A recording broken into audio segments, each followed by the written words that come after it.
ಕುಚಕ್ಕೆ ಕುಪಸ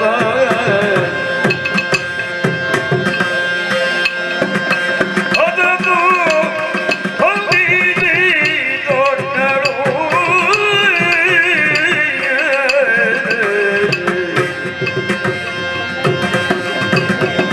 ಮಧುರ ಭಾವವು ಮರದಿ ನಡುವಿದಳ ಜವದೀನೆಯಂತಳು ನಿಲುವೆಗೋ ಅಲಗ ಗುಡಗ ಕುಪ್ಪದವರ ದಿವಂತಿರಿ ದೊಡ್ಡರು ನೊಸಲಿಗ ಬರುವ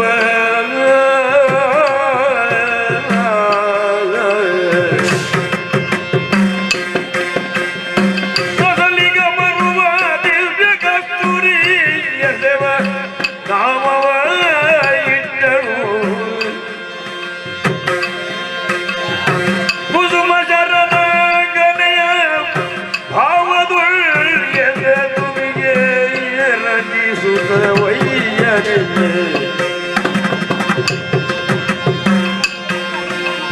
ನೊಸಲಿಗ ಬರುವ ದಿವ್ಯ ಕಸ್ತೂರಿ ಎಸೆವ ನಾಮವ ಇಟ್ಟಳು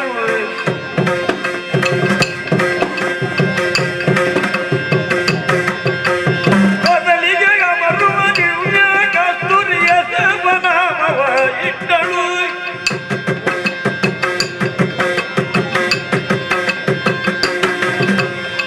ಕುಸುಮ ಶರಣಂಗನೆಯ ಭಾವದೋಳೆದೆ ತುಮಿಗೆ ರಚಿಸುತ್ತಲೊಯ್ಯ ಮೇರಿ ಕುಸುಮ ಶರಣಂಗನೆಯ ಭಾವದೊಳೆದೆ ತುಮಿಗೆ ರಚಿಸುತ್ತಲೊಯ್ಯನೆ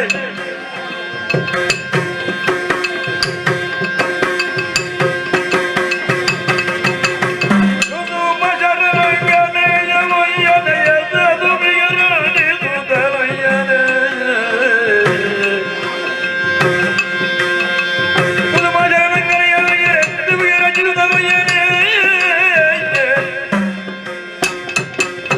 ಅಸುರ ಭಾವವ ಮರೆಸಿ ನಡುವಿನೊಳೆದ ಬಸೀರೆಯ ಉಂಟಳು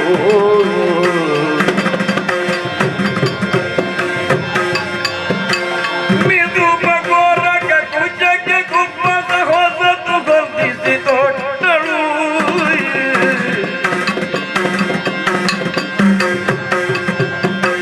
ಅದುರ ಭಾವವ ಮರೆಸಿ ನಿಜವನ್ನು ಅದುರ ಭಾವವ ಮರೆಸಿ ನಿಜವನ್ನು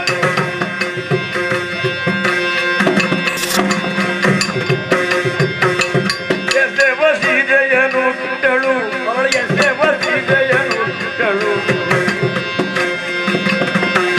ತಿರುಗ ಕೊರಗ ಕುಚಕ್ಕೆ ಕುಪ್ಪದ ಹೊಸತು ಬಂಧಿಸಿ ತೊಟ್ಟಳು ಬಂದಳು ಆಗ ಪೂತನಿ ಬಂದಳಾಗ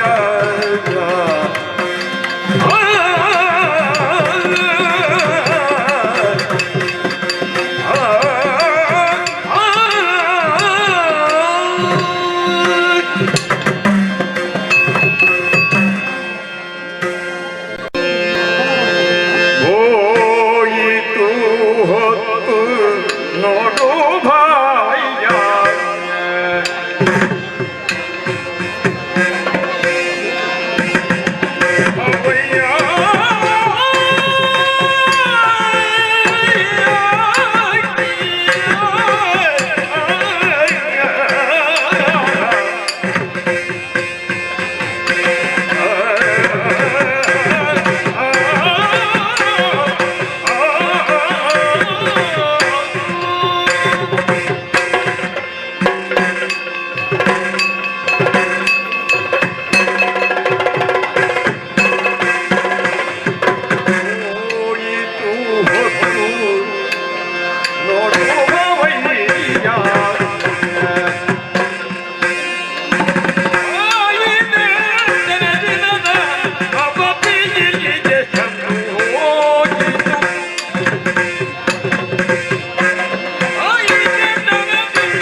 ತೆಂಕುತಿಟ್ಟು ಯಕ್ಷಗಾನ ಭಾಗವತರಾದಂತಹ ಶ್ರೀಯುತ ತೆಂಕಬೈಲು ತಿರುಮಲೇಶ್ವರ ಶಾಸ್ತ್ರಿ ಅವರ ಜೊತೆ ತೆಂಕುತಿಟ್ಟು ಯಕ್ಷಗಾನದ ಬಗ್ಗೆ ಒಂದು ಆತ್ಮೀಯ ಸಂವಾದ ಕಾರ್ಯಕ್ರಮ.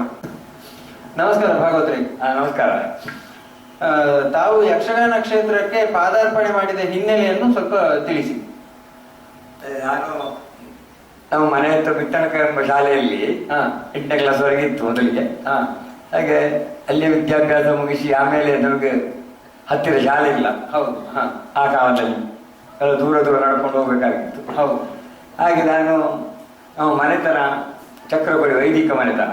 ಹಾಗೆ ನನ್ನ ತಂದೆಯವರ ಪ್ರೇರೇಪಣೆಯಂತೆ ವೇದಾಭ್ಯಾಸ ಮಾಡಿದೆ ಒಂದು 5 ವರ್ಷ. ಹಾಗೆ ಮತ್ತೆ ಅದರಲ್ಲಿ ಹೆಚ್ಚು ನನಗೆ ಉತ್ಸಾಹ ಕಾಣಲಿಲ್ಲ. ಆಮೇಲೆ ನನ್ನ ಮಾವ ನಮ್ಮ ಮನೆಯಲ್ಲಿದ್ದು ಅವರಿಗೆ ಚೆಂಡೆ ಮದ್ದೆ ಎಲ್ಲ ಗೊತ್ತಿತ್ತು. ಅವರು ಸ್ವಲ್ಪ ಯಕ್ಷಗಾನದ ನನ್ನ ಅಜ್ಜ ಮನೆಯವರಿಗೆಲ್ಲ ಯಕ್ಷಗಾನ ಅಂದ್ರೆ ಬಹಳ ಪ್ರೀತಿ. ದಿನನಿತ್ಯ ಯಕ್ಷಗಾನ ನಡೀತಾ ಇತ್ತು. ನನ್ನ ಮಾವನ ಮೊದಲಿಗಾರಿದ್ದಾರೆ, ಭಾಗವತರಿದ್ದಾರೆ. ಹಾಗೆ ನನ್ನ ತಾಯಿಯ ರಕ್ತದಿಂದ ಯಕ್ಷಗಾನ ಎಂಬ ಒಂದು ಕಲೆ ಸಂಪತ್ತು ನನಗೆ ಸಿಕ್ಕಿತ್ತು. ಹಾಗೆ ಮಾವನ ನಾನು ಮೊದಲೇ ಕಲಿತೆ ಮೊದಲು. ಹಾಗೆ ಮೊದಲೆಯಲ್ಲಿಯೂ ನನಗೆ ಹೆಚ್ಚು ಒಲವು ಬರಲಿಲ್ಲ. ಯಾಕಂದ್ರೆ ನಾನು ನಮ್ಮ ಮನೆ ಹತ್ತಿರ ಮಾಂಬಾಡಿ ನಾರಾಯಣ ಭಾಗವತರಿದ್ದಾರೆ. ಹೌದು. ದಿವಂಗತ. ಅವರು ಪ್ರಖ್ಯಾತವಾದರು. ಅಲ್ಲಿಗೆ ಆಗಾಗ ಹೋಗಿ ಅವರಲ್ಲಿ ಹೇಗೆ ಏನಂದ್ರೆ ಸ್ವಲ್ಪ ತಾಳದ ಬಗ್ಗೆ ಎಲ್ಲ ನನಗೆ ಮೊದಲೇ ಗೊತ್ತಿದ್ದ ಕಾರಣ ಹೆಚ್ಚು ಕಷ್ಟ ಆಗಲಿಲ್ಲ. ಆಮೇಲೆ ನಾನೊಂದು 5 ವರ್ಷ ಸಂಗೀತವು ಕಲ್ತಿದ್ದೆ. ಯಾರ ಹತ್ರ ಸಂಗೀತ ಕಲ್ತ? ಸಂಗೀತ ಬಳಿಕಳ ಗಣಪತಿ ಭಟ್ರು ಅಂತ ಒಬ್ರು ಇದ್ದಾರೆ ಅಜ್ಞಾನದ ಹತ್ರ. ಹಾಗೆ ಈ ಸಂಗೀತದ ಅಭ್ಯಾಸದಿಂದ ನನಗೆ ಭಾಗವತಿಗೆ ಸ್ವಲ್ಪ ಹಾಡುವಾಗ ಆಯ್ತು. ಹಾಗೆ ಕೆಲವು ರಾಗಗಳು ಅದು ಇದೆಲ್ಲ ಗೊತ್ತಿದ್ದ ಕಾರಣ ನಾನು ಭಾಗವತಿಗೆಯನ್ನು ಮುಂದರಿಸಿ. ಹಾಗೆ ಯಕ್ಷಗಾನವನ್ನು ನೀವು ವೃತ್ತಿಯಾಗಿ ಆರಿಸದೇ ಇರ್ತಿದ್ರಿ. ನೀವು ಯಕ್ಷಗಾನವನ್ನು ವೃತ್ತಿ ಕಲಾವಿದರಾಗಿ ಇದ್ದಿದ್ರಲ್ಲ. ವೃತ್ತಿಗಾಗಿ ನಾನು ಕಲ್ತವ ಅಲ್ಲ. ವೃತ್ತಿಗಾಗಿ ಕಲ್ತವ ವೈದಿಕ. ಆದ್ರೆ ನಾನು ಈಗಲೂ ವೈದಿಕಕ್ಕೆ ಹೋಗ್ತಾ ಇದ್ದೇನೆ. ಯಕ್ಷಗಾನ ನನ್ನ ದೊಡ್ಡ ವೃತ್ತಿ, ವೈದಿಕ ಸ್ವಲ್ಪ ಸಣ್ಣ ವೃತ್ತಿ. ಹಾಗೆ ನಾನು ತಂದೆಯನ್ನು ಅನುಸರಿಸಿದೆ, ತಾಯಿಯನ್ನು ಅನುಸರಿಸಿದೆ. ಹಾಗೆ ಯಕ್ಷಗಾನ ಕ್ಷೇತ್ರವನ್ನು ಹೊಟ್ಟೆಪಾಡಿಗಾಗಿ ಆಯ್ಕೆ ಮಾಡುವ ಯುವಕರಿಗೆ ನಿಮ್ಮ ಸಲಹೆ ಏನು? ಯಾವ ಮನೋಧರ್ಮದಿಂದ ಮುಂದುವರೆದರೆ ಇಲ್ಲಿ ಏಳಿಗೆ ಆದೀತು ಅಂತ ನಿಮ್ಮ ಅಭಿಪ್ರಾಯ? ಯಕ್ಷಗಾನವನ್ನು ಹೊಟ್ಟೆಪಾಡಿಗಾಗಿ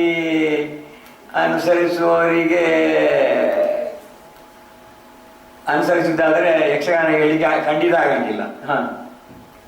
ಕಲೆಯ ಬಗ್ಗೆ ಅವನಿಗೆ ಅಭಿಮಾನ ಉಂಟು. ಕಲೆಯನ್ನು ಬೆಳೆದಿರಬೇಕು ಅಂತಿದ್ರೆ ಮಾತ್ರ ಕಲಾವಿದನಿಗೆ ಯಕ್ಷಗಾನ ಬೆಳೆಸಬಹುದು. ಹೊಟ್ಟೆಪಾಡಿಗಾಗಿ ಮಾಡುವ ಏನು ಮಾಡ್ತಾನೆ, ದಿವಸದಲ್ಲಿ 4-5 ಪ್ರೋಗ್ರಾಮ್ ವಹಿಸಿಕೊಳ್ತಾನೆ. ಇಲ್ಲಿಯೂ ಅರ್ಥ ಮಾಡ್ತಾನೆ, ಅಲ್ಲಿಯೂ ಅರ್ಥ ಮಾಡ್ತಾನೆ. ಆಗ ಎಲ್ಲ ಕಡೆಯಲ್ಲಿ ಯಕ್ಷಗಾನ ಹೋಯಿತು. ಅಲ್ಲಿಯೂ ಹಾಳಾಯಿತು, ಇಲ್ಲಿಯೂ ಹಾಳಾಯಿತು. ಆದ್ರಿಂದ ಹೊಟ್ಟೆಪಾಡಿಗಾಗಿ ಯಾರು ಅದನ್ನು ಇಟ್ಟುಕೊಳ್ತಾನ ಅವನಿಂದ ಯಕ್ಷಗಾನ ಖಂಡಿತ ಯಕ್ಷಗಾನದ ಯಾವ ಎಲ್ಲ ಅಂಗಗಳನ್ನು ನೀವು ತಿಳ್ಕೊಂಡಿದ್ದೀರಿ? ಭಾಗವತಿಗೆನ್ನೇ ಆರಿಸಲಿಕ್ಕೆ ಬಹಳ ಒಂದು ಪ್ರೇರೇಪಣೆ ಏನು? ಯಕ್ಷಗಾನದಲ್ಲಿ ನಾನು ಕಲಿಲಿಕ್ಕೆ ಮೊದಲೇ ಕಲಿತಿದ್ದೇನೆ, ಚೆಂಡೆ ಬಾರಿಸಿದ್ದೇನೆ. ಭಾಗವತಿಗೆ ಸಂಗೀತ ಅಭ್ಯಾಸ ಇದ್ದ ಕಾರಣ ಮತ್ತೆ ಕಥಾ ಅನುಭವ ಸ್ವಲ್ಪ ಇದ್ದ ಕಾರಣ ನಾನು ಭಾಗವತಿಗೆಯನ್ನೇ ಆರಿಸಿದೆ. ಯಕ್ಷಗಾನದ ಶಾಸ್ತ್ರೀಯತೆ ಅಥವಾ ಪಾರಂಪರಿಕ ಯಕ್ಷಗಾನ ಅಥವಾ ಸಾಂಪ್ರದಾಯಿಕ ಯಕ್ಷಗಾನ, ಇದರ ಗುಣಲಕ್ಷಣಗಳನ್ನು ಸ್ವಲ್ಪ ಹೇಳ್ತೀರಾ? ಯಕ್ಷಗಾನಕ್ಕೆ ಸಾಂಪ್ರದಾಯಿಕ ಅಂತ ಹೇಳುವುದು ಉಂಟು. ಅದು ಮೊದಲಿಂದಲೇ ಇದ್ದದ್ದು. ನಾವು ಸಾಂಪ್ರದಾಯಿಕವನ್ನು ಬಿಡಲೇಬಾರದು. ಹಾಗೆ ಈಗ ಬರೇ ಸಾಂಪ್ರದಾಯವನ್ನು ಮಾತ್ರ ಜನರು ಮೆಚ್ಚುವುದಿಲ್ಲ. ಆಗ ಸ್ವಲ್ಪ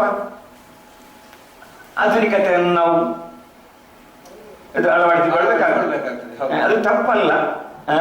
ಅಂತ ಯಕ್ಷಗಾನಕ್ಕೆ ಹಿನ್ನೆಲೆ ಪರಂಪರೆಯಲ್ಲಿ ಹೇಳಿದ್ರೆ ಯಕ್ಷಗಾನ ಚಂದ. ಪುರಾಣೇತರ ಪ್ರಸಂಗಗಳು ಯಕ್ಷಗಾನಕ್ಕೆ ಪೂರಕವೇ ಅಥವಾ ಮಾರಕ ಅಂತ ನಿಮ್ಗೆ ಅನಿಸ್ತದ? ಯಾವುದು?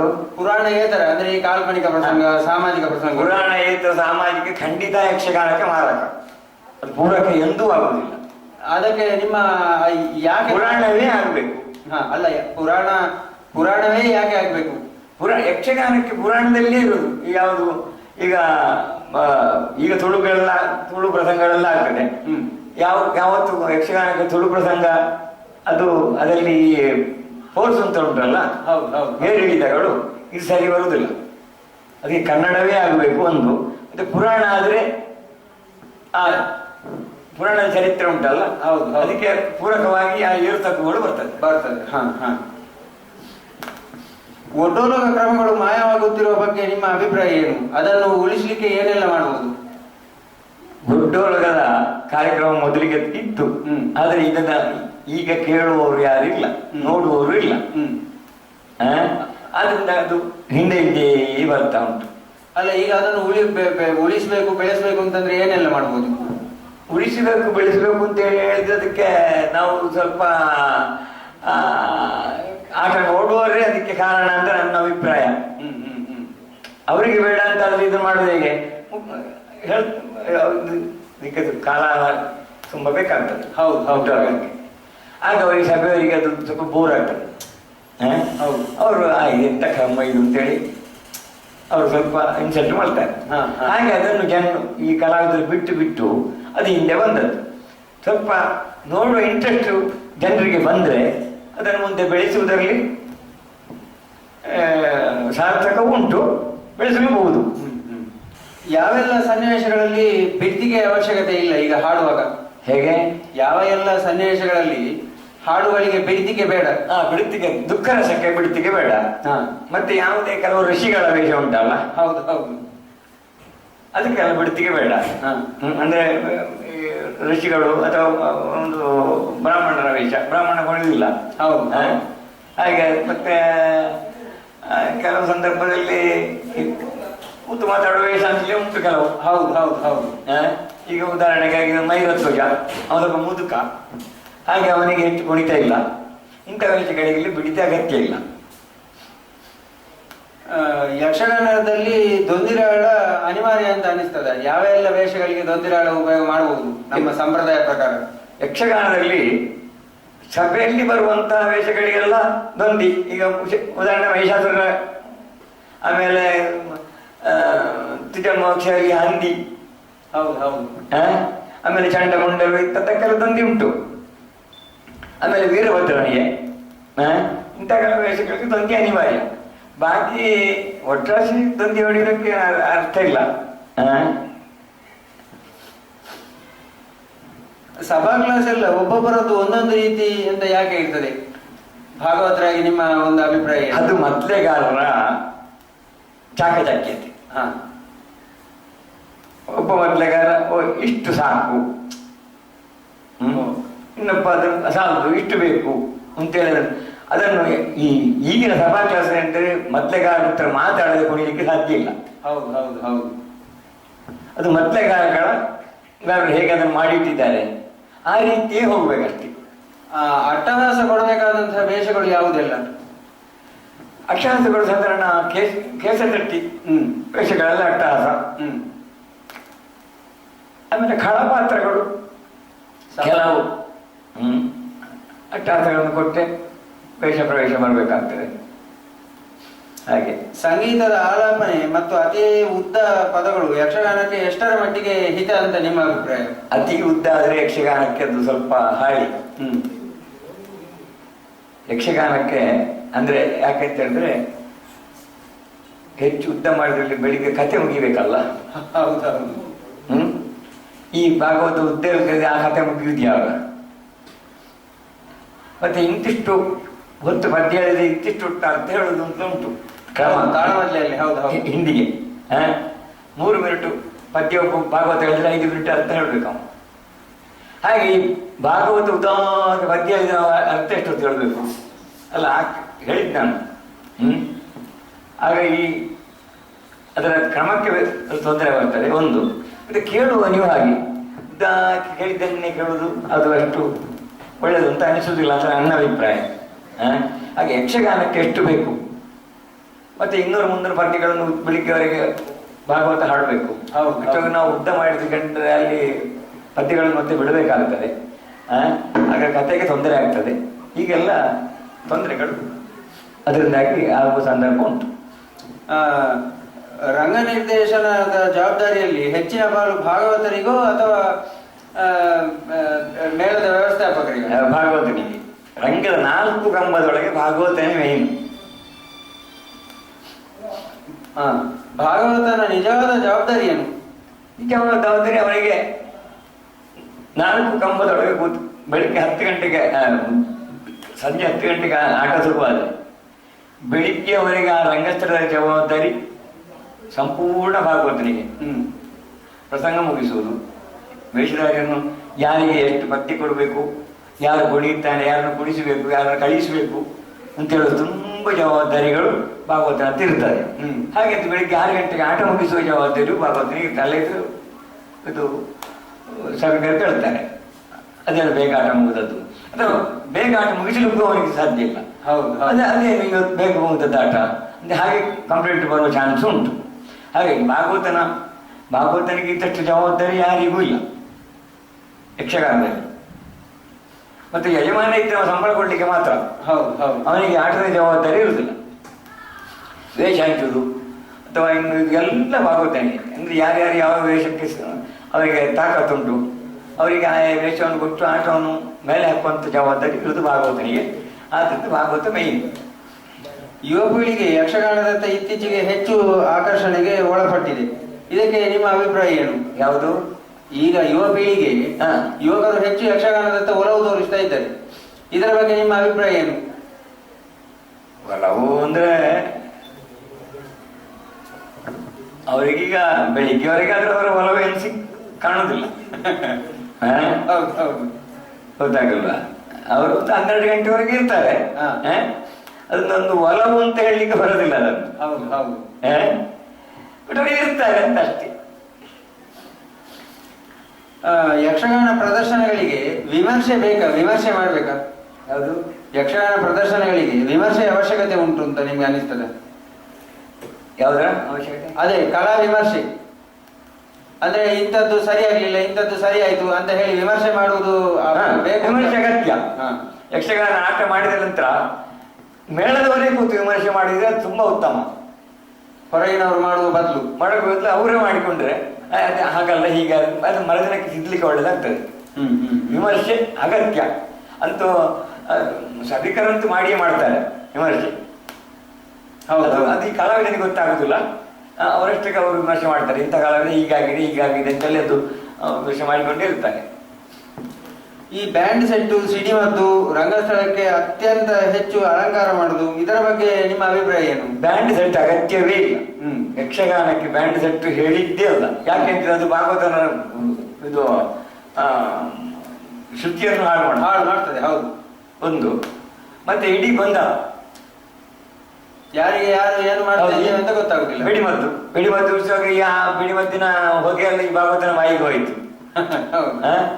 ಗೊತ್ತಾಗಲ್ಲ. ಹೀಗಿಲ್ಲ, ಅದರಲ್ಲಿ ತುಂಬಾ ಆರೋಗ್ಯ ದೃಷ್ಟಿಯಿಂದ ಅದು ಒಳ್ಳೆಯದಲ್ಲ. ಮತ್ತೆ ಸ್ವರದ ದೃಷ್ಟಿಯಿಂದಲೂ ಅದು ಅಗತ್ಯ ಇಲ್ಲ. ಹೌದು.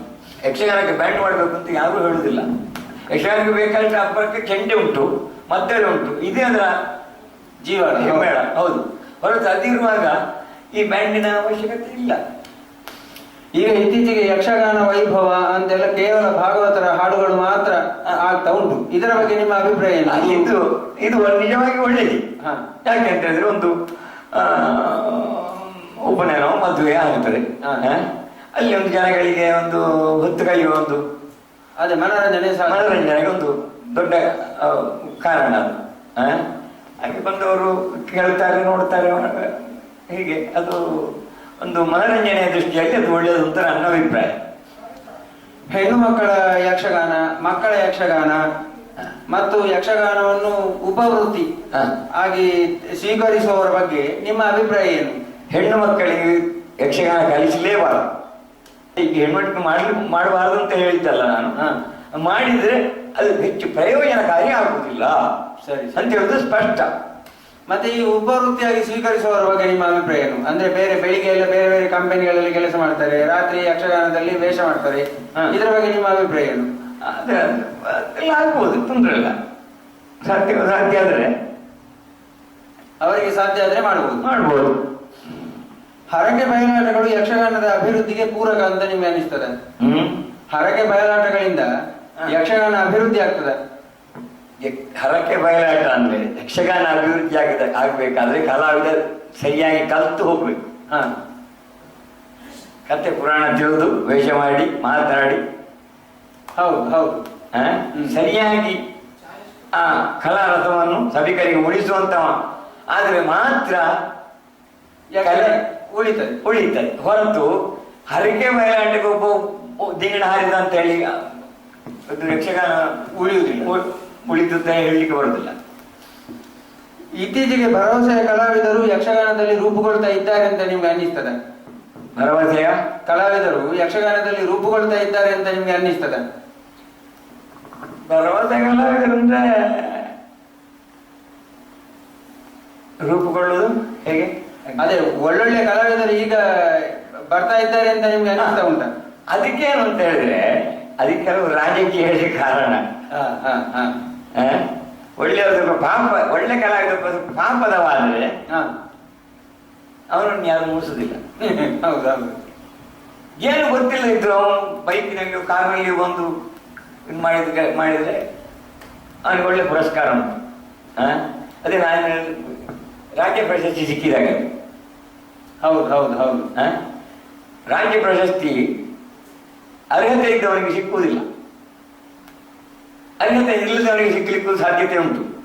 ಹಾಗೆ ಇದು ಕೂಡ ಒಳ್ಳೆ ಕಲಾವಿದ ಪ್ರಭಾವಂತ ಅದು ಕೂಡ ಅವನಿಗೆ ಅದನ್ನು ಕಾಲಮಿತಿ ಯಕ್ಷಗಾನದ ಬಗ್ಗೆ ನಿಮ್ಮ ಅಭಿಪ್ರಾಯ ಏನು? ಯಾವುದು? ಕಾಲಮಿತಿ ಯಕ್ಷಗಾನ.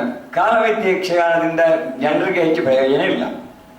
ಯಾವುದೇ ಕಥೆಯನ್ನು ಅವರಿಗೆ ಮನದಟ್ಟು ಮಾಡಲಿಕ್ಕೆ ಅದರಿಂದ ಸಾಧ್ಯ ಆಗುವುದಿಲ್ಲ. ಅಂದ್ರೆ ದೇವಮಾತ್ಮೆಯಾಗಿ ಅಂತ ಕಥೆಗಳನ್ನೆಲ್ಲ 3 ಗಂಟೆಯಲ್ಲಿ ಮುಗಿಸಿದ್ರೆ ಜನರಿಗೆ ಗೊತ್ತಾಗುವ ತಿಳುವಳಿಕೆ ಆದರೂ ಬರುವುದು ಹೇಗೆ? ಇದು ಒಟ್ಟಾರೆ ಆಟ ಅಂತ ಹೇಳಿ ಆದಿತ್ತಷ್ಟು ಜನರಿಗೆ ಹೆಚ್ಚು ಪ್ರಯೋಜನ ಆಗುದಿಲ್ಲ. ಕಲಾವಿದರಿಗೆ ಹೇಗೆ? ಕಲಾವಿದರಿಗೂ ತೊಂದರೆ ಇಲ್ಲ, ಅವರಿಗೆ ನಿದ್ದವೂ ಆಯ್ತು, ಹಣಕ್ಕೆ ಹಣವೂ ಆಯ್ತು, ಆಟಕ್ಕೆ ಆಟವೂ ಆಯ್ತು. ಅಂದ್ರೆ ಕಲಾವಿದರಿಗೆ ಮಾತ್ರ ಅದು ಪ್ರಯೋಜನವಿನ ಈ ಪ್ರೇಕ್ಷಕನಿಗೆ ಅದು ಪ್ರಯೋಜನ ಇಲ್ಲ. ಯಕ್ಷಗಾನವನ್ನು ಉಳಿಸಿ ಬೆಳೆಸಬೇಕಾದ ಹೊಣೆಗಾರಿಕೆ ಯಾರ್ದು? ಯಕ್ಷಗಾನ ಉಳಿಸಿ ಬೆಳೆಸಬೇಕಾದ ಕಲಾವಿದನಿಗೆ. ಯಾಕೆಂದ್ರೆ ಅವನ ಅನ್ನ ಅದು. ಹೌದು. ಅದನ್ನು ಸರಿಯಾಗಿ ನೋಡಿಕೊಂಡು ಚಂದ ತಿಳ್ಕೊಂಡು ಕ್ರಮಬದ್ಧವಾಗಿ ಅದನ್ನು ನಡೆಸಿಕೊಂಡು ಹೋದರೆ ಮಾತ್ರ ಯಕ್ಷಗಾನ ಉಳಿಯುತ್ತದೆ. ಹೊರತು ಬೇರೆ ಅದಕ್ಕೆ ಯಾರು ಹೊಣೆಗಾರರಲ್ಲ. ಯಕ್ಷಗಾನದ ಮುಂದಿನ ಭವಿಷ್ಯದ ಬಗ್ಗೆ ನಿಮ್ಗೆ ಏನ್ ಅನಿಸ್ತದೆ? ಯಕ್ಷಗಾನದ ಬಗ್ಗೆ ಮುಂದಿನ ಭವಿಷ್ಯ ಅಂತ ಹೇಳಿದ್ರೆ ಅಂದ್ರೆ ಯುವಕರಿಗೆ, ಈಗಿನ ಯುವಕರಿಗೆ ಅಥವಾ ಪ್ರೇಕ್ಷಕರಿಗೆ ಅದು ಬೇಕು ಅಂತಾದ್ರೆ ಮಾತ್ರ ಉಳಿಬಹುದು. ಅಲ್ಲದಿದ್ರೆ ಅಳಿಯುತ್ತದೆ ಅಂತಲ್ಲ, ಹೀಗೆ ಇರ್ತದೆ, ನಿಂತ ನೀರಾಗಿರ್ತದೆ. ಅಂದ್ರೆ ಅದರ ಚಲನೆ ಮುಂದುವರಿಯುವುದಿಲ್ಲ, ಇದೇ ರೀತಿ ಇರ್ತದೆ. ನೀವು ಅಳಿಲಿಕ್ಕಂತೂ ಸಾಧ್ಯ, ಯಕ್ಷಗಾನ ಅಳಿಯುವುದಿಲ್ಲ ಖಂಡಿತ. ಇದೆ ಮುಂದಿನ ಜನಾಂಗಗಳು ಬೇಕು ಅಂತಾದ್ರೆ ಮುಂದೆ ಹೋಗ್ತದೆ. ನೀವು ಒಟ್ಟು ಯಕ್ಷಗಾನ ಕ್ಷೇತ್ರದಲ್ಲಿ ಎಷ್ಟು ವರ್ಷ ನೀವು ವೃತ್ತಿಯಾಗಿ ಇದು ಮಾಡಿದ್ದೀರಿ? ಮೇಳದಲ್ಲಿ? ಹೌದು. ಸಾಧಾರಣ 10-16 ವರ್ಷ ಮೇಳದಲ್ಲಿದ್ದೆ. ಆ ನಂತರ ಇದು ಹವ್ಯಾಸಿ ಕಲಾವಿದನಾಗಿದ್ದೆ. ಹವ್ಯಾಸಿ ಕೆಲವು ಸಂಘಗಳು ಮೇಳಗಳೆಲ್ಲ ಇತ್ತವಾಗ. ಒಳ್ಳೊಳ್ಳೆ ಕಲಾವಿದರ ಹುಡುಗಿಯಿಂದ ಆಟ ಆಗ್ತಿತ್ತು. ಅಂದ್ರೆ ಯಾಕೆ ಅಂತ ಹೇಳಿದ್ರೆ ನನಗೆ ಮನೆ ತಾಪತ್ರ ಇದ್ದ ಕಾರಣ ನನಗೆ ಮೇಳಕ್ಕೆ ಹೋಗ್ಲಿಕ್ಕೆ ಆಗಿಲ್ಲ, ಮುಂದಕ್ಕೆ ಆಗಿಲ್ಲ. ಹಾಗೆ ನಾನು ಹವ್ಯಾಸಿಯಾಗಿ ಉಳಿಬೇಕಾಯ್ತು. ಹಾಗೆ ಅಂದ್ರೆ ಒಂದು 16 ವರ್ಷ ಮೇಳದ ತಿರುಗಾಟ ಮಾಡಿ ಆ ನಂತರದ ಎಲ್ಲ ವರ್ಷ ನೀವು ಹವ್ಯಾಸಿಯಾಗಿ ಇದ್ದದ್ದು? ಅಲ್ಲ, ಎಡೆ 4 ವರ್ಷ ಒಂದು ಮೇಳದಲ್ಲಿದ್ದೆ. ಆಮೇಲೆ ಪುನಃ ಹವ್ಯಾಸಿ ಆದೆ, ಪುನಃ 2 ವರ್ಷ ಮೇಳಕ್ಕೆ ಹೋದೆ, ಆಮೇಲೆ ಪುನಃ ಹವ್ಯಾಸಿ ಆದೆ. ಹೀಗೆ ಆಗಿ ಒಟ್ಟು ಯಾವೆಲ್ಲ ಮೇಳಗಳಲ್ಲಿ ನೀವು ಇದು ಮಾಡಿದ್ದೀರಿ, ಭಾಗವತಿಕೆ ಮಾಡಿದ್ದೀರಿ? ಯಾವ ಎಲ್ಲ ಮೇಳಗಳಲ್ಲಿ ನೀವು ನಿಮ್ಮ? ನಾನು ಬಪ್ಪನಾಡಿನಲ್ಲಿ ಜಾಸ್ತಿ ಇದ್ದೆ ವರ್ಷ. ಆಮೇಲೆ ಕುಂಡಾವು, ಆಮೇಲೆ ಮಲ್ಲ, ಮಧೂರು, ಆಮೇಲೆ ಇದು ಕುಂಟಾರು, ಹೀಗೆ ಕೆಲವು ಮೇಳಗಳಲ್ಲಿ ಇದ್ದೆ. ನಿಮ್ಗೆ ಯಕ್ಷಗಾನದ ಭಾಗವತನಾಗಿ ಕಲಾವಿದನಾಗಿ ನಿಮ್ಗೆ ಈ ಒಂದು ಸಾಧನೆ ತೃಪ್ತಿ ಕೊಟ್ಟಿದೆಯಾ? ಯಕ್ಷಗಾನದ ಬಗ್ಗೆ ನನಗೆ ತುಂಬಾ ಅಭಿಮಾನ ಉಂಟು. ಮತ್ತು ನಾನೊಂದು ವ್ಯಕ್ತಿಯಾಗಿ ಕಾಣಿಸಿಕೊಂಡದ್ದೇ ಅದರಿಂದಾಗಿ ಅಂತ ನನ್ನ ಒಂದು ಅಭಿಪ್ರಾಯ. ಹಾಗೆ ನನಗೆ ಯಕ್ಷಗಾನದ ಬಗ್ಗೆ ಇಷ್ಟರವರೆಗೆ ದುಡಿದದಕ್ಕೆ ನನಗೆ ತಕ್ಕ ಸನ್ಮಾನಗಳು, ಅಭಿನಂದನೆಗಳು, ಪತ್ರ ಇದೆಲ್ಲ ಸರಿಯಾಗಿ ಸಿಕ್ಕಿದೆ. ಆದ್ರೂ ನನಗೆ ಇದನ್ನು ತುಂಬಾ ತೃಪ್ತಿ ಉಂಟು ಅಂತ ಹೇಳಲಿಕ್ಕೆ ನಾನು ಬಯಸ್ತೇನೆ. ನಿಮ್ಮ ಈ ಎಲ್ಲ ಸಾಧನೆಗಳಿಗೆ ನಿಮ್ಮ ಕುಟುಂಬ ವರ್ಗದವರ ಪ್ರೋತ್ಸಾಹ ಹೇಗೆ ಉಂಟು? ಕುಟುಂಬದ ಪ್ರೋತ್ಸಾಹ ತುಂಬಾ ಇತ್ತು ನನಗೆ. ಅಂದ್ರೆ ಯಾಕಂದ್ರೆ ನನ್ನ ತಾಯಿಯವರು ಹೇಗೂ ಅದು ಯಕ್ಷಗಾನದ ತವರಿಂದಲೇ ಬಂದವರು. ಹಾಗೆ ಅವರದ್ದು ಏನು ಆಕ್ಷೇಪ ನನ್ನ ಇರ್ಲಿಲ್ಲ.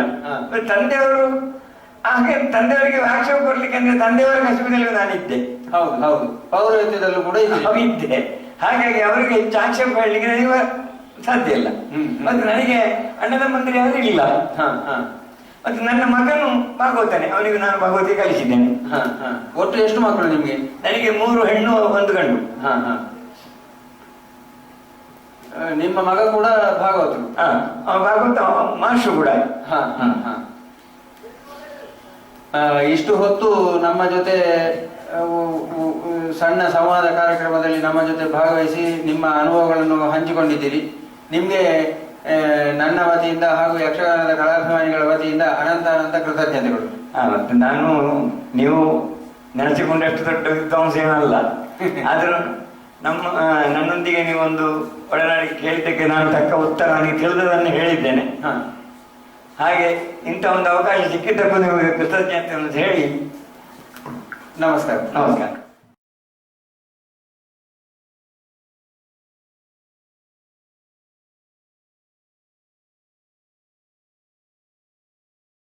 ಗಜಮುಖನಮಗೆ ಗಣಪಗೆ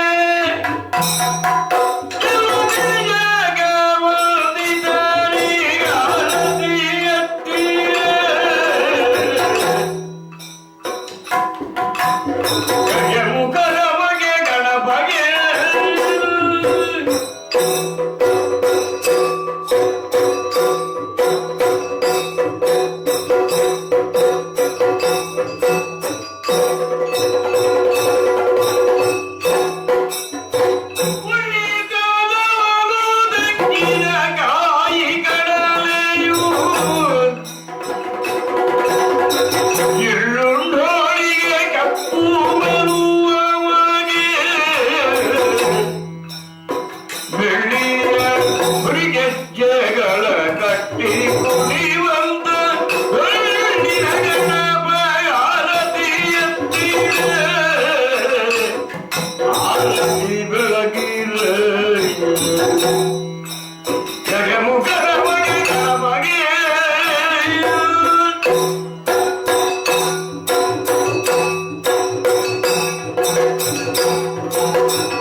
ಮನದೊಳಗೆ ಯೋಚನೆಯ ಮಾಡಿ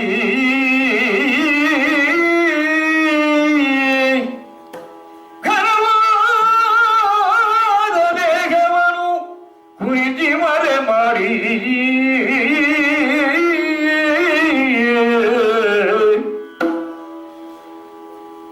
ಮಾಯಕನ ರೂಪಿನಲ್ಲಿ ಮತ್ತೊಂದು ಬಗೆಯ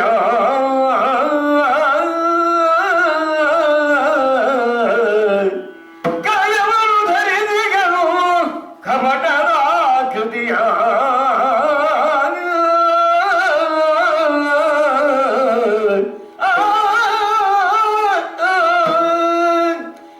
ಹದಿನಾರು ವತ್ಸರದ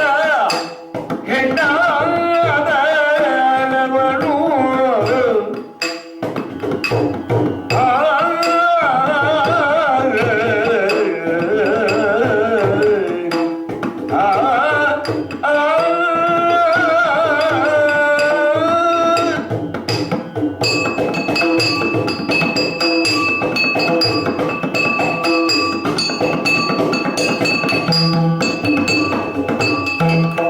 ಹದಿನಾರು ವತ್ಸರದ ಹೆಣ್ಣಾದವಳು ಮುದದಿಂದ ಸಿಂಗಾರವಾಗಿ ಮತ್ತವಳು ಹದಿನಾರು ವತ್ಸರದ ಹೆಣ್ಣಾದವಳು ಮುದದಿಂದ ಸಿಂಗಾರವಾಗಿ ಮತ್ತವಳು ಭೂಗೋಳ ಮುರಪಟ್ಟರಾದ ಚಂದದಲ್ಲಿ ಭೂಗೋಳ ಮುರಪಟ್ಟರಾದ ಚಂದದಲ್ಲಿ ರಾಘವನ ಬಳಿಗೆ ಬಂದಳು ಒಲವಿರಲಿ ರಾಘವನ ಬಳಿಗೆ ಬಂದಳು ಒಲವಿರಲಿ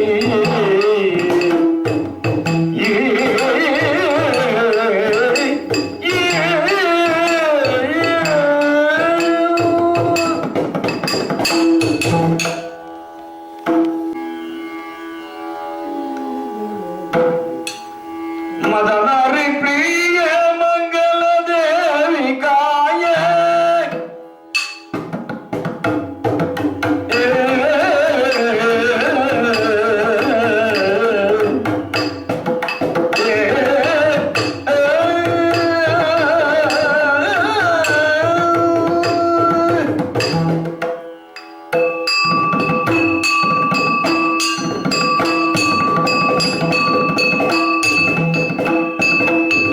ಮದನಾರಿ ಪ್ರಿಯ ಮಂಗಲ ದೇವಿ ಕಾಯ ಪರಮಾತ್ಮನ ನಿತ್ಯ ಜ್ಞಾನಮಯಿಯೇ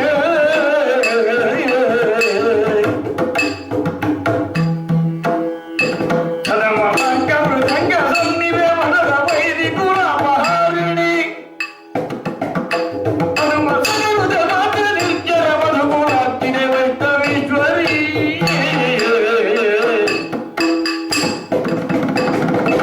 ಮದನಾರಿ ಪ್ರಿಯ ಮಂಗಲ ದೇವಿ ಕಾಯ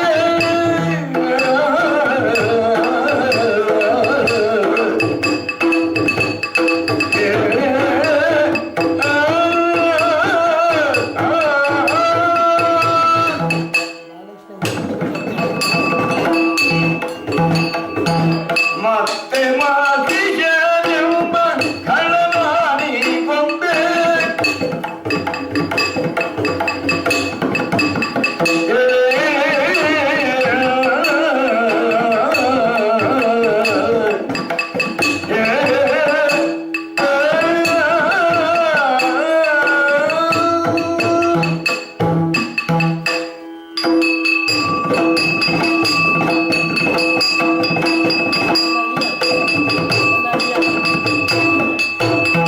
ಮತ್ತೆ ಮಾತಿಗೆಂಬ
ಮಲರಾರಿ ಪ್ರಿಯ ಮಂಗಲ ದೇವಿ ಕಾಯ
ಭಕ್ತೆ ನೀನೆ ನೆಲೆಗೆ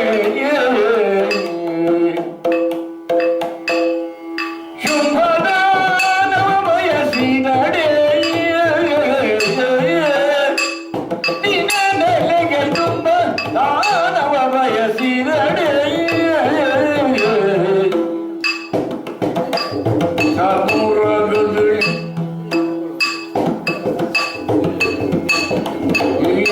ನೆಲೆಗೆ ಶುಂಭದ ಆದವ ಬಯಸಿದಡೆ ತಾನು ರಾಗದಿ ಮನಗರಿದದೆ ಜಲದಿಂದ ತಾನು ರಾಗದಿ ಮನಗರಿದದೆ ಜಲದಿಂದ ಚೂಡಿಯ ನಿಂಚಿಸಿರೆ ಚೂಡಿಯ ನಿಂಚಿಸಿರೆ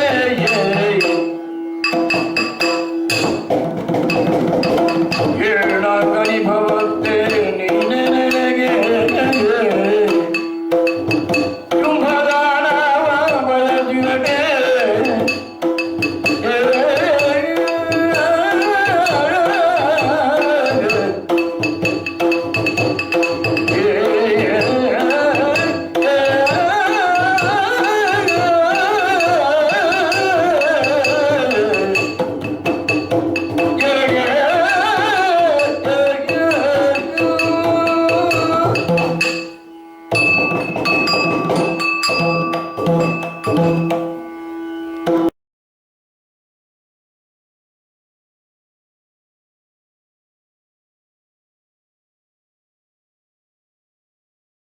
ಇದನ್ನೆಲ್ಲ ನಮಸ್ಕಾರ ಮಾಡಿ ಪ್ರಾರಂಭ ಮಾಡೋದು.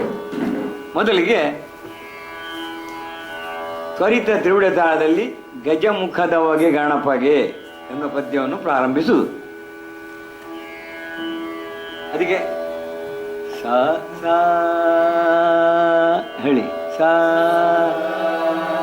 ಪಾ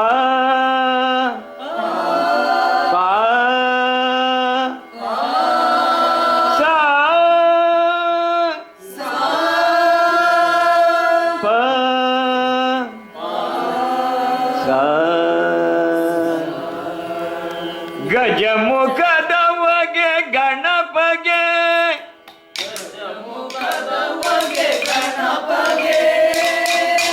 ಚಲ್ವ ತ್ರಿಜಗವಂದಿತ ನಿಗಾರತಿ ಎತ್ತೀರೆ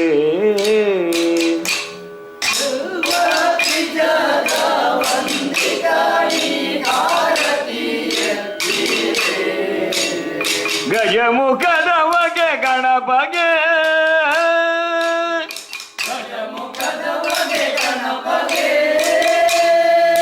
ಇಷ್ಟು ಹೇಳಿ ಗಂಟೆ ಎತ್ತಬೇಕು. ಎಷ್ಟು ತಾಳ? ಈಗ ಬರೀ ಮೊದಲೇಗಾದ್ರೆ 6 ತಾಳ ಮಾತ್ರ. ಚೆಂಡೆಲ್ಲ ಇದ್ರೆ ಉರುಳಿಕೆಯಿಂದ ನಂತರ 1 ತಾಳ ನಾವು ಕೊಡಬೇಕು. ಅಷ್ಟರವರೆಗೆ ಅವರ ಖುಷಿ, ಚೆಂಡೆಯವರ ಖುಷಿ. ಉರುಳಿಕೆಯಿಂದ ನಂತರ 1 ತಾಳದ ಕೊನೆ ಪೆಟ್ಟಿಗೆ ಪುನಃ ನಾವು ತಗೊಳ್ಬೇಕು. ಒಳ್ಳಿತದವಲು ತೆಂಗಿನ ಕಾಯಿ ಕಡಲೆಯು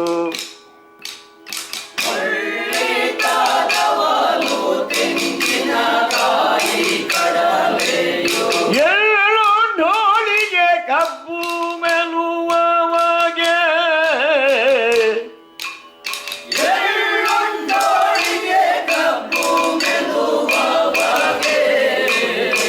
ಬೆಳ್ಳಿಯ ಗುರಿ ಗೆಜ್ಜೆಗಳ ಕಟ್ಟಿ ಕುಣಿವಂತ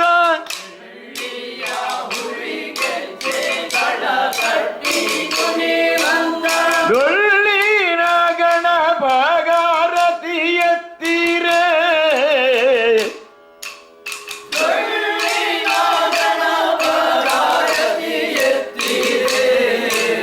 ಗಜಮುಖದ ಹೊಗೆ ಗಣಪಗೆ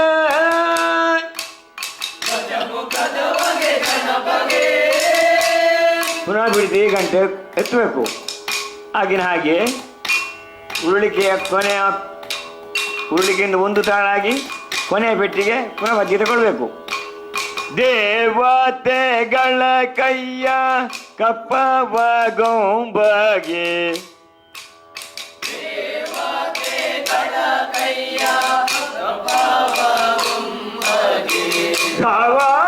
ಕಾವಾಗ್ನಿಯಂದದಿ ಮೆಲುವವಗೆ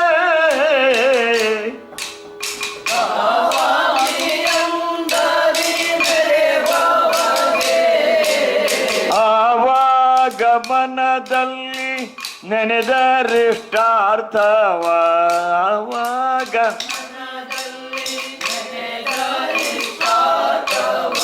ಈವ ಗಣೇಶ ಗಾರತಿ ಎತ್ತಿರೆ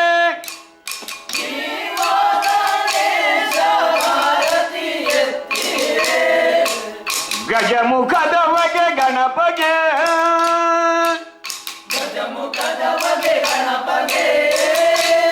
ಪುನಾಗಿನಾಗಿ ಬಿಡಿತಾ ಉರುಳಿಕೆಯಿಂದ ಒಂದು ತಾಳದ ಕೊನೆಗೆ ತ್ವರಿತಾಷ್ಟ ಅಂದರೆ ತ್ವರಿತಾಷ್ಟ ತಾಳಕ್ಕೆ ಬರಬೇಕು. ಕರದೊಳ್ಳು ಪರಶು ಪಾಶಾಂಕುಶಧಾರಗೆ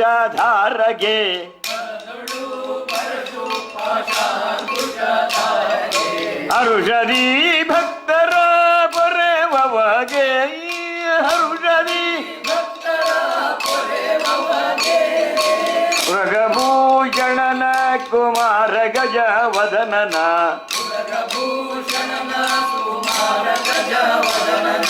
ಚರಣ ಕಮಲಗಾರತಿ ಎತ್ತಿರೆ ಗಜಮುಖಾದವಗೆ ಗಣಪಗೆ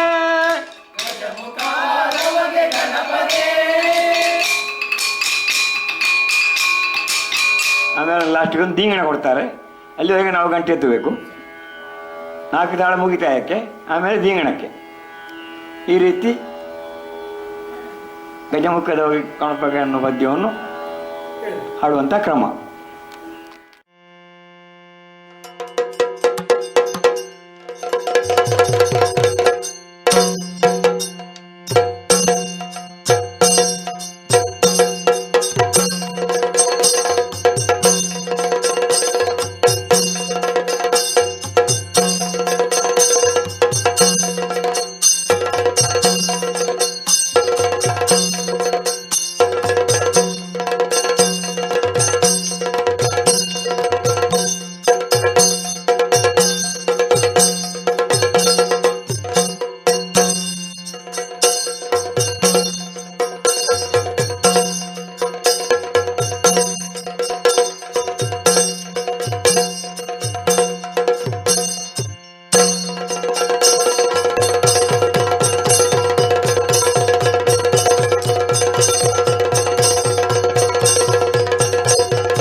ಗಿರ್ವಸತ್ರಾಜಿತನು ವಿಭವದಿ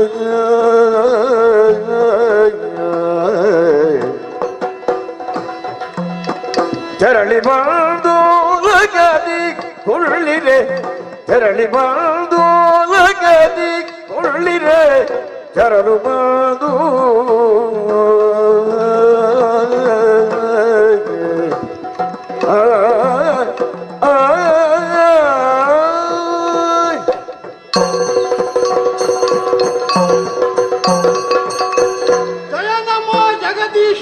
ಪರಿಪಾಲಿಸು ಸ್ವಾಮಿ ಪರಿಪಾಲಿಸು.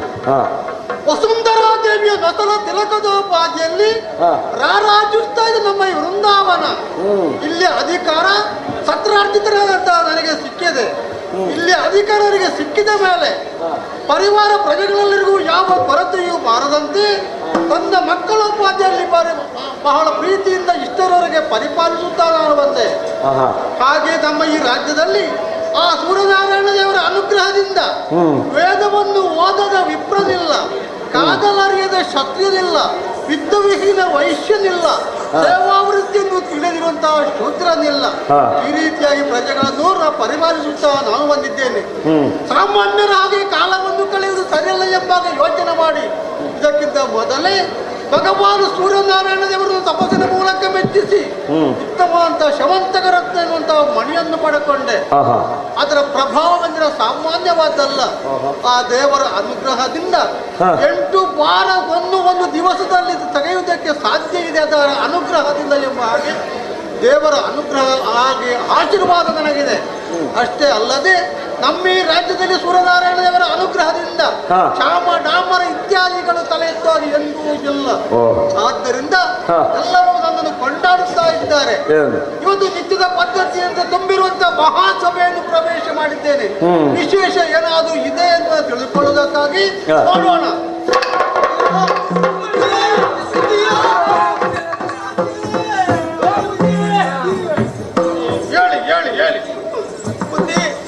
ಪಿತ್ರಾರ್ಜಿತ ಮಹಾಪ್ರಭುಗಳೇ, ಪಿತ್ರಾರ್ಜಿತ ನಿಮ್ಮ ಹೆಸರು ನಾಲಿಗೆ ಬರ್ತಿದ್ರೆ ಸತ್ರಾರ್ಜಿತ ನೀವು ಹೇಳಿದ್ದು ಹೀಗೆ ಬರುವುದಿಲ್ಲ. ನಾವು ಅಡ್ಡ ಬಿದ್ದಿದ್ದೀವಿ. ಹೇಳಿ, ಎಲ್ಲವರು ಹೇಳಿ. ನಾವು ಒಣಪಾಲಕರು. ಎಲ್ಲಿ ಒಣಗಿದ್ದು ಪಾಲಿಸುವುದು? ವನಪಾಲಕರು ಇವೆಲ್ಲವರು ಕುಂಡ್ರೆಲ್ಲವರು ಒಟ್ಟಾಗಿ ಇಲ್ಲಿವರೆಗೆ ಬಂದಿದ್ದೀರಿ. ಏನು ವಿಶೇಷ? ಕೇಳಬೇಕು ಕೇಳಬೇಕು.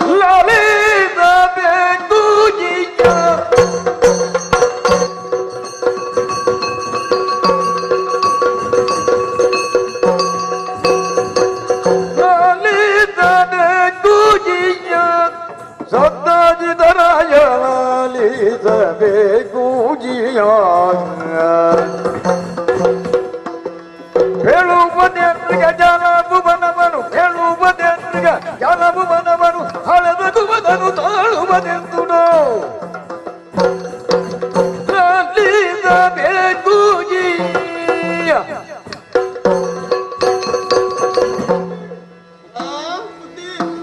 ಏನು ಬುದ್ಧಿ? ನಾವೆಲ್ಲ ಗಿರಿಜನ ಮಕ್ಕಳ ಬುದ್ಧಿ. ಹೌದು, ಮಕ್ಕಳದೇ ಮಕ್ಕಳ ನೀವೆಲ್ಲವರು. ಇದು ಹೆಂಗಸು ಗಿರಿಜ ಅಲ್ಲ.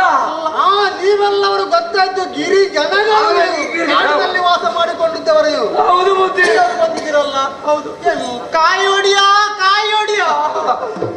ಏನ ಕಾಯಿ ಹೊಡೆಯ ಕಾಯಬೇಕು ಒಡೆಯರೇ, ಅರಸರೇ. ಆದಿತ್ತು ಹೆದರಬೇಡಿ ಬುದ್ಧಿ. ನೀವಿದ್ರೆ ನಮ್ಗೆ ಧೈರ್ಯ ಹೆದರೋದಿಲ್ಲ, ನಾವು ಹೆದರಬೇಕಾದಿಲ್ಲ. ಮತ್ತೆ ಏನು ಅಂದ್ರಿ? ಕೇವಲ ವನವನ್ನು ನೋಡ್ಕೊಂಡಿರೋದಲ್ಲ, ಚೆನ್ನಾಗಿ ಕೃಷಿ ಮಾಡಬೇಕು ಹೇಳಿದ್ದೀರಿ ನೀವು. ಹೌದು, ಈ ಹಿಂದೆ ನಮಗೆ ಏನು ಉದ್ಯೋಗ ಇಲ್ಲ ಎಂಬುದಾಗಿ ತಮ್ಮ ಬಳಿಗೆ ಒಂದು ಆಶ್ರಯವನ್ನು ಬೇಡಿದವರು. ಆವತ್ತೆಲ್ಲವರು ನೀವು ಉದ್ಯೋಗವಿಲ್ಲದೆ ಅಲ್ಲಲ್ಲಿ ತಿರುಗುತ್ತಾ ಇದ್ದೀರಿ. ಹೌದು, ಆವಾಗ ನಾನೇ ಅಲ್ಲಿಗೆ ಬಂದು ನಿಮ್ಮನ್ನು ನೋಡಿ ಹಾಗೆ ಸೋಮಾರಿಗಳಾಗಿ ತಿರುಗುವುದು ಸರಿಯಲ್ಲ ಯೋಚನೆ ಮಾಡಿ ನಿಮ್ಮನ್ನೆಲ್ಲ ಕರೆದುಕೊಂಡು ಬಂದು ನಿಮಗೆಲ್ಲವರಿಗೂ ಆಶ್ರಯ ಕೊಟ್ಟವ ನಾನು. ಹೌದು, ಮತ್ತೊಂದು ಮಾತು ಹೇಳಿದ್ದೀರಿ ನೋಡಿ, ದುಡಿ ದೊಣ್ಣೆ ಮಹಾರಾಯ ಅಂತ. ದುಡಿ ದೊಣ್ಣೆ ಮಹಾರಾಯ, ದುಡಿದು ಊಟ ಮಾಡಿ. ಹೌದು, ಕೈ ಮೊಸರಾದ್ರೆ ಬಾಯಿ ಕೆಸರು ನೀವೇ ಹೇಳಿದವರು. ಏನು ಕೈ ಮೊಸರಾದ್ರೆ ಬಾಯಿ ಕೆಸರು ಹಾಗಲ್ವ? ಕೈ ಕೆಸರಾದ್ರೆ ಬಾಯಿ ಮೊಸರು. ಹೌದು. ಆಮೇಲೆ ಕಾಯಕವೇ ಕೈಸಾಲ ಅಂತ ಹೇಳಿದ್ದೀರಿ. ಕೈಸಾಲ ಕಾಯಕವೇ ಕೈಲಾಸ. ಹಾಗೆ ಚೆನ್ನಾಗಿ ಕೃಷಿ ಮಾಡಿದ್ದೀವಿ. ಹೌದು, ಆಮೇಲೆ ನೀವು ಕೊಟ್ಟ ಸ್ಥಳದಲ್ಲಿ ಚೆನ್ನಾಗಿ ಕೃಷಿಗಳನ್ನು ಮಾಡಿದ ನೀವೇ ಹೇಳಿದವರು. ಆ ಬಳಿಕ ಒಂದು ಮಾತು ಹೇಳಿದಿರಿ ನೋಡಿ, ಕೃಷಿತೋ ಜಾಸ್ತಿ ದುರ್ಭಿಕ್ಷಂ, ಚಪಾತಿ ಜಾಸ್ತಿ ಪಾನಕ ಊಟ. ಇದನ್ನೆಲ್ಲ ಹೊತ್ತು ತಂದು ಹಾಕುದು ಯಾಕ? ನೀವೆಲ್ಲ ದೊಡ್ಡವರು ಹೇಳ್ತೀರಿ. ಅದು ಹಾಗಲ್ಲ. ಕೃಷಿತೋ ನಾಸ್ತಿ ದುರ್ಭಿಕ್ಷಂ, ಚಪತೋ ನಾಸ್ತಿ ಪಾತಕವು, ಮೌನವು ಕಲಹ ನಾಸ್ತಿ. ಈಗ ಹೇಳಿದ್ದಾನ. ಹೌದು, ಈಗ ಇಂಥದ್ದು ಹೇಳಿದ್ದೀವಿ. ಹಿಂದೆ ಮುಂದೆ ಆಯ್ತಾಯ್ತು. ಹಾಗೆ ಮುಂದೆ ಚೆನ್ನಾಗಿ ದುಡಿದಿದ್ದೀವಿ. ಚೆನ್ನಾಗಿ ಎಲ್ಲಿ ಕೆಲಸ ಮಾಡಿದ್ದೀರಿ? ಹೌದು, ಒಳ್ಳೆ ಬೆಳೆಗಳನ್ನು ಬೆಳೆಸಿದ್ದೇವೆ. ಯಾವುದಲ್ಲ? ಅಡಿಕೆ ಬೆಳೆಸಿದ್ದೀವಿ. ಹೌದು, ಕಂಗು ಬೆಳೆಸಿದ್ದೀವಿ. ಅಡಿಕೆಯನ್ನು ಬೆಳೆಸುವ ಕಂಗು ಬೆಳೆಸುವ ಎಂತದ್ದು ಎಲ್ಲ ಒಂದೇ ಅಲ್ವ? ಒಂದೇ ಕಂಗು ಬೆಳೆಸಿದ್ದೀವಿ, ತೆಂಗು ಬೆಳೆಸಿದ್ದೀವಿ, ತಂಗು ತೆಂಗು, ಹೌದು. ಭತ್ತ ಬೆಳೆಸಿದ್ದೀವಿ, ಭತ್ತ. ತಾಳೆ ಬೆಳೆಸಿದ್ದೀವಿ, ಹೌದು. ಬಾಳೆ ಬೆಳೆಸಿದ್ದೀವಿ, ಹೌದು. ತಾಳೆ ತಾಳೆ ಅವಳಿಕ ಕಬ್ಬು ಬೆಳೆಸಿದೀವಿ, ರಾಗಿ ಬೆಳೆಸಿದೀವಿ, ಜೋಳ ಬೆಳೆಸಿದೀವಿ, ಇಷ್ಟೆಲ್ಲ ಬೆಳೆಗಳು. ಆ ಬಳಿಕ ಸರಕಾರಿ ಕೂಡ ಮಾಡಿದ್ದೇವೆ ನಾವು. ಹೌದು. ಯಾವುದಲ್ಲ, ತೊಂಡೆ ಬೆಂಡೆ ಅಲಸಂಡೆ, ಹೌದು. ಓಹೋ ತೊಂಡೆ ಬೆಂಡೆ ಅಲಸಂಡೆ, ಅವರೆಕಾಯಿ, ಹೀರೆಕಾಯಿ, ಶೀನಯ್ಯನಕಾಯಿ, ಏ ಹೀರೆಕಾಯಿ ನನಗಿಂತ ತೋರಿಸುದು ಸೀನಯ್ಯನಕಾಯಿ, ಅವರೆಕಾಯಿ, ಹೀರೆಕಾಯಿ, ಹೀರೆಕಾಯಿ, ಶೀನಯ್ಯನಕಾಯಿ, ಚೀನಿಕಾಯಿ, ಚೀನಿಕಾಯಿ, ಆಮೇಲೆ ದೊಂಡೆಕಾಯಿ, ದೊಂಡೆಕಾಯಿ, ಕೊಂಡಕಾಯಿ, ಹಾಗಲ್ಲಕಾಯಿ, ಹಾಗೆ ಹೌದು, ಅದು ಅಲ್ಲ ಹಾಗಲ್ಲಕಾಯಿ, ಹಾಗಲಕಾಯಿ, ಹಾಗಲಕಾಯಿ, ಪಡುವಲಕಾಯಿ, ಹೌದು. ಪಡುವಲಕಾಯಿ, ಆಮೇಲೆ ಉರುಟು ಬದನೆ, ಉದ್ದ ಬದನೆ, ಹೌದು, ಅದು ಬೆಳೆಸಿದ್ದೀವಿ. ಎರಡು ವಿಧದ್ದು ಬುದ್ಧಿ. ಆಮೇಲೆ ಗಂಡಸರು ಮಾತ್ರ ಅಲ್ಲ, ನಮ್ಮಲ್ಲಿ ಈಗ ಹೆಣ್ಮಕ್ಳು ಒಂದು ಹೊಸ ಉದ್ಯೋಗ ಪ್ರಾರಂಭಿಸಿದ್ದಾರೆ. ಯಾವಾಗಲೂ ನೀವು ಗಂಡಸರೇ ದುಡಿಯುತ್ತಿದ್ದವರು, ಈಗ ಹೆಣ್ಮಕ್ಳು ದುಡಿಯುತ್ತಾರೆ. ಹೆಣ್ಮಕ್ಳು ಅವರಿಗೇನು ಕೆಲಸವ ಎಂತದದ್ದು? ಹೇನುಗಾರಿಕೆ, ಹೇನುಗಾರಿಕೆ. ಬೇಗ ಹೇಳಲಿಕ್ಕೆಲ್ಲ ಬರುವುದಿಲ್ಲ, ನೀನು ಸುಮ್ಮನೆ ಯಾಕೆ ಬಂದದ್ದು? ದನಗಳನ್ನು ಸಾಕಿ ಹಾಲು ಕರೆದು ಮಾರಾಟ ಮಾಡುವ ಹೇನುಗಾರಿಕೆ ಅಲ್ಲ, ಹೈನುಗಾರಿಕೆ. ಹೈನುಗಾರಿಕೆ, ಹೈನುಗಾರಿಕೆ, ಎಂತದು? ಹೈನುಗಾರಿಕೆ ಅದು ಮಾಡಿದ್ದಾರೆ ಬುದ್ಧಿ. ಅದು ಮಾಡಿದ್ದ, ಅದೆಲ್ಲ ಆಯ್ತಲ್ಲ. ಹೂ ಗಿಡಗಳನ್ನು ನಟ್ಟು ಬೆಳೆಸಿದ್ದೀವಿ ಬುದ್ಧಿ. ಹೂ ಗಿಡಗಳನ್ನು ನಟ್ಟು ಬೆಳೆಸಿದ್ದೀವಿ, ಹೂವಿನ ಗಿಡಗಳನ್ನು ನಟ್ಟು ಬೆಳೆಸಿದ್ದೀರಿ. ಹೌದು. ಒಳ್ಳೆ ಬೆಳೆಗಳು ಬಂದಿದೆ. ಬಂದಿದೆ. ಆದ್ರೆ ಏನು ಮಾಡೋಣ ಬುದ್ಧಿ? ಕೈಗೆ ಬಂದ ತುತ್ತು ಬಾಯಿ ಆಯ್ತು ಜೀಯ. ಏಯ್, ಓ, ನಮ್ಮ ಈ ಊರಿನಲ್ಲಿ ಕಳವು ಮಾಡುವವರು ಯಾರು ಇಲ್ಲ. ಇಲ್ಲ. ಕಳವು, ಕೊಲೆ, ಹಾದರವೇ ಮೊದಲಾದ ಕೆಟ್ಟ ಚಟಗಳು ತಲೆಗೆತ್ತದ ಹಾಗೆ ಪರಿಪಾಲಿಸುತ್ತಾ ಬಂದವ ನಾನು. ಹೌದು. ಹೆಸರು ಕೇಳಿದ್ರೆ ಸಾಕು, ಕಳ್ಳರು ಗಟ ಗಟ ಗಟ ಗಟ ಗಟ ಗಟ ಗಟ ಗಟ ಗಟ. ಹೆದರ್ತಾರೆ. ಹಾಗೆ ನೀವು ಕಳ್ಳರು ಯಾರ ಬಂದದ್ದು ಇಲ್ಲಿಗೆ? ಕಳ್ಳರು ಬರಲಿಲ್ಲ, ರೋಗ ರುಜಿನಗಳಿಲ್ಲ, ಕಾಡಿನಲ್ಲಿರುವಂತಹ ದುಷ್ಟ ಮೃಗಗಳು ಬಂದು ನಮ್ಮ ಕೃಷಿಗಳನ್ನೆಲ್ಲ ಹಾಳು ಮಾಡಿ ಬಿಟ್ಟು ಬುದ್ಧಿ. ಮೃಗಗಳು? ಹೌದು. ಯಾವುದೆಲ್ಲ? ಬೇರೆ ಬೇರೆ ಜಾತಿಯ ಮೃಗಗಳು. ಕರಡಿ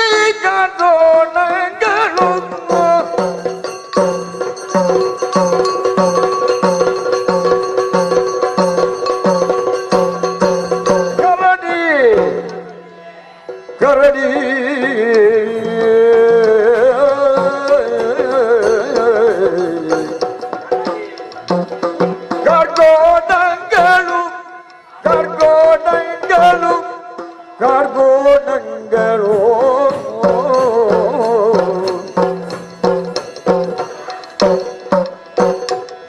ಕೇಸರಿ ಮತ್ತೆ ಸರಭ ಮುದ್ದದ ಮೃಗಗಳು,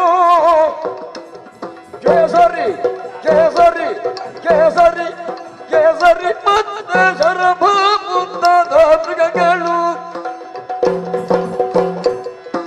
ಕರುಣದಿ ಲಾಲಿಸು ನರಿಮುಸು ಸಿಂಗಗಳು, ಕರುಣದಿ ಲಾಲಿಸು ನರಿಮುಸು ಸಿಂಗಗಳು, ತರ ತರ ಮೃಗಗಳು ದೂರ ಕೊಂಡೈತವು. ಲಾಲಿಸದೆ ಖುಷಿಯ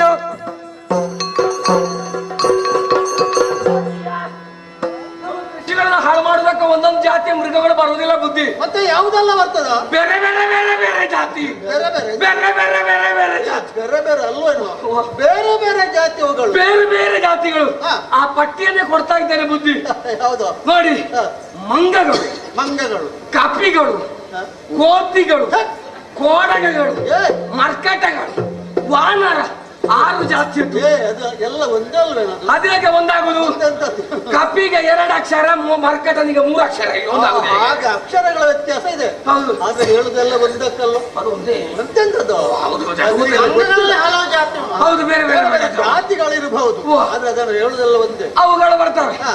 ಆ ಬಳಿಕ ಹುಳಿ ಬರ್ತದೆ ಬುದ್ಧಿ. ಅದು ನಿನ್ನಿಗೆ ವಾ. ತಿಂದದ್ದು ಹೆಚ್ಚಾದ ಕಾರಣ ಹುಳಿ ಬಂದದ್ದು. ಬೆಳಿಗ್ಗೆ ಹೊತ್ತು ಸ್ವಲ್ಪ ಹುಳಿ ಬರುದು, ಮಧ್ಯಾಹ್ನ ಆಗುವಾಗ ಅದರಿಂದ ಸ್ವಲ್ಪ ಹೆಚ್ಚಿಗೆ ಹುಳಿ, ಸಂಜೆ ಆಗುವಾಗ ಅದರಿಂದ ಸ್ವಲ್ಪ ಹೆಚ್ಚಿಗೆ, ರಾತ್ರಿ ಎಲ್ಲ ಹುಳಿಯೇ ಬಂದದ್ದು. ಹಾಗಿದ್ರೆ ನಿನಗಲ್ವಾ? ನನಗಲ್ಲ, ಹುಳಿ ಅಲ್ವಾ? ನಾನು ದನ ತಿನ್ನುವ ಹುಳಿ. ಹುಲಿಗಳು. ಹುಲಿ. ಹುಲಿ. ಮತ್ತೆ ಬುದ್ಧಿ, ಅದಕ್ಕೆ ಮತ್ತೊಂದು ಹೆಸರು ವಯಾಗ್ರ ಅಂತ. ವಯಾಗ್ರ ನೀಗೆ ಹೇಳುವುದು. ವಯಾಗ್ರ. ಹಾಗಲ್ವಾ? ನಾವು ವ್ಯಾಗ್ರ ಅಂದ್ರೆ. ಅವು ಬರ್ತವೆ, ಅವು ಹುಲಿಗಳು. ಆ ಬಳಿಕ ಸಿನಿಮಾ ಬರುವುದು. ಸಿನಿಮಾ. ಕಾಡಿನ ರಾಜ ಸಿನಿಮಾ. ರಾಜ. ಕಾಡಿನ ರಾಜ. ಹೌದು, ಸಿನಿಮಾ ಅಲ್ಲ. ಸಿನಿಮಾ ಅದಲ್ಲ, ಹಾ? ಸಿಂಹ. ಸುಸುಸುವ. ನಿನಗೆ ಹೇಳಲಿಕ್ಕೆ ಸುಸುಸುವ. ಸಿಂಹ ಅವು ಬರ್ತವೆ. ಆ ಬಳಿಕ ಆನೆ ಬರುದು.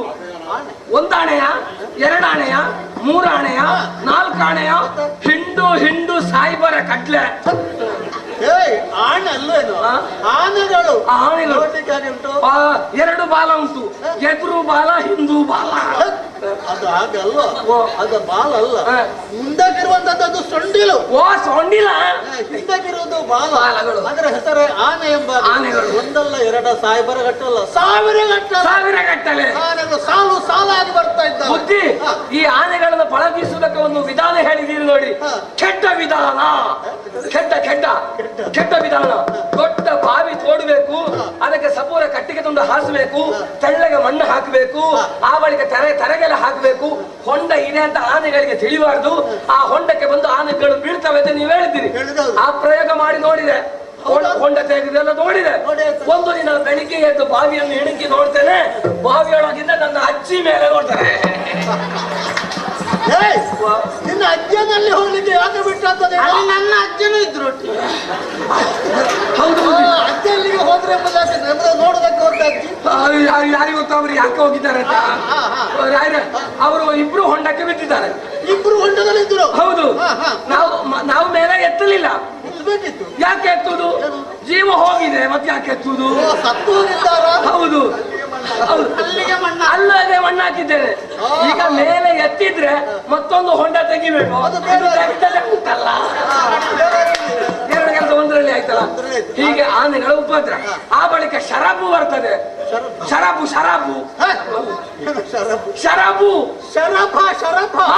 ಶರಾಬ. ಆ ಬಳಿಕ ಕಾಡು ಹಂದಿಗಳು ಬರ್ತವೆ. ಹೌದು, ಆ ಬಳಿಕ ತಾಡುಗೋಣ.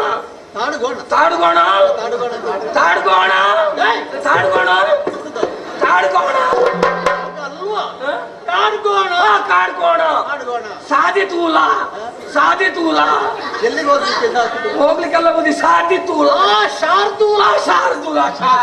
ಆಮೇಲೆ ಕಾಟಿ ಬರ್ತಾರೆ. ಹೌದು ಅದು ಕಾಡ್ಕೋಣನ ಹೆಂಡತಿ. ಹೌದು. ಆ ಬಳಿಕ ಕಾರಕಡ್ಡಿ.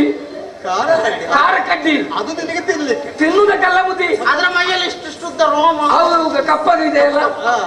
ಅದು ಕಾರಗಡ್ಡಿ ಅಲ್ಲ, ಕರಡಿ. ಕರಡಿ ಏನು ಮಾಡುವುದಿಲ್ಲ, ಸುಮ್ಮನೆ ಬುದ್ಧಿ. ಈ ಕರಡಿಗಳಿಂದ ಬೆಳೆಗಳಿಗೆ ಏನು ಹಾನಿ ಇಲ್ಲ. ಅದಿಲ್ಲ. ಮನುಷ್ಯರಿಗೆ ಉಪದ್ರ ಕೊಡ್ತದಲ್ಲ. ಮನುಷ್ಯರಿಗೆ ಎಂತದು ಮಾಡ್ತಾ ಅದು? ಗಂಡು ಕರಡಿ ಬರುವುದು ಹೆಂಗಸರನ್ನು ಹೊತ್ತುಕೊಂಡು ಹೋಗುದು, ಹೆಣ್ಣು ಕರಡಿ ಬರುವುದು ಗಂಡಸರನ್ನು ಹೊತ್ತುಕೊಂಡು ಹೋಗುದು. ಸಾಕ, ಯಾರ ಹೇಳಿದ್ರು ಹಾಗೆಲ್ಲ ಕರಡಿಗಳು ಮಾಡ್ತಾವೆ ಎಂಬ. ನಾನು ಯಾರ ಹೇಳಿದ ಮಾತನ್ನು ನಂಬಲಿಕ್ಕಿಲ್ಲ, ಇದು ನನ್ನ ಸ್ವಂತ ಅನುಭವ. ನೋಡಿದ್ಯಾ ನೀನು? ಅಯ್ಯೋ, ಪ್ರತ್ಯಕ್ಷವಾಗಿ ನೋಡಿದ್ಯಾ? ಹೌದಪ್ಪ, ಅನುಭವಿಸಿದ್ದೇನೆ. ಬುದ್ಧಿ ನೋಡಿ, ನನ್ನ ಮನೆಯಲ್ಲಿ ಒಬ್ಬರು ಅಜ್ಜಿ ಇದ್ದಾರೆ. ನನಗೆ ಒಬ್ಬಳು ಅಜ್ಜಿದ್ದಾರೆ. ಒಂದು ಅಜ್ಜಿ ಬಾಳಿಗೆ ಬಿದ್ದು ಸತ್ತಿದ್ದಾರೆ. ಮತ್ತೊಬ್ರು ಇದು ಅದು ಬಿದ್ದದ್ದು ತಂದೆಯ ತಾಯಿ, ಇದು ತಾಯಿಯ ತಾಯಿ. ಅಜ್ಜನ ಮನೆ. ಹೌದು, ಅಜ್ಜಿ ಇದ್ದಾರೆ. ಅವರಿಗೆ ದುಡಿಯುವುದಕ್ಕೆ ಆಗುದಿಲ್ಲ. ಬೆಳೆಗಳನ್ನು ನೋಡಿಕೊಂಡಿರ್ಲಿ ಅಂತ ಅಂಗಡಿಯಲ್ಲಿ ಕುಳಿತುಕೊಳ್ಳಿ. ಪ್ರಾಯದವಳು ಮುದುಕಿ ಅಂತ ಅಷ್ಟೇ. ನಾನು ಮಧ್ಯಾಹ್ನ ಹೊತ್ತಿಗೆ ಮನೆ ಒಳಗೆ ಊಟ ಮಾಡ್ತಾ ಇದ್ದೆ. ಆ ಹೊತ್ತಿಗೆ ಒಂದು ಸ್ವರ ಕೇಳಿತು, ಮಗನೇ ಅಂತ.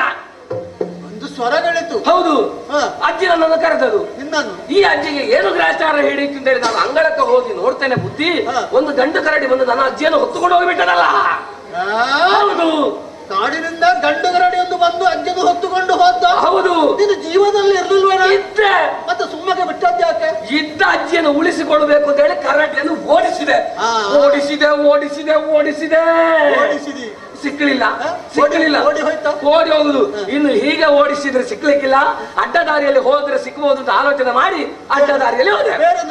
ಹೌದು, ಅಡ್ಡ ದಾರಿಯಲ್ಲಿ ಸ್ವಲ್ಪ ದೂರ ಹೋಗಿ ನೋಡ್ತೇನೆ. ಬುದ್ಧಿ, ಒಂದು ಕಡೆಯಲ್ಲಿ ಒಂದು ಹೆಣ್ಣು ಕರಡಿ ನನಗೆ ಅಂದಾಜು ಮಾಡ್ತದಲ್ಲ. ಇದನ್ನು ನೋಡಿ ನನ್ನ ಕೈ ಕಾಲು ಹೆದರಿತು, ಗಡಗಡ ನಡಗಿತ್ತು. ಹೆಣ್ಣು ಕರಡಿಯಲ್ಲಿ ನೋಡ್ತಾ ಇತ್ತ. ಹೌದು, ನನಗೆ ಮತ್ತೊಂದು ಆಲೋಚನೆ ಮಾಡಿದೆ. ಮನೆಯಲ್ಲಿ ನನ್ನ ಹೆಂಡತಿ ಮಾತ್ರ ಇರುವುದು, ಬೇರೆ ಗಂಡು ಕರಡಿ ಬಂದು ನನ್ನ ಹೆಂಡತಿಯನ್ನು ಹೊತ್ತುಕೊಂಡು ಪುಣ್ಯಕ್ಕೆ ಮನೆಯಲ್ಲಿ ಹೆಂಡತಿ ಇತ್ತು. ಹೌದು, ಬುದ್ಧಿ. ಈಗ ಮೃಗಗಳು, ಆ ಬಳಿಕ ಮೇಲಿಂದ ಪಕ್ಷಿಗಳು ಬರ್ತವೆ. ಪಕ್ಷಿಗಳು ಅವಲಕ್ಕಿ, ಬೆಳ್ತಿಗೆ ಅಕ್ಕಿ, ಕುಚ್ಚಿಲ ಅಕ್ಕಿ, ಮಂಡಕ್ಕಿ. ಏನೋ ಎಷ್ಟು ಇದೆ. ಆಮೇಲೆ ಒಂದು ಜಾತಿ ಅವಲಕ್ಕಿ ಕವಲಕ್ಕಿ ಅಂತ ಉಂಟು. ಅದೊಂದು ಉಂಟಾ? ಒಂದೇ ಜಾತಿಯ 2 ಹಕ್ಕಿಗಳು ಒಂದು ಮರದ ರೆಂಬೆ ಮೇಲೆ ಕೂತ್ಕೊಳ್ಳೋದು. ನಾವು ಕಾಳುಗಳನ್ನೆಲ್ಲ ಒಣಗಿಸ್ಲಿಕ್ಕೆ ಹಾಕ್ತೇವಲ್ಲ, ಅಲ್ಲಿಗೆ ಒಂದೊಂದೇ ಹಕ್ಕಿ ಬರೋದು. ಅದು ಒಂದು ಬರೋದು ಕಾಡು ಹೆಕ್ಕೋದು ಹೋಗುದು, ಮತ್ತೊಂದು ಬರೋದು ಕಾಡು ಹೆಕ್ಕೋದು ಹೋಗುದು, ಮತ್ತೊಂದು ಬರೋದು ಕಾಡು ಹೆಕ್ಕೋದು ಹೋಗುದು, ಮತ್ತೊಂದು ಬರೋದು ಕಾಡು ಹೆಕ್ಕೋದು ಹೋಗುದು. ಅದು ಅವಲಕ್ಕಿ ಕವಲಕ್ಕಿ ಹಾಗೆ ನೋಡ ಎಂತದೆಲ್ಲ ಹೇಳಿದೆಲ್ಲ. ಅವಲಕ್ಕಿನಲ್ಲಿ ಅಗಲಕ್ಕಿದ್ದು, ಬೆಳ್ತಿಗಕ್ಕಿಂತ ಬೆಳ್ಳಗಿದ್ದು, ನೋಡುವಾಗೆ ಬೆಳ್ಳಗೆ, ಕುತ್ತಿಲಕ್ಕಿಂತ ಹೇಳಿದ್ರೆ ಮೈ ಮೇಲೆ ಕುಚ್ಚು ಕುಚ್ಚು ಬಣ್ಣ ಇರುವುದು, ಮಂಡ್ಯಕ್ಕಿಂತ ಹೇಳಿದ್ರೆ ದೊಡ್ಡ ಮಂಡೆ ಇದ್ದು ಬುದ್ಧಿ. ಹೀಗೆ ಮೃಗಗಳು ಪಕ್ಷಿಗಳು ಬಂದು ನಮ್ಮ ಕೃಷಿಗಳನ್ನೆಲ್ಲ ಹಾಳು ಮಾಡಿಬಿಟ್ಟು ನಮಗೆ ಜೀವನ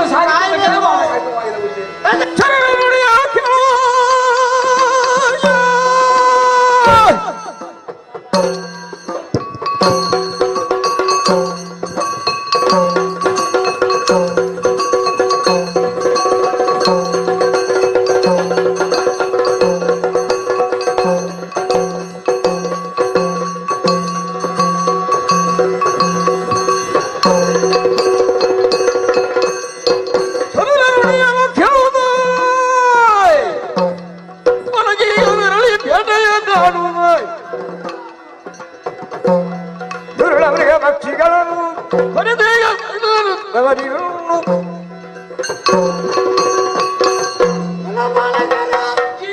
ನಿಮ್ಮೆಲ್ಲವರ ಮಾತುಗಳನ್ನು ಕೇಳಿದಾಗ ಎಲ್ಲವರು ಬಹಳ ಹೆದರಿಕೊಂಡಿದ್ದೀರಿ. ಯಾರು ಹೆದರದಿರಿ, ಸದ್ಧೈರ್ಯವನ್ನು ತಳೆಯಿರಿ. ಕಾಡಿನ ಮೃಗದಿಂದ ನಿಮಗೆಲ್ಲವರಿಗೂ ಈ ರೀತಿ ಅಂತ ಕೇಳುವಂತೆ ನೀವೆಲ್ಲವರು ಈ ನಾಡನ್ನು ಬಿಟ್ಟು ಬೇರೆಲ್ಲಿಗೆ ಹೋಗಿ ಬೀಡು ಮಾಡ್ತೀರಾ? ಅಲ್ಲಿ ಬಿಡಾರ ಮಾಡುವುದು ಬೇಡ. ನಿಮಗೆಲ್ಲವರ ಧೈರ್ಯವನ್ನು ಹೇಳಿ ಇಲ್ಲಿಯೇ ಕರೆದುಕೊಂಡು ಬಂದವ ನಾನು. ಆದ್ದರಿಂದ ರಕ್ಷಿಸಬೇಕಾದ ಹೊಣೆಗಾರಿಕೆ ನನ್ನದಾಗಿದೆ. ಆದ ಕಾರಣ ಹಣ ಮಾಡುವುದಲ್ಲ, ಇದು ಈ ಕ್ಷಣವೇ ನಿಮ್ಮ ಜೊತೆಯಲ್ಲಿ ನಾನು ಹೊರಟು ಬರ್ತೇನೆ. ಮೃಗಬೇಟೆಗೆ ಬಂದು ಮೃಗಗಳನ್ನು ಸಂಹಾರ ಮಾಡಿ ನಿಮಗೆ ಸುಖವನ್ನು ನಾನು ಅನುಗ್ರಹಿಸುತ್ತೇನೆ.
ಕಾಡಿನ ವನ್ಯ ಮೃಗಗಳನ್ನು ಸೆರೆಹಿಡಿಯಬೇಕಾಗಿ ವೃಂದಾವನದ ಸರ್ವಾಧಿಕಾರಿಯಾದಂತಹ ನೀನೇ ಹೊರಟು ನಿಂತಿದ್ದೀಯ. ಹೌದು ಅಣ್ಣ, ಈ ಕಾರ್ಯಕ್ಕೆ ನಾನೇ ಬೇಕೆ ಅಲ್ಲ ಮತ್ತೊಬ್ಬರು ಸಾಕೆ ಎನ್ನುವಂತಹ ವಿಚಾರವನ್ನು ನೀನ್ಯಾಕೆ ಯೋಚಿಸಬಾರದು?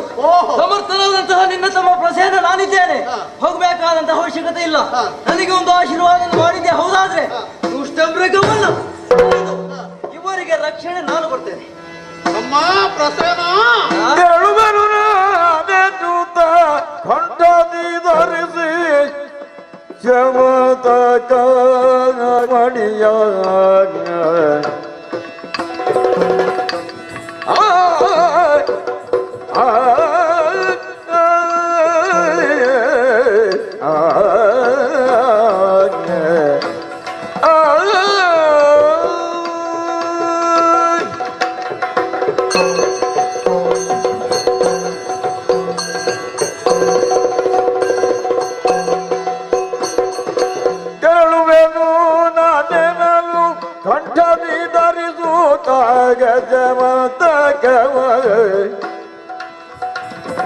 ರತಿ ಗೋಪುದು ಎನ್ನುತ್ತ ಒಡವೆರಸಿ ಒಬ್ಬ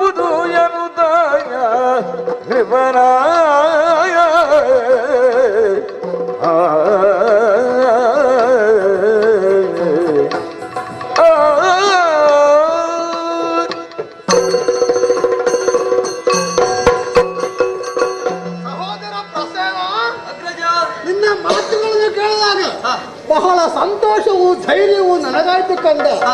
ಆದಷ್ಟು ಬೇಗನೆ ತಾನೇ ಹೋಗ್ತೇನೆ ಎಂಬಾಗ ಹೊರಟಿದ್ಯಲ್ಲ. ಹೌದಣ್ಣ. ಸರಿ ಮಗನೇ, ಆದ್ರೆ ಕಳುಹಿಸಿಕೊಡುವಾಗ ಎಚ್ಚರಿಕೆ ಮಾತನಾಡಬೇಕಾಗಿದೆ. ಸಾಮಾನ್ಯವಾದಂತಹ ಕಾಡಲ್ಲ, ಭಯಂಕರವಾದಂತಹ ಕಾಡಿನಲ್ಲಿ ಎಷ್ಟೋ ರಕ್ಕಸರ ಮೃಗಗಳೆಲ್ಲ ಬಿಡಾರ ಮಾಡಿಕೊಂಡಿರ್ತವೆ. ಆದ್ದರಿಂದ ಹೋಗುವಾಗ ಧೈರ್ಯವಾಗಿ ಹೋಗಬೇಕಂದ. ಅಲ್ಲದೆ ಶಮಂತಕ ರತ್ನ ಎನ್ನುವಂತಹ ಒಂದು ಮಹತ್ವವುಳ್ಳಂತಹ ಒಂದು ರತ್ನ ನಮ್ಮ ಅರಮನೆಯಲ್ಲಿ ಇದೆ.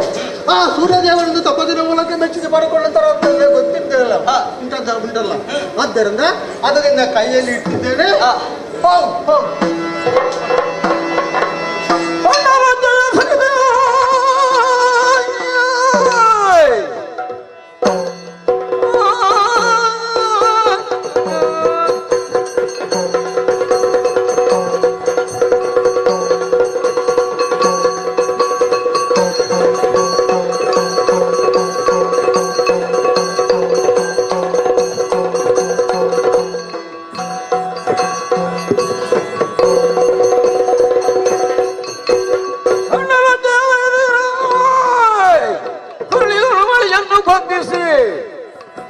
ಹೊರಳಿದಳು ಮಡಿಯನ್ನು ಭಕ್ತಿಸಿ ಹರಿದೇಟಗೆ ವರ್ಣನಾಗಿ ಜನರೊಂದು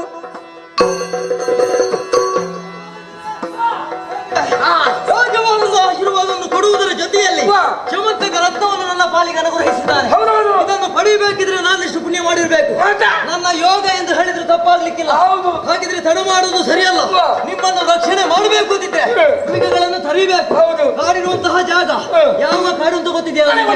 ಮುಂದುವರಿಯೋ.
ಅಟ್ಟೈಸೆ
ಹಿಂಸೆಗೊಳಿಸಿ ಒಳಪಡಿಸ್ತಾ ಇದೀಯ.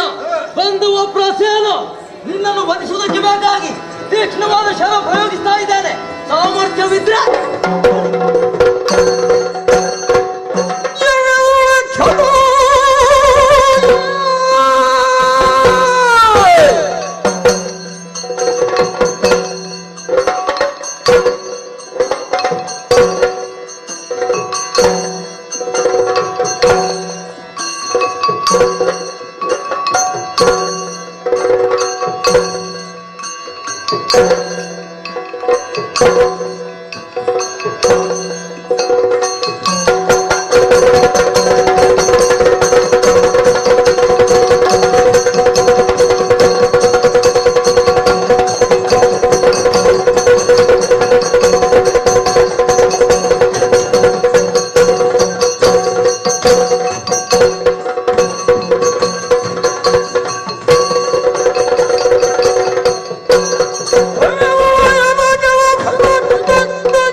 ನಾನು ಬಂದಾಕ್ಷಣ ಸಾಧು ಪ್ರಾಣಿಗಳೆಲ್ಲ ದಿಕ್ಕಿಟ್ಟು ಓಡುವುದಕ್ಕೆ ಆರಂಭಿಸಿದ್ದೇವೆ. ಆದ್ರೆ ನೀನೊಬ್ಬ ಮಾನವ ಯಜ್ಞತನದಿಂದ ನನ್ನ ಎದುರಾಳಿಯಾಗಿ ನಿಂತಿದ್ದೀಯ. ಮಾತ್ರವಲ್ಲ ನನ್ನನ್ನು ವಧಿಸುವುದಕ್ಕಾಗಿ ಬಾಣ ಪ್ರಯೋಗ ಮಾಡಿದ್ದೀಯ. ನೀನು ಪ್ರಯೋಗಿಸಿದಂತಹ ಬಾಣವನ್ನು ದಿಕ್ಕೆ ಚೂರ್ಣಗೊಳಿಸಿದ್ದೇನೆ.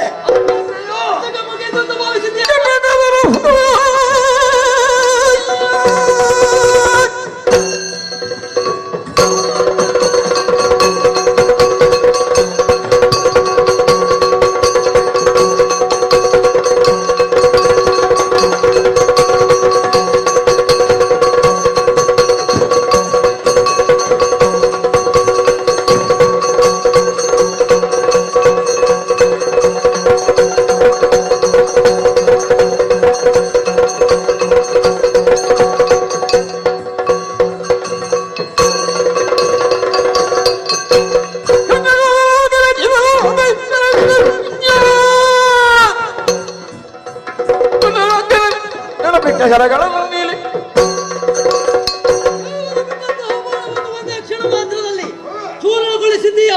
ಅಷ್ಟಕ್ಕೆ ಮುಗಿಯಿತು ಅಂತ ಭಾವಿಸಬೇಡ.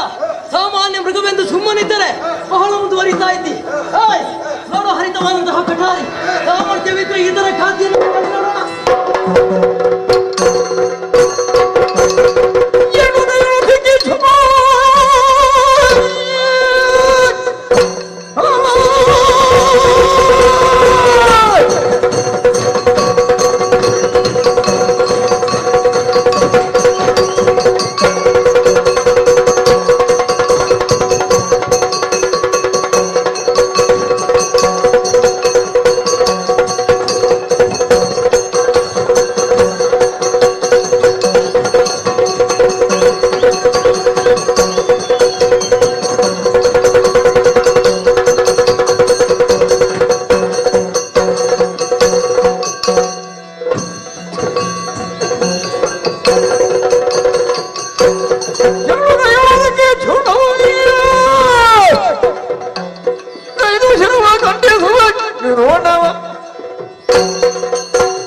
ನೀನು ಪ್ರಯೋಗಿಸಿದಂತಹ ಅಸ್ತ್ರಗಳೆಲ್ಲೂ ಬರಿದಾಗಿ ಹೋಯಿತು.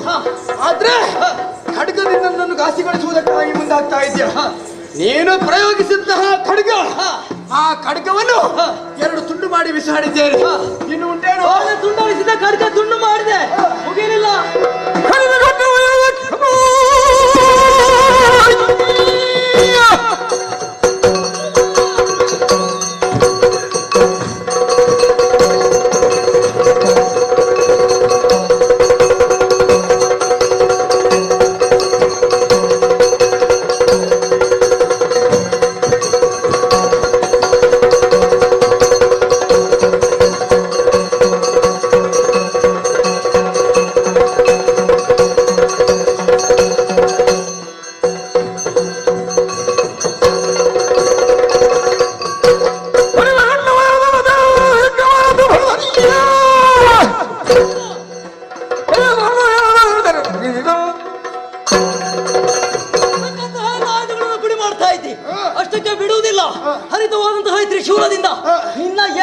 ಇಡ್ತೇನೆ ಬಾ. ನೋಡೋಣ ನೋಡೋಣ.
ಹೋರಾಟಕ್ಕಿಳಿದಂತಹ ಬಾಲಕ ಹಸುವನ್ನು ನೀಗಿದ್ದಾನೆ. ಮಾತ್ರವಲ್ಲ, ಆತನ ಕೊರಳಲ್ಲಿದ್ದಂತಹ ವಿಶೇಷವಾದಂತಹ ಒಂದು ಮಣಿ, ಎಂತಹ ಪ್ರಭೆ ಇದು! ಪ್ರಭೆಯಿಂದ ಕಂಗೊಳಿಸುವಂತಹ ಈ ಮಣಿಯನ್ನು ನಾನು ಪಡೆದುಕೊಂಡಿದ್ದೇನೆ. ಅಪ್ಪ, ಕತ್ತಲೆ ತುಂಬಿದಂತಹ ಈ ಕಾಡಿನ ಮಧ್ಯದಲ್ಲಿ ಒಮ್ಮಿಂದೊಮ್ಮೆಗೆ ಬೆಳಕು. ಇದಕ್ಕೆ ಕಾರಣ ಈ ಮಣಿಯಿಂದ ಎನ್ನುವುದನ್ನು ಅರ್ಥ ಮಾಡಿಕೊಂಡೆ. ಈ ಮಣಿಯನ್ನು ಕಂಡು ಸಂತೋಷದಿಂದ ನನ್ನ ಗುಹೆಗೆ ತೆರಳುತ್ತೇನೆ.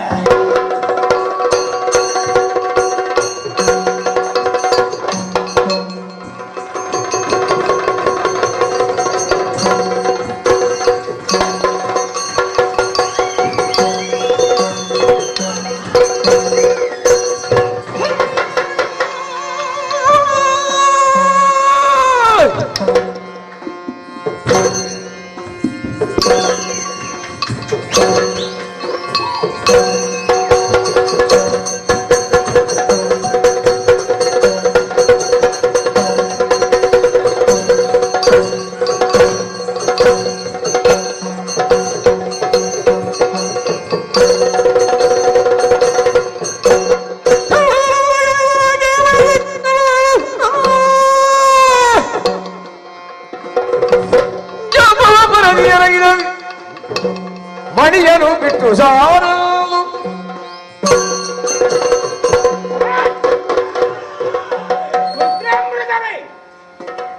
ಮಾನವನ ಮರಣಾಂತರವನ್ನು ಕೇಳಿ ವೇಗವಾಗಿ ಓಡಿ ಬಂದು ಅವನ ಕರುಳಗಿದು ನೆತ್ತರನ್ನು ಕುಡಿದು ಮಾಂಸ ಭಕ್ಷಿಸಿ ಹೋಗುತ್ತಿರುವೆಯ ನರಮಾಂಸ ಭಕ್ಷಕನೇ, ಆ ದಿವ್ಯ ಮಣಿ ಎಲ್ಲಿಗೊಯ್ಯುತ್ತಿರುವೆ?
ವಿಶೇಷವಾದಂತಹ ಮಣಿಯನ್ನು ನಾನು ಸಂಪಾದಿಸಿಕೊಂಡಿದ್ದೇನೆ. ಮನುಷ್ಯನ ಮೌಲ್ಯವರಿಯದೆ ಅವನನ್ನು ಕೊಂದೆಯ ಪಾಪಿ.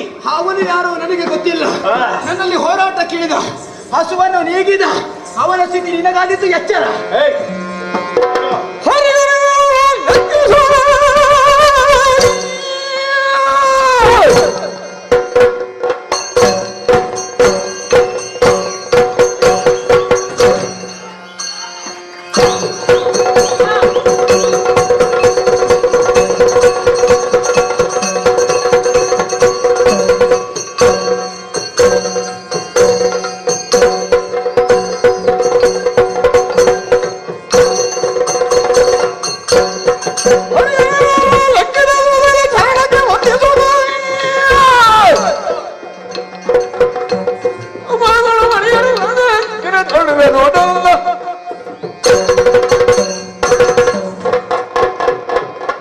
ಹರಿಹರನನ್ನು ಧುರದಲ್ಲಿ ಲೆಕ್ಕಿಸದ ಜಾಂಬವನಿಗೆ ಪ್ರಾಣಿ ನೀನು ಲಕ್ಷ್ಯವೇ.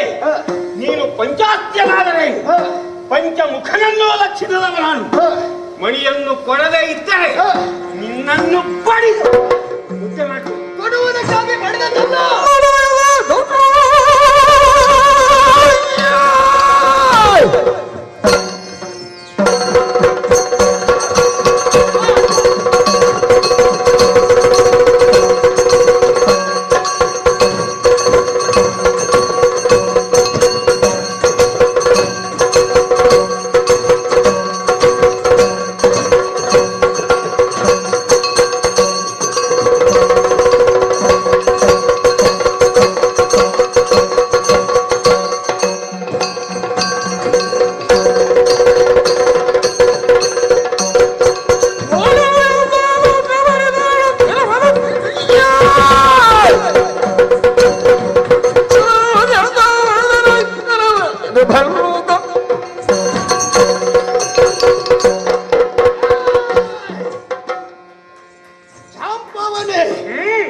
ನಾನು ಕಷ್ಟಪಟ್ಟು ಸಂಪಾದಿಸಿದ್ದು. ನಾನು ಮತ್ತೆ ಎಷ್ಟು ದುಡಿದಿದ್ದೇನೆ ಗೊತ್ತುಂಟ? ಹೌದೇ? ಮತ್ತೆ ದುಡಿದದ್ದ ಉರುಳಿದ್ದ ಮಾಸ್ಟರ್ ಕಷ್ಟಪಟ್ಟು ಪಡೆದಂತಹ ಈ ಮಣಿಯನ್ನು ಕೇಳುವುದಕ್ಕೆ ಎಂತಹ ಅಹಂಕಾರ ನಿನಗೆ? ಅಹಂಕಾರದಿಂದ ಮುಂದುವರಿದ್ರೆ ನಿನ್ನ ನಾಶ ಆದಿತ್ತು. ಕೊಡುವುದಿಲ್ಲ.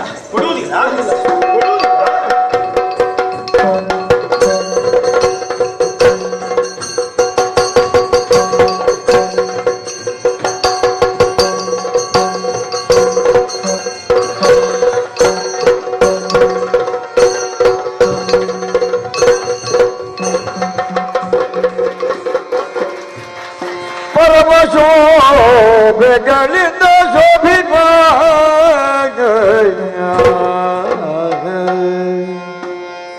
ಪರಮ ಶೋಭೆಗಳಿಂದ ಶೋಭಿತ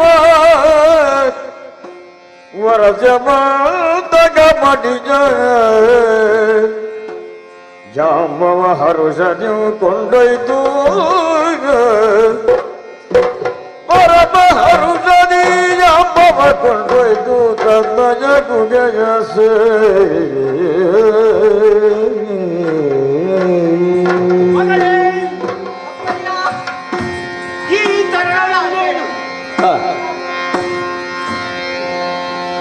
ಬೆರಳನ್ನು ಆಡಿಸುವುದಕ್ಕಾಗಿ ನೀನು ಬಹಳ ಕಷ್ಟಕ್ಕೊಳಗಾಗುತ್ತಿಲ್ಲ. ತೊಟ್ಟಿಲನ್ನು ತೂಗುತ್ತಾ ಗೋಕುಲವನ್ನು ಹಾಡುವ ಹೊತ್ತಿಗೆ ನಿನಗೆ ಸಂತೋಷವಾಗಲಿ, ಅದಕ್ಕಾಗಿ ಪ್ರಭಾವಲಯವನ್ನು ನಿರ್ಮಿಸುವ ಈ ದಿವ್ಯ ರಥವನ್ನು ತಂದಿದ್ದೇನೆ.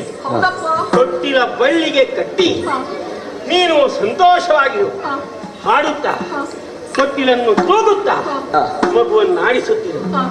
ಆದಷ್ಟು ಬೇಗ ಬನ್ನಿಯಪ್ಪ.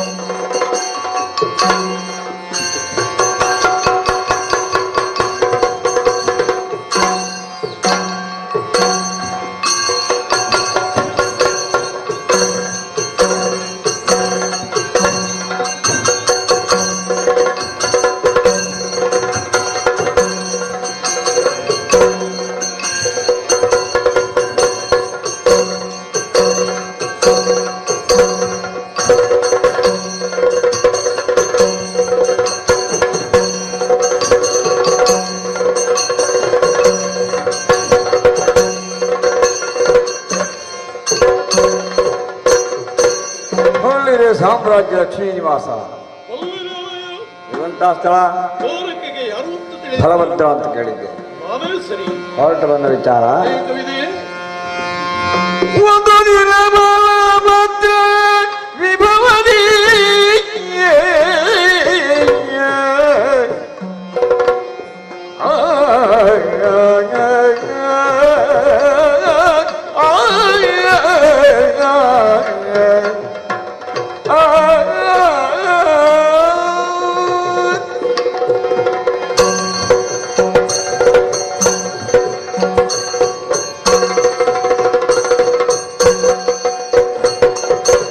ಒಂದು ದಿನ ಫಲಭದ್ರ ವಿಭವದಿ ಫಲಭದ್ರ ವಿಭವದಿ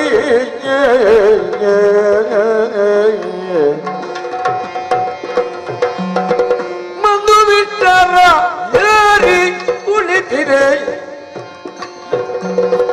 ಮಂದು ಬಿಟ್ಟರ ಯಾರಿ ಕುಳಿತಿರೆ, ಬಂದು ವೇದ ಜನುಡಿಸಿ ನಾರನ ಬಂದು ನಿಲವು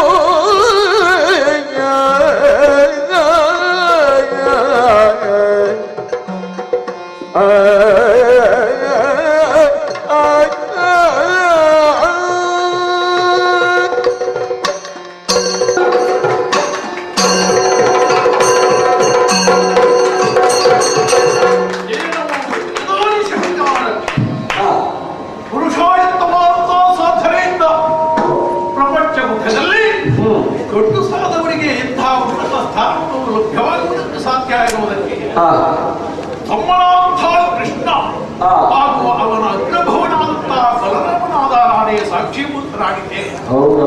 ಕೃತ ಯುಗದಲ್ಲಿ ಭಾರ್ಗವರಾಮನಾದರೆ ತ್ರೇತಾಯುಗದಲ್ಲಿ ಕೋದಂಡರಾಮ, ಈ ದ್ವಾಪರದಲ್ಲಿ ಬೆಟ್ಟೆತ್ತಿ ತೋರಿಸುವುದೇ ಬಲರಾಮನು. ಸಕ್ರಿಯವಾದಂತಹ ಸಾಮರ್ಥ್ಯದಿಂದಲೇ ಕಾಳಿಂಗ ಮರ್ದನ ಕೃಷ್ಣನಾದರೆ ಕಾಳಿಂದಿ ನದಿವರ್ಧನ ಈ ಬಲಭದ್ರ.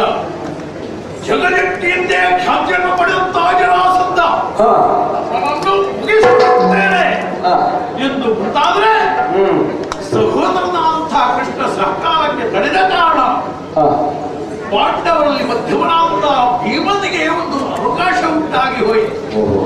ಯಾವುದೇ ರೀತಿಯಿಂದಲೂ ಶ್ರೀಮತ್ ವಿಭೂತಿಮತ್ ಗಾಂಭೀರ್ಯವಕ್ಕೆ ಇರುವಂತೆ ದೈವೀದತ್ತವಾಗಿಯೂ ಹಿರಿಯರಿಂದ ಬಳುವಳಿಯಾಗಿಯೂ ಸ್ವಯಾರ್ಜಿತವಾಗಿಯೂ ಸೌಭಾಗ್ಯವಂತರಾಗಿ ಹೇಗೆ ಬೆಳೆದಾಡುವುದಕ್ಕೆ ಸಾಧ್ಯ ಆಗುತ್ತದೆ?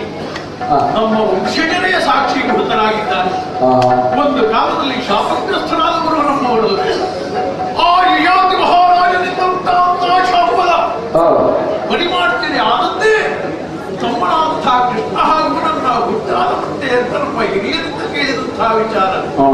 ಅಂತೂ ಮಲ್ಲಿಗೆಯ ಜೊತೆಯಲ್ಲಿ ಬಳ್ಳಿಗೂ ಬೆಲೆ ಬಂತಲ್ಲ ಎನ್ನುವಂತಹ ಸಮಾಧಾನ ನನಗಾಗಿದೆ. ಬಲಭದ್ರ ನಮ್ಮದೇ ಭದ್ರತೆಯ ಬುನಾದಿ ಏನು? ಇದಕ್ಕೆ ಸಾಕ್ಷಿ ಈ ದ್ವಾರಕೆಯ ನಿರ್ಮಾಣ. ಒಂದು ಕಾಲದಲ್ಲಿ ಏನೂ ಇಲ್ಲದವರಿಗೆ ಯಾದವರಿಗೂ ಲೋಕದಲ್ಲಿ ಸ್ಥಾನ ಇದೆ, ಮಾನ ಇದೆ, ಮರ್ಯಾದೆ ಇದೆ ಎನ್ನುವುದನ್ನು ಸೂಚ್ಯವಾಗಿ ಪ್ರಪಂಚ ಮುಖಕ್ಕೆ ತೋರಿಸಿಕೊಟ್ಟವರೇ ನಾವಿದ್ದರೂ ಅತಿಶಯವಲ್ಲ. ಗುರು ಸಾತ್ವೀಕರಿಂದ 64 ದಿವಸಗಳಲ್ಲಿ 64 ವಿದ್ಯೆಗಳನ್ನು ಜೀರ್ಣಿಸಿಕೊಂಡ ತಮ್ಮನಾದ ಕೃಷ್ಣನಿಗೆ ನಾನು ಅಣ್ಣನಾಗಿ ಹುಟ್ಟಿದ್ದೇನಲ್ಲ, ನನ್ನ ಜನ್ಮ ಸಾರ್ಥಕ ಎನ್ನುವಂತಹ ಸದ್ಭಾವನೆ ನನಗೆ.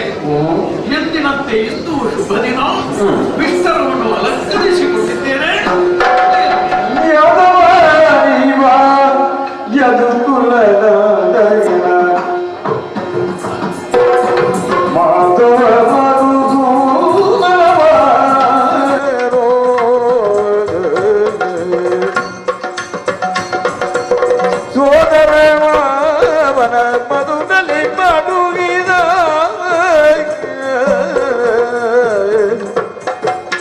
ಸೋದರ ಭಾವನ ಮಧುರಲಿ ಬಡುಗಿದ ಯಜೋದ ಬಾಲನರಿವಾರೋ ಯಾದವ ನೀವಾಯದ ಕುಲ ನರ್ದನ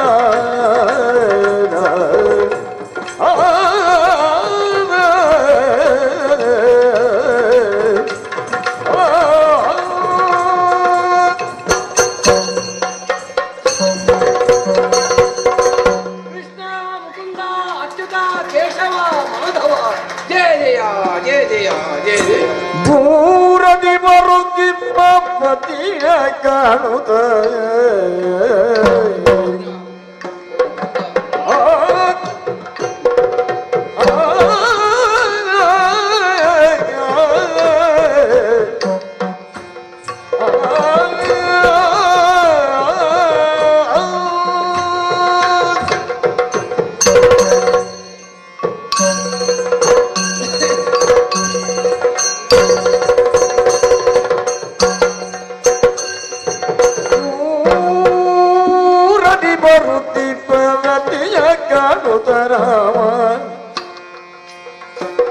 ಸಾರಿ ಬಂದನಿಗ ಭಿನಮಿಸಿ ಸಾರಿ ಬಂದನಿಗ ಭಿನಮಿಸಿ ಭೂರಿ ತೋಷದಿ ಪೀಠವಿತ್ತು ಭೂರಿ ತೋಷದಿ ಪೀಠವಿತ್ತು ಪೂಜಿಸುತ್ತಾಗ ಸಾರಿ ಜಗಮವತೆನ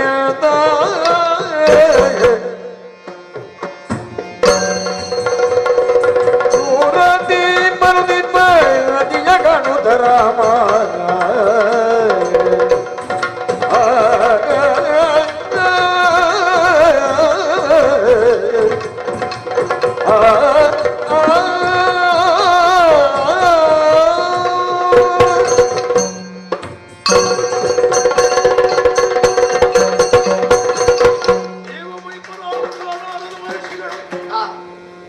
ಮಾನಸ ಪುತ್ರನಾದ ತಮ್ಮನ್ನು ಯಥಾಯೋಗ್ಯವೆಂದಲ್ಲ ಯಥಾಸಾಧ್ಯ ರೀತಿಯಲ್ಲಿ ಮಹತಿ ವೀಣೆಯ ನಾದವನ್ನೇ ಆಧರಿಸಿ ಯಥೋಚಿತವಾಗಿ ಯಥಾಸಾಧ್ಯ ರೀತಿಯಲ್ಲಿ ಕರೆತಂದು ಸತ್ಕರಿಸಿದವನಿದ್ದೇನೆ. ಧನ್ಯನಾಗಿ ನಾನು ಮಾಡಿದಂತಹ ಪೂಜೆಯಲ್ಲಿ ಲೋಪ ದೋಷಗಳಿದ್ದರೆ ತಮ್ಮನ ಮುಖ ನೋಡಿ ನನ್ನನ್ನು ಮನ್ನಿಸಬೇಕು ಅಂತ ಕೇಳ್ತಾ ಇದ್ದೇನೆ. ಇದರ ಜೊತೆಯಲ್ಲಿ ತ್ರಿಲೋಕ ಸಂಚಾರಿಗಳು ತಾವಲ್ಲವೇ? ಹೌದು. ಲೋಕ ಮೂರನ್ನು 3 ಕಾಲುಗಳಿಗೆ ಸಂಚರಿಸುವಂತಹ ಯೋಗ್ಯತಾವಂತರು. ಧೃತಕ್ಷಮೋದಮೋಸ್ತೇಯಂ ಶೌಚಮಿಂದ್ರಿಯ ನಿಗ್ರಹ ಧೀರ್ವಿದ್ಯಾ ಸತ್ಯಮಕ್ರೋಧವ ದಶಕಂ ಧರ್ಮಲಕ್ಷಣವು ಎನ್ನುವಂತೆ ಧರ್ಮದ 10 ಸ್ವರೂಪಗಳನ್ನು ಅರಿತು ಲೋಕೋದ್ಧಾರದ ಜೊತೆಯಲ್ಲಿ 3 ಮೂರ್ತಿಗಳ ಆಣತಿಯಂತೆ ಮುಂದುವರಿಯುವವರು ತಾವು ಅಂತ ಕೇಳಿದ್ದೇನೆ. ಯಾವುದೇ ಕಾರ್ಯ ಕಾರಣಗಳಿಲ್ಲದೆ ಎಲ್ಲಿಗೂ ತಮ್ಮ ಸವಾರಿಯಾಗುವುದಕ್ಕೆ ಸಾಧ್ಯ ಇರುವಂತೆ ಬರಬೇಕೆಂದಲ್ಲಿಗೆ ಬರುವವರಲ್ವಂತೆ. ಹಾಗೆಂದು ಬರಬೇಡವೆಂದು ಹೇಳಿದಲ್ಲಿಗೆ ಪದೇ ಪದೇ ಹೋಗುವವರು ಹೋದಂತೆ. ಕೆಲವೊಮ್ಮೆ ಕೃಷ್ಣನನ್ನೇ ಕಾಣ್ತಾ ಇದ್ದವರು ತಾವು. ಹಾಗೆಂದು ನನ್ನಲ್ಲಿಗೆ ಬರಲಿಲ್ಲ ಯಾಕೆ ಅಂತ ನನ್ನದಲ್ಲ.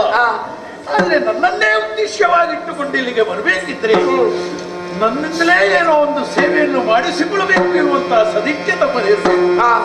ಸನ್ನಿಧಾನದಿಂದ ತಿಳಿಸಲ್ಪಟ್ಟಿದೆಯೇ? ಓ ಹಲಗರ ಸ್ವಾಮಿ, ಕೇಳುಗಳ ದರ ಬೇಡ ನರಿತುದನು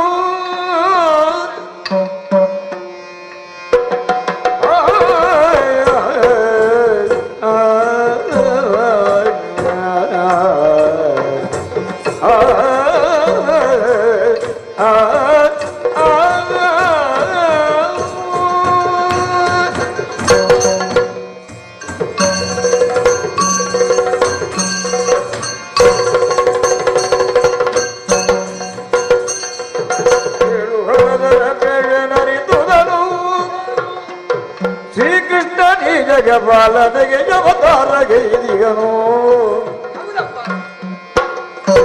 ಸರ್ವ ಜನರು ತಾಳಿದು ನಿಷ್ಠುರ ಬೆಳಜನಿಗೆ ತಗಿ ಬೆಳು ಬುದ್ಧಿಗಳನ್ನು ಬಯಲನಿ ಏಳುಗಲ್ಲದರ ಬೇಳೆನರಿದುದನು ಈ ಕೃಷ್ಣನೇ ಜಗ ಪಾಲನೆಗೆ ಅವತಾರಗೈದಿಗನು ಏಳುಗಲ್ಲದರ ಬೇಳೆನರಿದುದನು ಶ್ರೀಕೃಷ್ಣನೇ ಜಗ ಪಾಲನೆಗೆ ಜಗತಾರಗೈದಿಗನು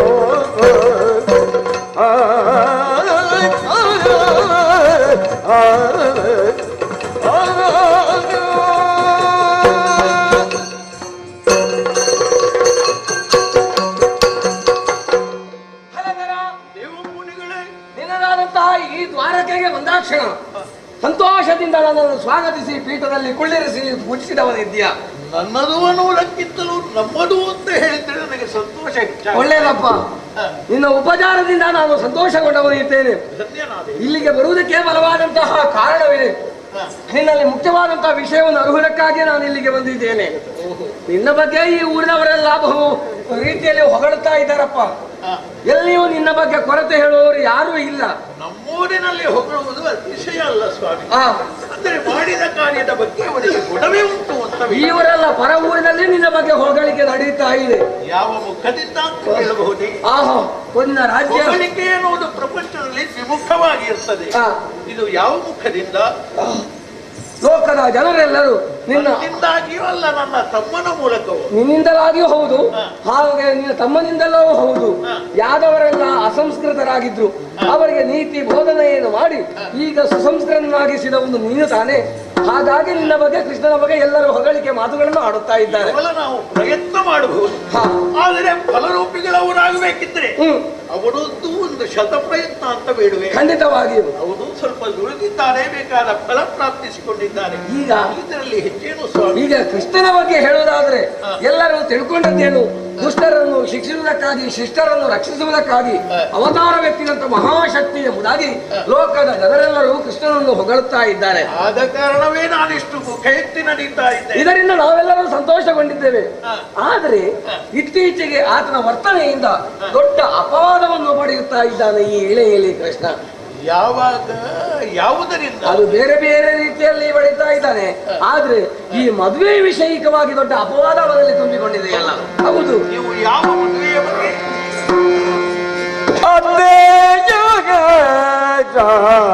ಜಾತಿ ದೇವಿ ಜೊಟು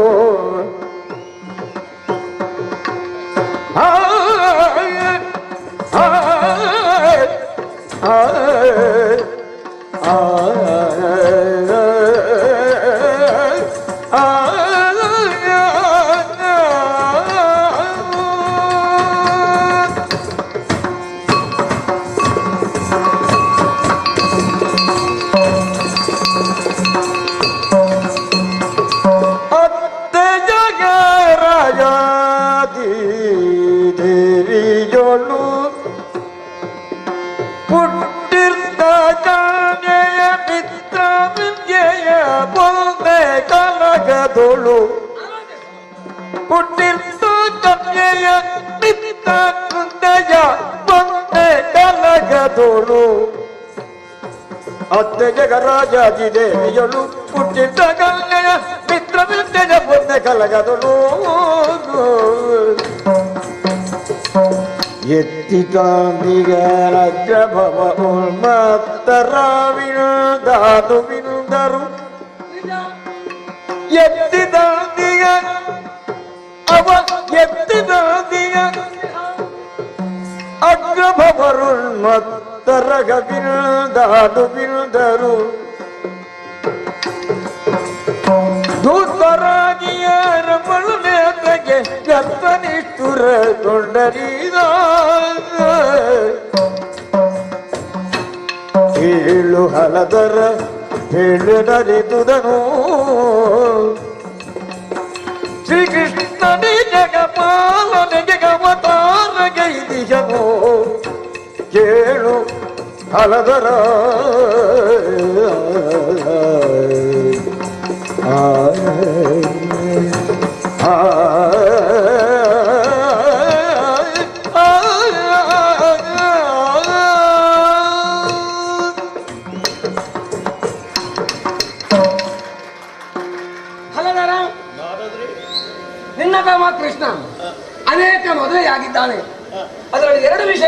ಇದ್ದೇನೆ.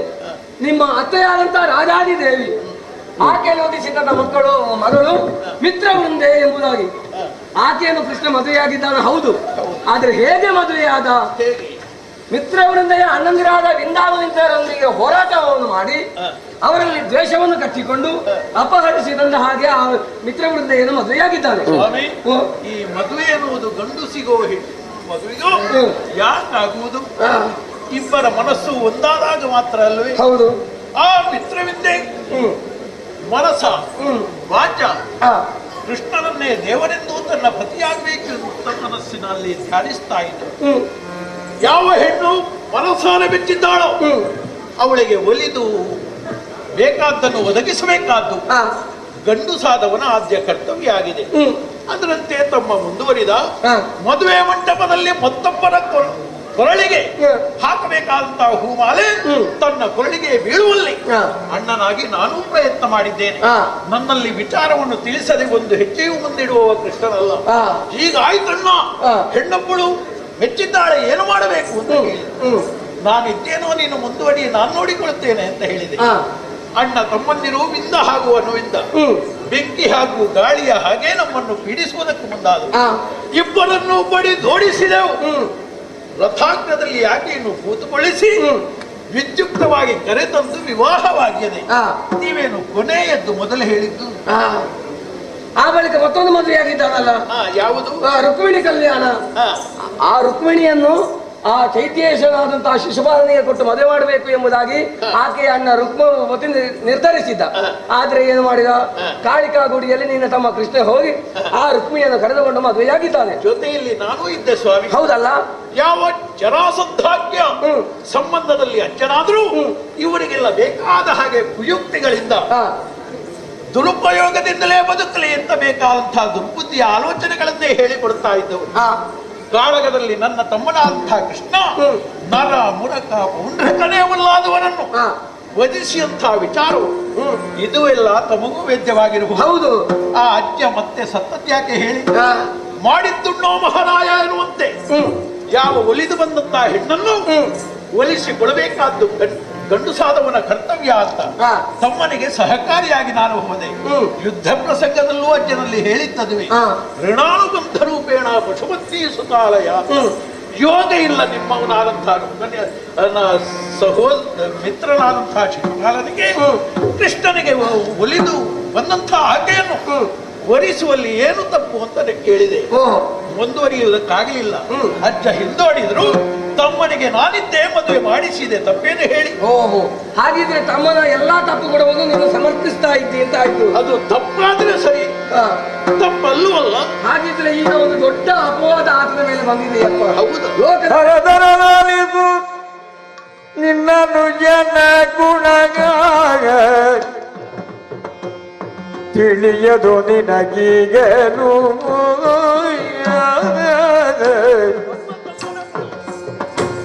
ಹಲದರಲಿದು ನಿನ್ನನ್ನು ಜನ ಗುಣ ತಿಳಿಯದು ನಿನಗೀಗನು. ಇಳೆಯೆಲ್ಲ ತುಂಬಿಗುವುದು ದಪವಾದವು, ಇಳೆಜುಳು ತುಂಬಿಗುವುದು ದಪವಾದವು. ಗಳಿಸಿದ ಶ್ರೀಕೃಷ್ಣನು ಅಪವಾದ ಗಳಿಸಿದ ಶ್ರೀಕೃಷ್ಣನು.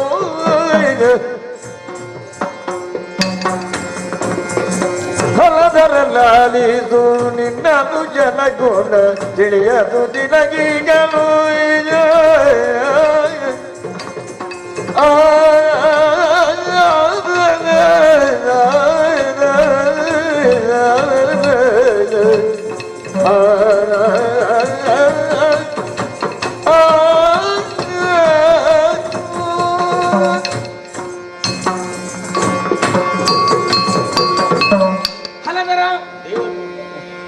ಹಾಗಾದ್ರೆ ನಿನ್ನ ತಮ್ಮನ ಸರಿಯಾದ ಕೊಂಡವು ನಿನ್ನ ಅರ್ಥ ಮಾಡಿಕೊಂಡಿಲ್ಲ ಅಂತ ಕಾಣುತ್ತದೆ.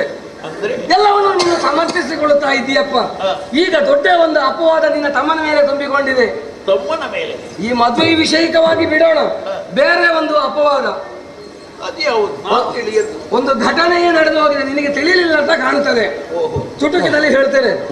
ವೃಂದಾವನದ ಅಧಿಕಾರಿಯಾಗಿರುವಂತಹ ಸತ್ರಾಜಿತ ಸೂರ್ಯನನ್ನು ತಪಸ್ಸನ್ನು ಮಾಡಿ ಆತನಿಂದ ಒಂದು ಮಣಿಯನ್ನು ಪಡೆದಿದ್ದಾನೆ, ಶಮಂತಕ ಮಣಿ ಎಂಬುದಾಗಿ. ಈ ವಿಷಯ ನಿನ್ನ ತಮ್ಮನಿಗೆ ತಿಳಿಯಿತು. ಹೇಗಾದರೂ ಮಾಡಿ ಆ ಮಣಿಯನ್ನು ಪಡಿಬೇಕು ಎಂಬಂತ ಉದ್ದೇಶದಿಂದ ಕೃಷ್ಣ ಸತ್ರಾಜಿತದ ಬಳಿಗೆ ಹೋಗಿ ಆ ಮಣಿಯನ್ನು ಕೇಳಿದ. ಆದರೆ ಸತ್ರಾಜಿತ ಕೊಡುವುದಕ್ಕೆ ಒಪ್ಪಲಿಲ್ಲ. ನಾನು ಕಷ್ಟಪಟ್ಟು ತಪಸ್ಸನ್ನು ಮಾಡಿ ಪಡೆದಂತಹ ಮಣಿಯನ್ನು ಯಾಕೆ ಕೊಡಬೇಕು ಎಂಬುದಾಗಿ ಕೇಳಿದ. ವಿಷಯವನ್ನು ಬಿಟ್ಟು ದ್ವಾರಕೆಗೆ ಬಂದ. ಹೀಗೆ ಸತ್ರಾಜಿತ ಒಂದು ದಿನ ಓರಗಸ್ಥನಾಗಿರುವಾಗ ವನಪಾಲಕರು ದೂರಿದ್ರು, ಕಾಡಿನ ಮೃಗಗಳ ಉಪಟಳ ಹೆಚ್ಚಾಗಿ ತೆರೆದುಕೊಡಬೇಕು ಎಂಬುದಾಗಿ. ಆತ ಹೊರಟು ನಿಂತಾಗ ಆತನ ತಮ್ಮ ಪ್ರಸೇನನೇ ಬಂದು, ಅಣ್ಣ ನೀವು ಹೋಗುವುದು ಸರಿಯಲ್ಲ, ಮೃಗಗಳನ್ನು ಒದಿಸುವುದಕ್ಕೆ ನಾನು ಹೋಗುತ್ತೇನೆ ಎಂಬುದಾಗಿ ಅಣ್ಣನಿಂದ ಆಜ್ಞೆಯನ್ನು ಪಡೆದ. ಆ ತಮ್ಮನನ್ನು ಕಳುಹಿಸಿಕೊಡುವಾಗ ಆತನ ರಕ್ಷಣೆಗೆ ಬೇಕಾಗಿ ಸತ್ರಾಜಿತ ಆ ಪ್ರಸೇನನ ಕೈಯಲ್ಲಿ ಸೂರ್ಯದತ್ತವಾದಂತಹ ಶಮಂತಕ ಮಣಿಯನ್ನು ಕೊಟ್ಟಿದ್ದಾರೆ. ಹೀಗೆ ಕಾಡಿಗೆ ಹೋಗಿ ಬೇಟೆಯಾಡುತ್ತಾ ಇರುವಾಗ ಸಂಜೆಯ ಹೊತ್ತು ವನಪಾಲಕರು ಹುಡುಕಿಕೊಂಡು ಬಂದರು, ಈ ಪ್ರಸೇನ ದೊರೆಗಳು ಎಲ್ಲಿ ಹೋಗಿದ್ದಾರೆ ಎಂಬುದಾಗಿ. ಹುಡುಕಿಕೊಂಡು ಬರುವಾಗ ಕಾಡಿನಲ್ಲಿ ಒಂದು ಕಡೆಯಲ್ಲಿ ಪ್ರಸೇನ ಸತ್ತು ಬಿದ್ದಿದ್ದಾರೆ. ಶಮಂತಕ ಮಣಿಯ ಅಪಹರಣವಾಗಿದೆ. ಈ ವಿಷಯ ಸತ್ರಾಜಿತನಿಗೆ ತಿಳಿಯಿತು. ಕಾಡುವಂತ ಮೇಲೆ ಚೋರರಿರುವುದು ಸ್ವಾಭಾವಿಕವಲ್ಲ? ಹೌದು. ಯಾರೋ ಕದ್ದುಕೊಂಡಿರಬಹುದು, ಅದಕ್ಕೆ ನಿಮಗೆ ಯಾಕೆ ಇಲ್ಲೇ ವಿಷಯ ಇರುವುದು. ಸತ್ರಾಜಿತ ನಿಮಗೆ ವಿಷಯ ಹೇಳಿ ಏನು ಮಾಡಿದಾನ ಗೊತ್ತೋ? ಪ್ರಸೇನನ್ನು ಕೊಂದದ್ದು, ಶಮಂತಕ ಮಣಿಯನ್ನು ಅಪಹರಿಸಿದ್ದು ಬೇರೆ ಯಾರೂ ಅಲ್ಲ, ಹಿಂದೆ ನನ್ನಲ್ಲಿಗೆ ಕೃಷ್ಣ ಬಂದಿದ್ದ ಆತನೇ ನನ್ನ ತಮ್ಮ ಪ್ರಸೇನನ್ನು ಕೊಂದು ಶಮಂತಕ ಮಣಿಯನ್ನು ಅಪಹರಿಸಿದ್ದಾನೆ. ಆತನು ಯಾರು ದೇವರು ಎಂಬುದಾಗಿ ನಂಬಬೇಡಿ. ಆತ ಕೊಲೆಗಳು ಕಳ್ಳ ಎಲ್ಲರೂ ಆತನ ಅಪವಾದ ಮಾತುಗಳಿಂದ ತುಂಬಿಕೊಂಡಿದೆಯಪ್ಪ. ಬೇಕಾ? ನಿನ್ನ ತಮ್ಮನಾಗಿದ್ದುಕೊಂಡು ಈತನಿಗೆ ದೊಡ್ಡ ಅಪವಾದ. ಕೃಷ್ಣನು ದಿಷ್ಟುರವ ತಂದು ಗೊಬ್ಬರು ಪ್ರಾಜ್ಞನು ಚಂದದೊಳಗದೆನ್ನುವುದ ವೈರಣೆಯಲ್ಲೂ ಬಾಧದಿದಾಳುದ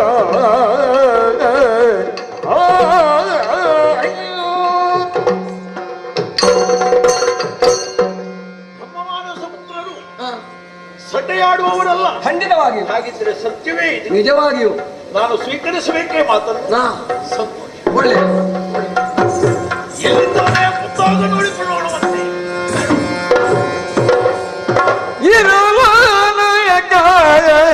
ಗೋವಿಂದನು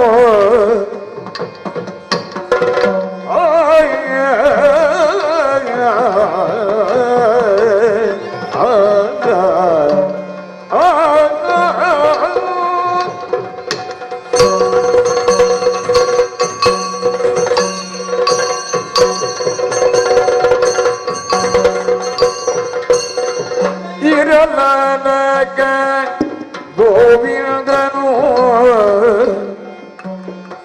ಸದಮನಿಗೆ ಬರಕಂಡು ಬಲರಾಮನು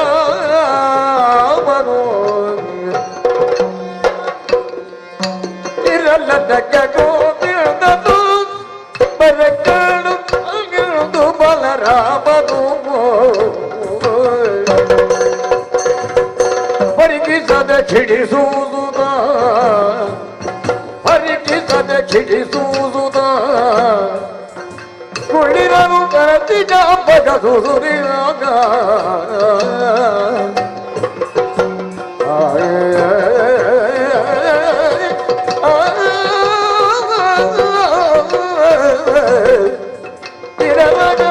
ಗೋವಿಂದ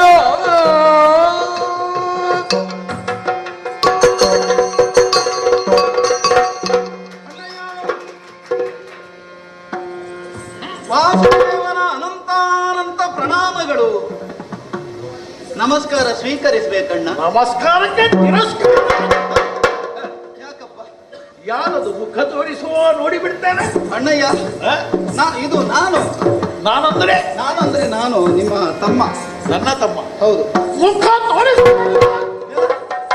ನಿಲ್ಲು ದೂರ. ಅಯ್ಯೋ ಯಾಕಪ್ಪ? ಅರುಗಬೇಕುದು ದಯೆಯಲ್ಲಿ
ಅರುಗಬೇಕು ಜಗತಿ ಕತಿ ಜತಳೆದಿರುಪಕಾರ ತ್ವರ ಜಲಿಯ ಚರಣ ಸೇವಕರನು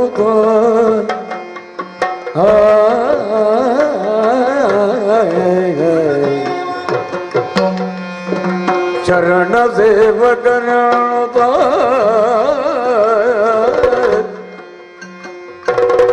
ಕೈ ಮುಗಿಯುತ್ತಿರುವ ಶ್ರೀಶನ ಕಾಣುತ್ತಾಗ ಕೈ ಮುಗಿಯುತ್ತಿರುವ ಶ್ರೀಶನ ಕಾಣುತ್ತಾಗ ಅಣ್ಣ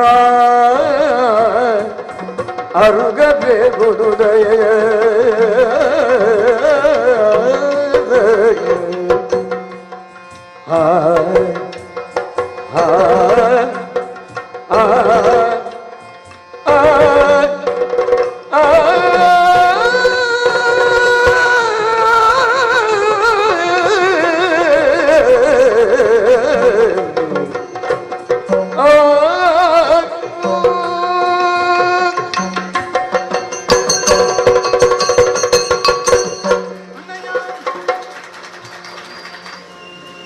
ಆಗೊಮ್ಮೆ ಈಗೊಮ್ಮೆ ನಿಮಗೆ ಸಿಟ್ಟು ಬಂದದ್ದುಂಟು.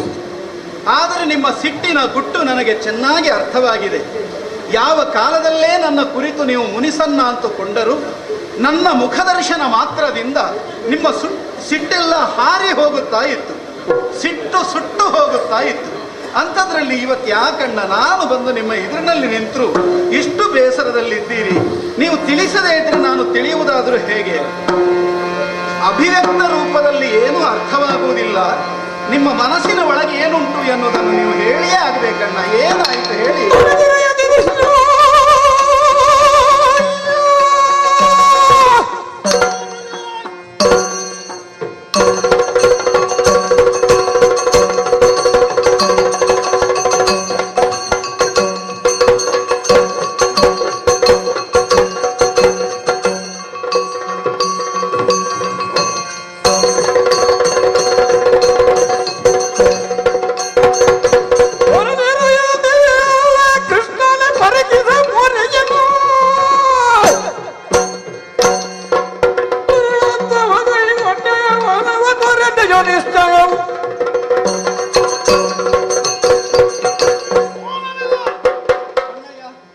ನಿನಗೂ ನನಗೂ ಸಂಬಂಧ ಏನು? ಅಣ್ಣ ತಮ್ಮಂದಿರಲ್ವೇ ನಾವು? ಮೊದಲು ಹುಟ್ಟಿದ್ಯಾರು? ಮೊದಲು ನೀವು, ಆಮೇಲೆ ನಾನು. ಆತ ನೀನೇ ಹೇಳಬೇಕೇನು? ಆದ್ದರಿಂದಲೇ ನಾನು ತಮ್ಮ, ನೀವು ಅಣ್ಣ. ನಾನು ಅಣ್ಣನಾದ್ದು ಮೊದಲು, ನೀನು ತಮ್ಮನಾದ್ದು ಮೊದಲು. ನಾನು ತಮ್ಮನಾಗಿ ಹುಟ್ಟಿದ್ದರಿಂದಲೇ ನೀವು ಅಣ್ಣನಾದದ್ದು. ನಾನು ಅಣ್ಣನಾಗಿ ಇಲ್ಲದೇ ಇದ್ರೆ ನೀನು ಯಾರಿಗೆ ತಮ್ಮನಾಗುತ್ತಾ ಇದ್ದಿ? ಅದು ಅದರ ಮತ್ತೊಂದು ಮುಖ ಅಷ್ಟೇ ಅಲ್ವ. ನಾನು ತಮ್ಮನಾಗಿ ಇಲ್ಲದೇ ಇದ್ರೆ ನೀವು ಯಾರಿಗೆ ಅಣ್ಣ? ನಿನ್ನ ಬೀಜಪಕ್ಷ ನ್ಯಾಯ ಬೇಡ. ಬೇಡ ಬೇಡ ಬೇಡ, ಕೇಳಿದ್ದಕ್ಕೆ ಉತ್ತರಿಸಬೇಕು. ಆಯ್ತಪ್ಪ, ಕೇಳಿದ್ದಕ್ಕೆ ಉತ್ತರ ಕೊಡ್ತೇನೆ. ಕೇಳಿ. ನೀನು ಯಾರ ಅಪ್ಪ ಅಂತ ನಾನು ತಿಳಿದದ್ದು? ಯಾರು? ಪುಣ್ಯವಾಹಿನಿ ಅಂತ ಗಂಗಾಭವಾನಿಗೆ ಓಹೋ, ನೀನು ಜನಕ ಅಂತ ಲೋಕ ವಿದಿತವಾದಂತಹ ವಿಚಾರ ಆಗಿತ್ತು. ನನ್ನ ತಮ್ಮ ಇಂಥ ಯೋಗ್ಯತಾಪೂರ್ಣನಾದನಲ್ಲ ಇರುವಂತಹ ಸಮಾಧಾನ ಸಂತೃಪ್ತಿ ನನಗಿತ್ತು. ಆದ್ರೆ ಹಿಂದೆ ಕೇಳಿದ್ದಕ್ಕೆಲ್ಲ ಮಸಿ ಗೀತನ್ನು ಹಾಕಿದೆಯಲ್ವೇ? ಏನಾಗಿದೆ ಅಣ್ಣ? ಯಾವಾಗಲೂ ನೀನು ಬರುವಾಗ ನನ್ನ ಏರಿದ ಸಿಟ್ಟು ಇಳೀತಾ ಇತ್ತು. ಹೌದು. ಇಂದು ಬಂದಾಗ ಇಳಿದ ಸಿಟ್ಟು ಏಳ್ತಾ ಇದೆ. ಇದಕ್ಕೆ ಕಾರಣ ಏನು? ಏನು? ನನ್ನ ಸಿಟ್ಟಿನ ಪ್ರಭಾವ ಅಲ್ಲ, ನಿನ್ನ ಸುಟ್ಟ ಮುಖದ ಪ್ರಭಾವ. ಏನಾಯ್ತಪ್ಪ? ನಿನಗೂ ಒಂದು ಮುಖ ಉಂಟೇನೋ? ಈ ಮುಖವಲ್ವ ಮೊದಲಿದ್ದದ್ದು? ಮೊದಲಿದ್ದದ್ದು ಮುಖ ಹೌದು, ಆದ್ರೆ ನಿನ್ನದು ಮುಸುಡಾಗಿದೆ ಅಂತ ನನಗೇನು ಗೊತ್ತು? ನೀನು ಶೀಶನೆಂದೇ ನಾನು ಭಾವಿಸಿದ್ದೆ, ಆದ್ರೆ ಶೀಶನ ಸಂಬಂಧಿಯಾಗಿದ್ದಿ ಅಂತ ನನಗೇನು ಗೊತ್ತಾ? ಏನಾಗಿದೆ? ಎಂತ ಅಪಕೃತ್ಯದ ಕಾರ್ಯಕ್ಕೆ ಮನ ಮಾಡಿದಿ. ಯದುವಂಶದ ಉತ್ಪತ್ತಿಗಾಗಿ ನಾನು ಶ್ರಮಿಸಿದ್ದೆಷ್ಟು, ನೀನು ಸಹಾಯಕನಾದಷ್ಟು. ಎಲ್ಲದಕ್ಕೂ ಮಸಿ ಚುಕ್ಕೆಯಾಗಿ ವಂಶಕ್ಕೆ ಅವಮಾನದ ಮುಖವನ್ನು ತೋರಿಸಿದೆಯಲ್ಲ ಅಣ್ಣಯ್ಯ. ಇದು ಪೀಠಿಕೆಯ ಉದ್ದಾಯಿತು, ವಿಷಯ ಬರಬೇಕಲ್ಲ. ಏನಾಗಿದೆ? ವಿಷಯ ನೀನೇ.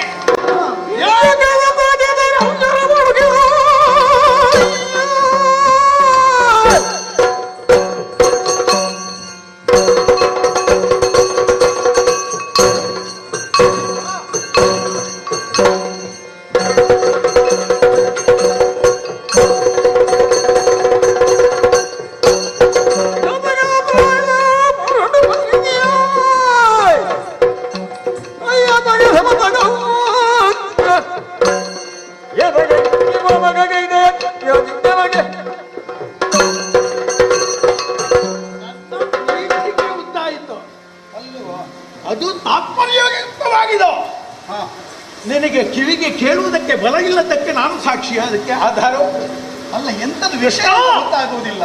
ನಿನ್ನ ಮುಖ ತೋರಿಸಬೇಡ ಅಂತ ಹೇಳಿದೆ. ನಾನು ಬಹುಶಃ ಬೆಳಗ್ಗೆ ಬರುತ್ತಿದ್ರೆ ಬೇಗ ಹೇಳ್ತಿದ್ದೀರೋ ಏನೋ. ಆಹಾ, ಅದು ತಲೆ ಸರಿ ಇಲ್ಲದವರು ಹೇಳುವುದು. ಹೌದಾ?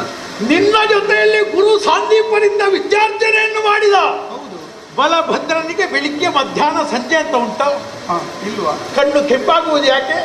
ಯಾಕೆ ಯಾಕೆ ಅಂತ ನಿನಗೆ ಗೊತ್ತಿಲ್ವೇನೋ? ಅಲ್ಲ, ನಿಮಗೆ ಗೊತ್ತು. ಕೃತಯುಗದ ರೈವತನ ಮಗಳಂಥ ರೇವತಿಯನ್ನು ಅಣ್ಣ, ನೀವು ಕತೆ ಹೇಳುವುದಕ್ಕಿಂತ ವಿಷಯ ಹೇಳುವುದು ಒಳ್ಳೆಯದಲ್ವಾ? ವಿಷಯ ಹೇಳಿದ್ರೆ ನಿನಗೆ ಅರ್ಥ ಆಗುವುದಿಲ್ಲ ಅಂತ ನಾನು ಅಲ್ಲಿಂದ ವಿಷಯ ಹೇಳಿದ್ರೆ ಅರ್ಥ ಆಗ್ತದೆ ಅಣ್ಣ. ರೇವತಿ ರಮಣನ ಸ್ಥಾನ ಯೋಗ್ಯತೆ ಏನು ಅಂತ ನಿನಗೆ ಗೊತ್ತಿಲ್ವೇನೋ? ನಿಮಗೆ ಸಿಟ್ಟು ಬಂದದ್ದು ಯಾಕಣ್ಣ, ಅದೊಂದು ಹೇಳಿ ಸಾಕು. ನಿನ್ನ ಪಕ್ಷದವರು ಕೆಲವರಿದ್ದಾರೋ ಅಂತ ಸಂಶಯ ನನಗೆ. ಎಲ್ಲಿ? ಇಲ್ಲವಾದರೆ ಸೂಚನೆ ಬರ್ತಾ ಇದೆ. ಇಲ್ಲಪ್ಪ. ಅಲ್ಲ, ನಿನ್ನನ್ನು ಹೊಗಳಿಸಿಕೊಳ್ಳುವುದಕ್ಕೆ ಹಿಂಬದಿಯಿಂದ ಕರೆತಂದಿದ್ದೀಯೋ ಅಂತ. ಯಾರು? ಇಲ್ಲವಾದ್ರೆ ಬಲಭದ್ರನ ಆಸ್ಥಾನ ಇದು. ಯಾರು ಹೇಗಿರಬೇಕು, ಯಾವ ರೀತಿಯಲ್ಲಿ ಮುಂದುವರಿಬೇಕು, ಶತ ಪ್ರಯತ್ನವನ್ನು ಮಾಡಿದಂತಹ ಪುರುಷತ್ವ ನಾನು. ಯದು ಕುಲಜನ ಪುನರ್ ಪ್ರತಿಷ್ಠಾಪನಾಚಾರ್ಯ ವಂಶದ ಬಗ್ಗೆ ನಿಮಗೆ ಈಗ ಸಿಟ್ಟು ಬಂದದ್ದು ಯಾಕೆ? ಅದಕ್ಕೆ ನೀನೇ ಕಾರಣವು. ಅದು ಏನು ಕಾರಣ? ನಮಗೆ ಅಪವಾದದ ಮುಖವನ್ನು ತೋರಿಸಿದೆಯಲ್ಲ. ಏನು ಅಪವಾದ? ನೀನು ಕೆಲವು ದಿವಸಗಳ ಮೊದಲು ಎಲ್ಲಿಗೆ ಹೋಗಿದ್ದೀಯ? ನಾನು ತುಂಬಾ ಕಡೆಗೆ ಹೋಗಿದ್ದೇನೆ. ಎಲ್ಲಿಗೆ ಅಂತ ಹೇಳೋದಪ್ಪ, ದಿವಸಕ್ಕೆ ಒಂದು 4-6 ಕಡೆಗಾದ್ರೂ ಹೋಗ್ತೇನೆ. ಹೌದು ಹೌದು, ಅದು ನೀನು ಸದಾ ಹೋಗುವ. ಹೌದು. ಆದರೆ ವಿಶೇಷವಾಗಿ ಕೆಲವು ದಿವಸಗಳ ಮೊದಲು, ಆ ಮತ್ತೆಯೂ ಹೋಗದ ಯಾವುದಾದ್ರೂ ಒಂದು ಊರಿಗೆ ಹೋಗಿದ್ದೀಯ? ಯಾವುದಪ್ಪ ಊರು ನೆನಪು? ಅದು ನೀನು ಹುಡುಕಿಯೇ ನಿನ್ನ ನಾಲಿಗೆಯಿಂದ ಬರಬೇಕು. ಹೌದು, ನನಗೆ ಮಾವನ್ನಿರ ಮನೆ ತುಂಬಾ ಊರಿನಲ್ಲಿ ಉಂಟು. ನೀನು ಹಿಂದೆ ಹೋದಲ್ಲಿಗೆ ಮತ್ತೆ ಹೋಗುವುದಿಲ್ಲ ಅಂತಲೂ ನನಗೆ ಗೊತ್ತು. ವೃಂದಾವನಕ್ಕೆ ಹೋಗಿದ್ದೀಯ? ಓಹೋ, ವೃಂದಾವನಕ್ಕೆ ಹೋಗಿದ್ದೇನೆ. ಅಲ್ಲಿಯ ರಸ ಸತ್ರಾಜಿತಾಖ್ಯ. ಹೌದು. ಅವನಲ್ಲಿಗೆ ಯಾಕೆ ಹೋದೆ? ಅಲ್ಲಿ ಹೋಗಿ ನೀನು ಕೇಳಿದ್ದು ಸಿಗದೇ ಇದ್ದಾಗ ಪುನರಪ್ಪಿ ತಲೆ ತಗ್ಗಿಸಿಕೊಂಡು ಬಂದಿಯೋ? ಆಮೇಲೆ ನೀನು ಮಾಡಿದ್ದೇನು? ಏನು ಮಾಡಿದೆ? ಅವನ ತಮ್ಮನಾದ ಪ್ರಸೇನನನ್ನು ಕೊಂದು ಅವನ ಅಲ್ಲಿದ್ದಂತಹ ಸ್ಯವಂತಕವೆನ್ನುವಂತಹ ಅಮೂಲ್ಯ ರತ್ನವನ್ನು ನೀನು ಕದ್ದಿದ್ದಿ ಎನ್ನುವಂತಹ ಅಪವಾದದ ಹೊರೆಯ ವಿಚಾರವನ್ನು ಕೇಳಿದೆ. ಯಾಕೆ ಹೀಗೆ ಮಾಡಿದೆ ಹೇಳು? ಪ್ರಸೇನ ಅರಿಯೇ ಅರಿಯ ಪ್ರಸೇನ ಪೋದುದೋ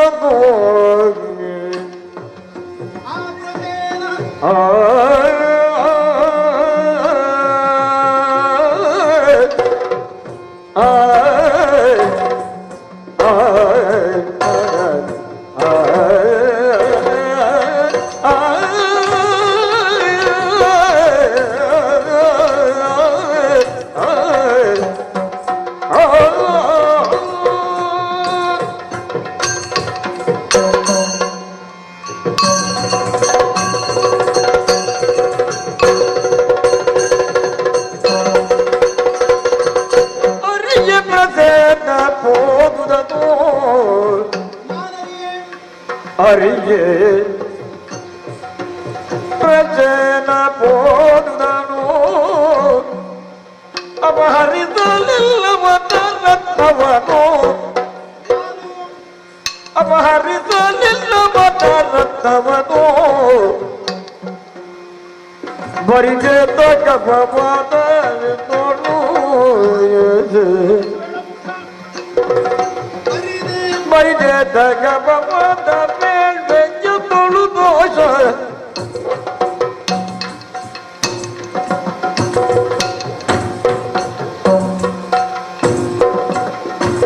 ಇರದು ಕೋಪ ವಿಜೇತ ಕಗ್ರಜ ಸರಿಯ ನೀತಿ ಪರಿಯ ಪೇಳುವುದು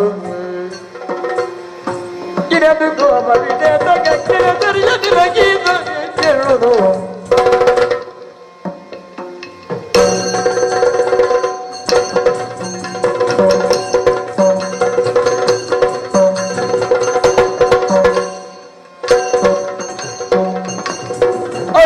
ಪ್ರಸೇನ ಪೋದುದನು ಅಪಹರಿಸ ಇಲ್ಲವನ ರತ್ನವನು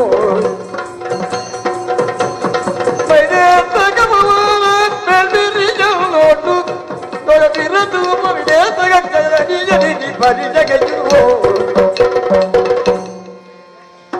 ಅರಿಯೇ ಪ್ರಸೇನ ಬೋಧನು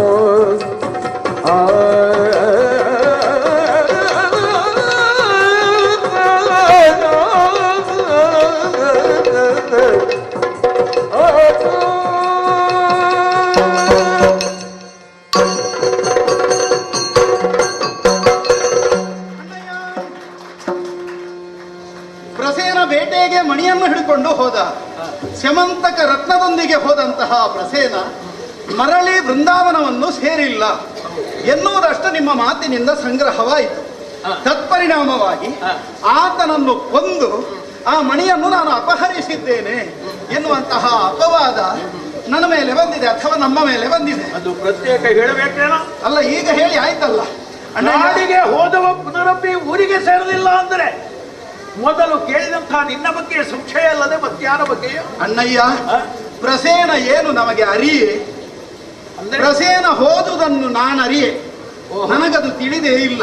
ಅಂದ್ರೆ ಅವನೇನು ನಮ್ಮ ಶತ್ರು ಅಲ್ಲ ಅಣ್ಣ, ಹತ್ತಿರದ ಬಂಧುವೇ ಆದರೂ ಅವ ಪರಮದ್ರೋಹಿಯಾಗಿದ್ದ ಪಕ್ಷದಲ್ಲಿ, ಅವ ನಮಗೆ ಶತ್ರುವಾಗಿದ್ದ ಪಕ್ಷದಲ್ಲಿ, ಅಥವಾ ಪರಮದ್ರೋಹಿಯೇ ಶತ್ರು ಆಗುವ ಪಕ್ಷದಲ್ಲಿ ಅಂಥವರನ್ನು ಕೊಂದದ್ದು ಉಂಟು, ನಾಶ ಮಾಡಿದ್ದು ಉಂಟು. ಆ ಪ್ರಸೇನ ನಮಗೇನು ಅರಿಯೇ? ಪ್ರಸೇನ ಪೋದುದನ್ನು ನಾನು ಅರಿಯೇ ಪ್ರಸೇನ ಪೋದುದನು. ಹೌದು, ಅಪಹರಿಸಲಿಲ್ಲ ಅವನ ರಕ್ತವನ್ನು. ನಾನು ಹೇಳುವುದಕ್ಕೊಂದು ಅವಕಾಶ ಕೊಡಿ, ಒಂದು ಉಪಕಾರ ಮಾಡಿ. ನಾನು ಹೇಳುವಷ್ಟನ್ನೊಂದು ಹೇಳಿಕೊಡ್ತೇನೆ, ಒಂದು ಉಪಕಾರ ಮಾಡಿ. ಅರಿಯೇ ಪ್ರಸೇನ ಪೋದುದನು, ಅಪಹರಿಸಲಿಲ್ಲ ಅವನ ರತ್ನವನ್ನು. ಅದರ ಕುರಿತಾಗಿ ನನಗೇನು ಗೊತ್ತಿಲ್ಲ. ನೀವು ಸುಮ್ಮನೆ ಯಾಕೆ ನೀವು ಕೂಡ ಯಾರ್ಯಾರದ್ದು ಚಾಡಿ ಮಾತು ಕೇಳಿಕೊಂಡು ಮಾತಾಡುದು ಎಂತದ ಕಣ್ಣ? ಹೌದಾ? ಮಡಿಯ ಸತ್ರಾಜಿತ ನೋಡೇ ಕೇಳ್ದೆ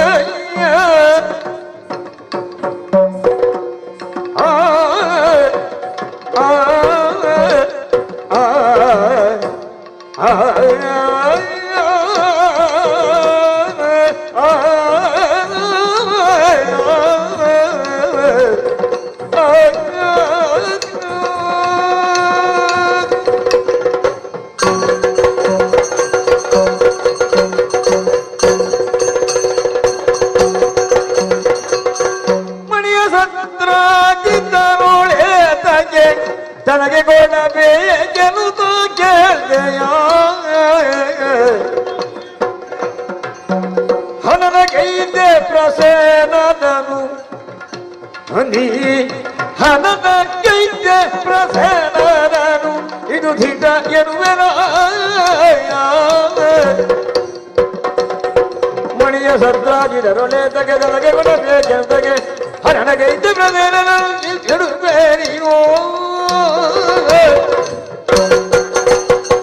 ಮಣಿಯ ಸತ್ರಾಜಿದರೊಳಿತಕ್ಕೆ ತನಗೆ ಕೊಡಬೇಕೆಂದು ಹೇಳ್ದೆಯ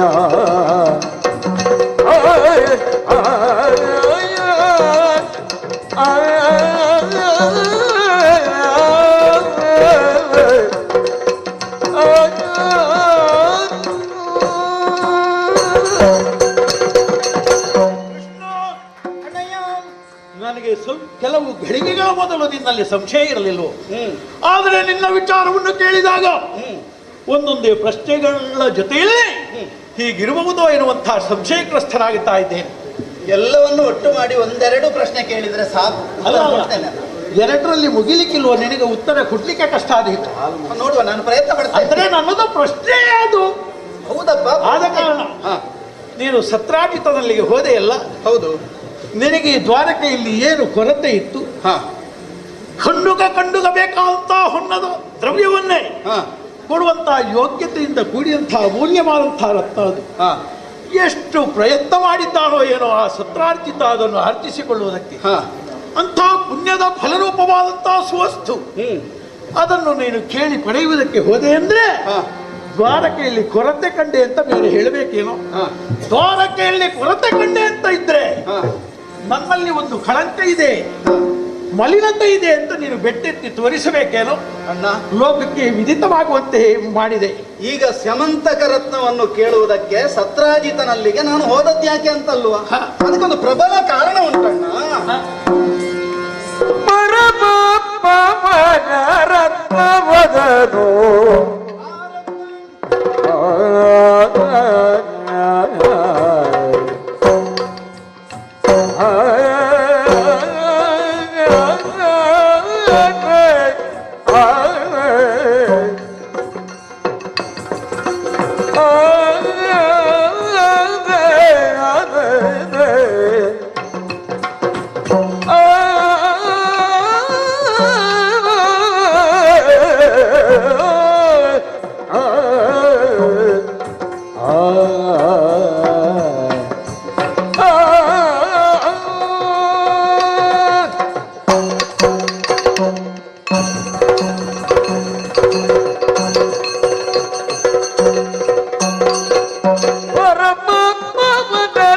ರತ್ನವದನು ಯದುವರ ಉಗ್ರದವು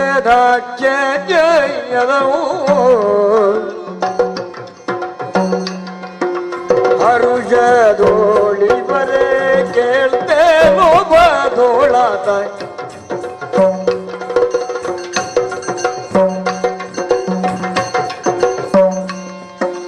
ಹರುಷದೋಳಿಗೆ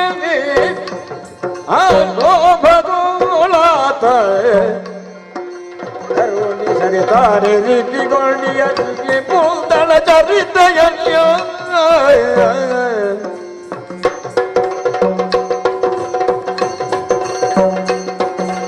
ಅರಿಗೆ ಪೂತಳ ಚರಿತ ಜಗಯ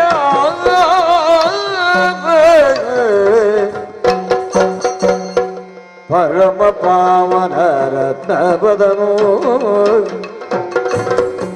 ಯದುವರ ಅನುಗ್ರಹ ಸೇವಾಖ್ಯಗೆ ಯದನು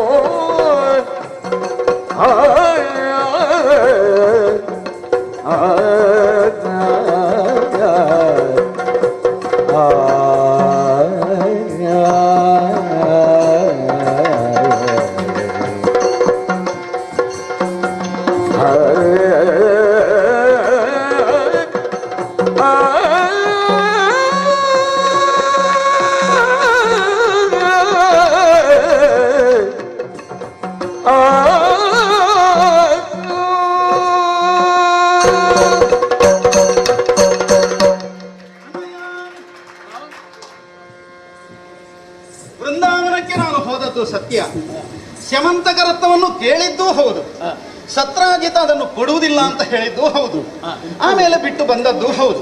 ಅದಕ್ಕಿರುವಂತಹ ಕಾರಣ ಏನೆನ್ನುವುದಲ್ವೇ ತಮ್ಮ ಮುಖ್ಯವಾದಂತಹ ಪ್ರಶ್ನೆ. ಈ ಅನರ್ಘ್ಯವಾದಂತಹ ರತ್ನಗಳು ಅದನ್ನು ಧರಿಸುವ, ಉಳಿಸಿಕೊಳ್ಳುವ, ಪೂಜಿಸುವ ಯೋಗ್ಯತೆ ಇದ್ದಂತಹ ಹಿರಿಯರಲ್ಲಿ ಇರಬೇಕು. ಆ ಕಾರಣಕ್ಕಾಗಿ ನಮ್ಮ ವಂಶದಲ್ಲಿ ಈ ಕಾಲಕ್ಕೆ ಹಿರಿಯರಾಗಿರುವವರು ಉಗ್ರಸೇನ, ಮಧುರೆಯ ಈ ಕಾಲದ ಅಧಿಪತಿ. ಆ ಅನರ್ಘ್ಯವಾದಂತಹ ಸ್ಯಮಂತಕ ರತ್ನ ಆ ನಮ್ಮ ಹಿರಿಯನಾದಂತಹ ಉಗ್ರಸೇನನ ಕೈಯಲ್ಲಿರಬೇಕು ಎನ್ನುವುದು ನನ್ನ ಉದ್ದೇಶವಾಗಿತ್ತು. ಅದಕ್ಕಾಗಿ ನಾನು ಹೇಳಿ ಮುಗಿಸಿಕೊಳ್ತೇನೆ. ದಯವಿಟ್ಟು ಉಪದ್ರ ಕೊಡಬೇಡಿ. ಅಣ್ಣಯ್ಯ, ನನಗಾದದ್ದು ಈಗ ನಿನ್ನಿಂದ. ಅಣ್ಣಯ್ಯ ಅಲ್ಲ, ನನ್ನ ಮಾತಿಗೆ ಅಡ್ಡ ಬರಬೇಡಿ ಅಂತ ಹೇಳಿದ್ದು. ಯಾಕಂದ್ರೆ ನಾನು ದಾರಿಯಲ್ಲಿ ಹೋಗ್ಲಿಕ್ಕೆ ನೀವು ಬಿಡುವುದಿಲ್ಲ, ನೀವಂತೂ ದಾರಿಯಲ್ಲಿ ಇಲ್ಲ. ಅಣ್ಣಯ್ಯ, ಇಲ್ಲದೆ ಇದ್ರೆ ಆ ಸ್ಯಮಂತಕ ರತ್ನವನ್ನು ಆತನಿಂದ ಪಡೆದು ತಂದು ನಿಮ್ಮನ್ನೂ ಜೊತೆ ಸೇರಿಸಿಕೊಂಡು ಹೋಗಿ ಉಗ್ರಸೇನನಿಗೆ ಒಪ್ಪಿಸುವುದೆನ್ನುವ ಉದ್ದೇಶ ನನಗಿತ್ತು. ಅವನಿಗೆ ಅದರ ಯೋಗ್ಯತೆ ತಿಳಿದಿಲ್ಲ ಎನ್ನುವುದಕ್ಕೆ ಬೇರೆ ಸಾಕ್ಷಿ ಬೇಕಾ? ಈಗ ನೀವು ಹೇಳಿದಂತಹ ಘಟನೆಯೇ ಜ್ವಲಂತ ಸಾಕ್ಷಿಯಾಗಿ ನಿಲ್ಲುವುದಿಲ್ವೇ? ಬೇಟೆಗೆ ಹೋಗುವ ತಮ್ಮನ ಕೊರಳಿಗೆ ಹಾಕಿ ಕಳುಹಿಸಿಕೊಡುವುದ? ಏನದು ಸ್ಯಮಂತಕ ರತ್ನ ಅಂತ ಹೇಳಿದ್ರೆ ಒಂದು ಆಭರಣವಾದ ದಿನಮಣಿಯಿಂದ ದತ್ತವಾದಂತಹ ಅನರ್ಘ್ಯ ರತ್ನ, ಅಂಥದ್ದನ್ನು ತಾನು ಪೂಜಿಸಬೇಕು ಎನ್ನುವಂತಹ ಕಲ್ಪನೆಯಾದರೂ ಆತನಿಗೆ, ಸತ್ರಾಜಿತನಿಗೆ ಬೇಕೋ ಬೇಡು. ಅದರ ಬದಲಾಗಿ ತಮ್ಮ ಬೇಟೆಗೆ ಹೋಗುವಾಗ ಕಳುಹಿಸಿಕೊಡುವುದು, ದಿನ ಒಂದರಲ್ಲಿ 10 ಭಾರ ಹೊನ್ನನ್ನು ಕೊಡುವಂತಹ ಗುಣವುಳ್ಳಂತಹ ಮಣಿಯದು. ಅಂತಹ ರತ್ನವನ್ನು ದಿನಮಣಿಯ ಒಂದು ಅಂಶ ಅಂತ ಹೇಳಿದ್ರು ತಪ್ಪಲ್ಲ, ಅಂಥದ್ದನ್ನು ಬೇಟೆಗೆ ಹೋಗುವವನಿಗೆ ಕೊಟ್ಟು ಕಳುಹಿಸುವುದ? ಅದಕ್ಕೆ ಅಂತಹ ಅದರ ಯೋಗ್ಯತೆ ತಿಳಿಯದವನ ಕೈಯಲ್ಲಿರುವುದು ಸರಿಯಲ್ಲ.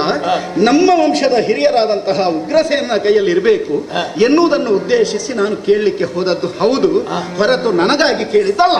ಯೋಗ್ಯತೆ ಇರುವುದಿಲ್ಲ.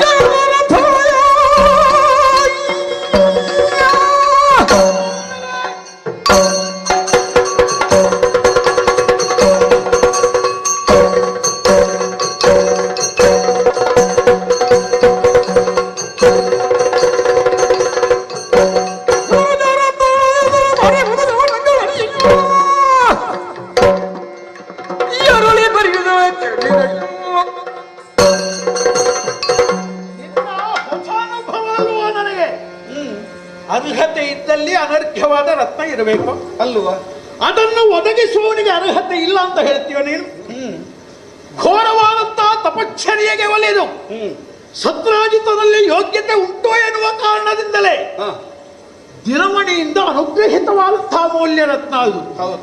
ಅದು ಅಲ್ಲಿರುವುದು ಯೋಗ್ಯ ಅಲ್ಲ ಅಂತ ನೀನು ಹೇಳಬೇಕಿದ್ರೆ ಒಂದೋ ಸೂರ್ಯನಿಗೆ ಅರ್ಹತೆ ಇಲ್ಲ ಅಂತ ಆಗ್ಬೇಕು, ಇಲ್ಲವಾದ್ರೆ ತಪದಾಚರಣೆಯಿಂದ ಆರ್ಜಿಸಿದ ಪುಣ್ಯದ ಫಲರೂಪ ಸತ್ರಾಜಿತನಲ್ಲಿ ಇಲ್ಲ ಅಂತ ನೀನು ಹೇಳಬೇಕು.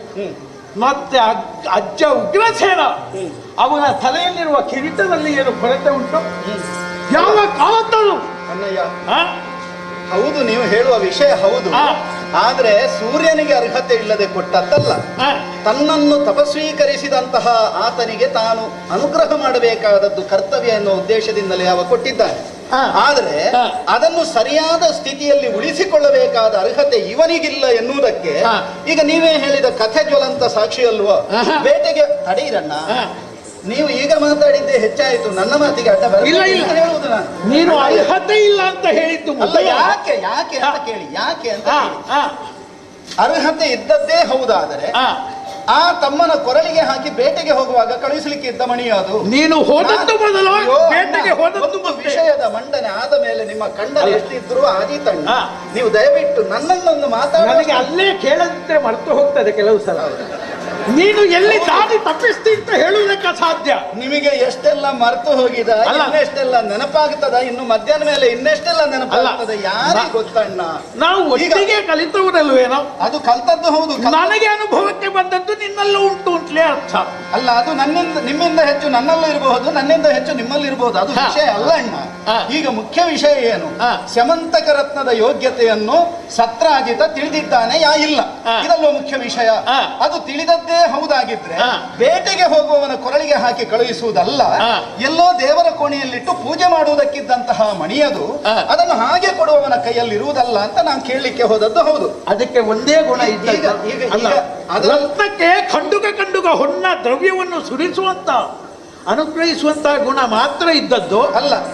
ಅಲ್ಲ ಆದಂತ ಆಯಾಸವೋ ಬಳಲಿಕೆಯೋ ಇದರ ಪರಿಹಾರದ ಮುಖವೂ ಆ ಉತ್ತಮ ರತ್ನದಲ್ಲಿದೆ ಎನ್ನುವುದನ್ನು ತಿಳಿದಂಥ ಆ ಸತ್ರಾಜಿತ ತಮ್ಮನಿಗೆ ಸಹಕಾರ ಆದಿತ್ತು ಕಷ್ಟದಲ್ಲಿ ಅಂತ ಅದನ್ನು ಕೊರಳಿಗೆ ಹಾಕಿಬಿಟ್ಟ. ಈಗ ನಾನು ಅವನನ್ನು ಕೊಲ್ಲಿಲ್ಲ, ಏನ್ ಹೇಳ್ತೀರಿ ನೀವು? ಅಲ್ಲ, ಕೊಲ್ಲಿಲ್ಲ. ನೀನು ಕೇಳುವುದಕ್ಕೆ ಹೋದದ್ದು ಮೊದಲು, ಆಮೇಲೆ ಕೊರಳಿಗೆ ಬೇಕಾದಂತಹ ರತ್ನವನ್ನು ಹಾಕಿ ಕಲಿಸಿದ್ದು ಮತ್ತೆ ಆದ ಕಾರಣ ಏನು ಮಾಡಲಿ ಹೇಳು ಅಣ್ಣ. ನೀವು ನನ್ನ ಅಣ್ಣನಾದದ್ದಕ್ಕೆ ಆಯ್ತಾ? ಇಲ್ಲದೆ ಇದ್ರೆ ಇಲ್ಲವಾಗಿದ್ರೆ ನನ್ನ ಉತ್ತರದ ರೂಪ ಬೇರೆ ಇತ್ತು. ಹೌದಪ್ಪ ಅಣ್ಣ. ಜನಕರಾಣೆ ಕೇಳು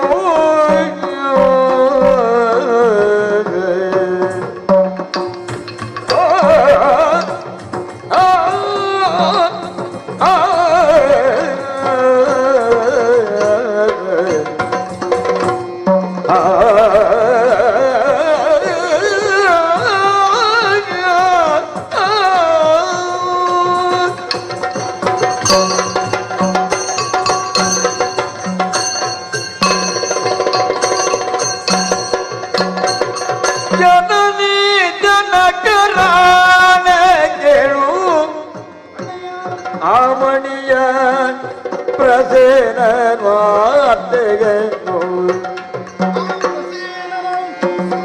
ಎನಗೆ ಗೋಚರವಿಲ್ಲ, ಎನಗೆ ಗೋಚರವಿಲ್ಲ ಅದೃಳ ಕೃತ್ಯಗಳಿಗೆ ಜನಕ್ಕೆ ಜನರಿಗೆ ಕೇಳು ಮಣಿಯ ಪ್ರಸೇನ ಮಾತೆಗೆ ನನಗೆ ಗೋಚರವಿಲ್ಲ ದುರುಳ ಕೃತ್ಯಗಳಿಗೆ. ಮನಬಗುಡೆನ ಎಂದಿಗಾದರು, ಮನಬಗುಡೆನ ಎಂದಿಗಾದರು ಎಣಿಸಬೇಡಕ್ಕ ಜನಗಿರನು, ಎಣಿಸಬೇಡಕ್ಕ ಜನಗಿರನು. ಮನಬಗುಡೆನ ಎಂದಿಗಾದರು ಎಣಿಸಬೇಡಕ್ಕ ಜನಗಿರನು. ಜನನಿ ಜನಕರಾಣೆ ಕೇಳು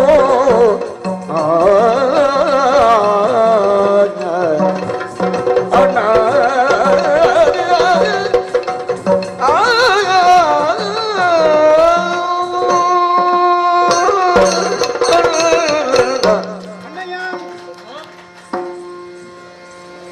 ಪ್ರಸೇನ ಸ್ಯಮಂತಕ ರತ್ನವನ್ನು ಹಿಡ್ಕೊಂಡು ಬೇಟೆಗೆ ಹೋದ.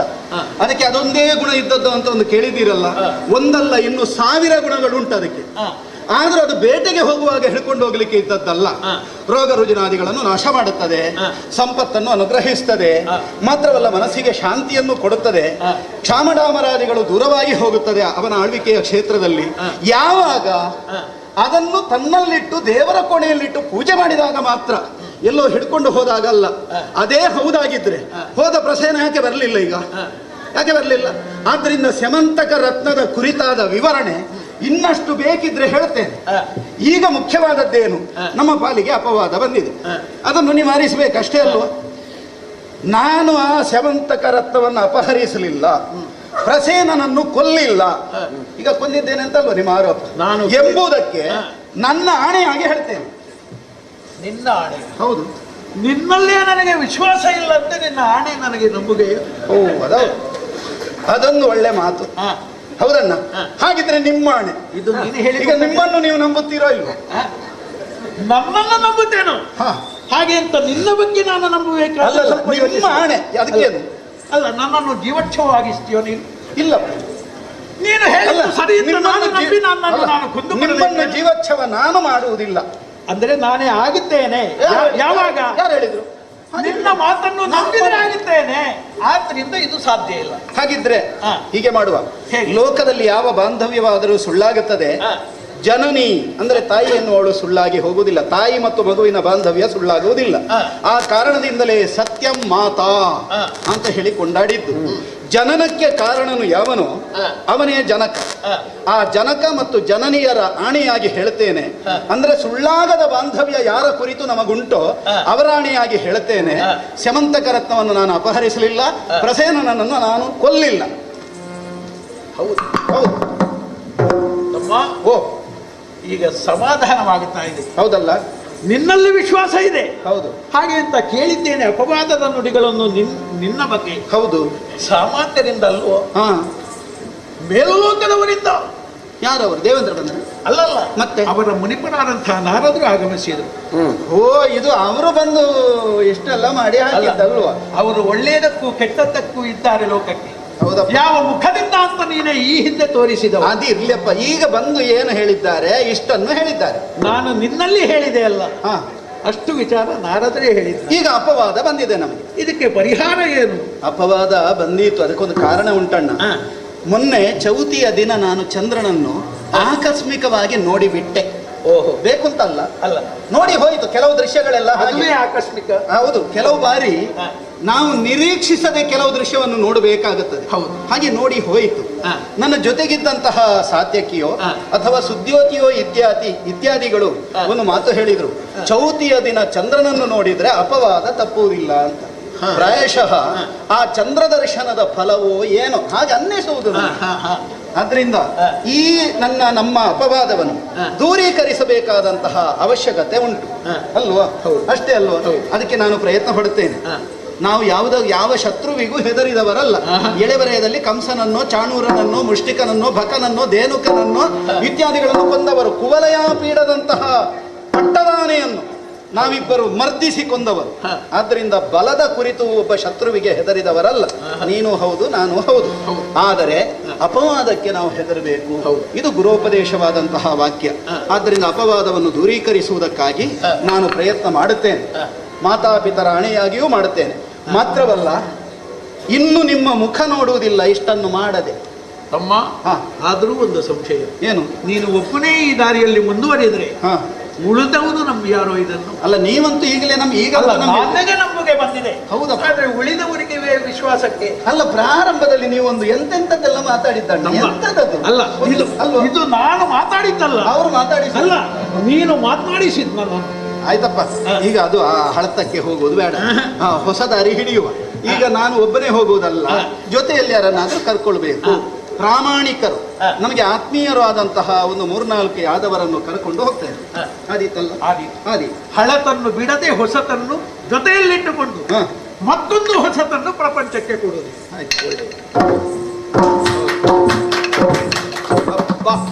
ಒಂದು ಉಪಕಾರ ಮಾಡಿದ್ರು ಅಣ್ಣ. ಅಲ್ಲಿ ಬಾಗಿಲಲ್ಲಿದ್ದವ ಬರುವಾಗಲೇ ಹೇಳಿದ, ಈಗ ಹೋಗ್ಬೇಡಿ, ಪರಿಸ್ಥಿತಿ ಒಳ್ಳೇದಿಲ್ಲ ಅವರದ್ದು. ಆದ್ರೆ ನಾನು ಬಂದು ಇಷ್ಟ ಆಯಿತು. ಆದರೆ ಕೊನೆಗೆ ನಮ್ಮ ಅಣ್ಣನ ಸಿಟ್ಟು ಯಾವ ರೂಪದಲ್ಲಿ ಇಳಿಯುತ್ತದೆ ಎನ್ನುವಂತಹ ಅದರ ಮರ್ಮ ನನಗೆ ತಿಳಿದದ್ದರಿಂದ ಆಯಿತು. ಈಗ ತಡ ಮಾಡೋದಲ್ಲ, ಆದಷ್ಟು ಬೇಗನೆ 4 ಸುದ್ಯೋತಿಯೋ ಅಥವಾ ಸಾತ್ಯಕಿಯೋ ಇತ್ಯಾದಿ 4 ಯಾದವರನ್ನು ಸೇರಿಕೊಂಡು ನಾನು ಇಲ್ಲಿಂದ ಹೊರಡುವುದಲ್ಲ, ನೇರ ಆ ವೃಂದಾವನದತ್ತ ಹೋಗಬೇಕು. ಯಾಕಂದ್ರೆ ವೃಂದಾವನದಿಂದ ಅಲ್ವೇ ಆ ಪ್ರಸೇನ ಮೃಗಬೇಟೆಗೆ ಹೋದದ್ದು, ವೃಂದಾವನದಿಂದ ವಿಂಧ್ಯಗಿರಿಯ ಕಡೆಗೆ ಹೋಗಿದ್ದಾನೆ ಅಂತ ಸುದ್ದಿ ಉಂಟು. ಆದ್ದರಿಂದ ಆತನ ಹಾದಿಯನ್ನೇ ಅನುಸರಿಸಿ ವೃಂದಾವನಕ್ಕೆ ಹೋಗಿ ಅಲ್ಲಿಂದ ವಿಂಧ್ಯಗಿರಿಯತ್ತ ತೆರಳುತ್ತೇನೆ.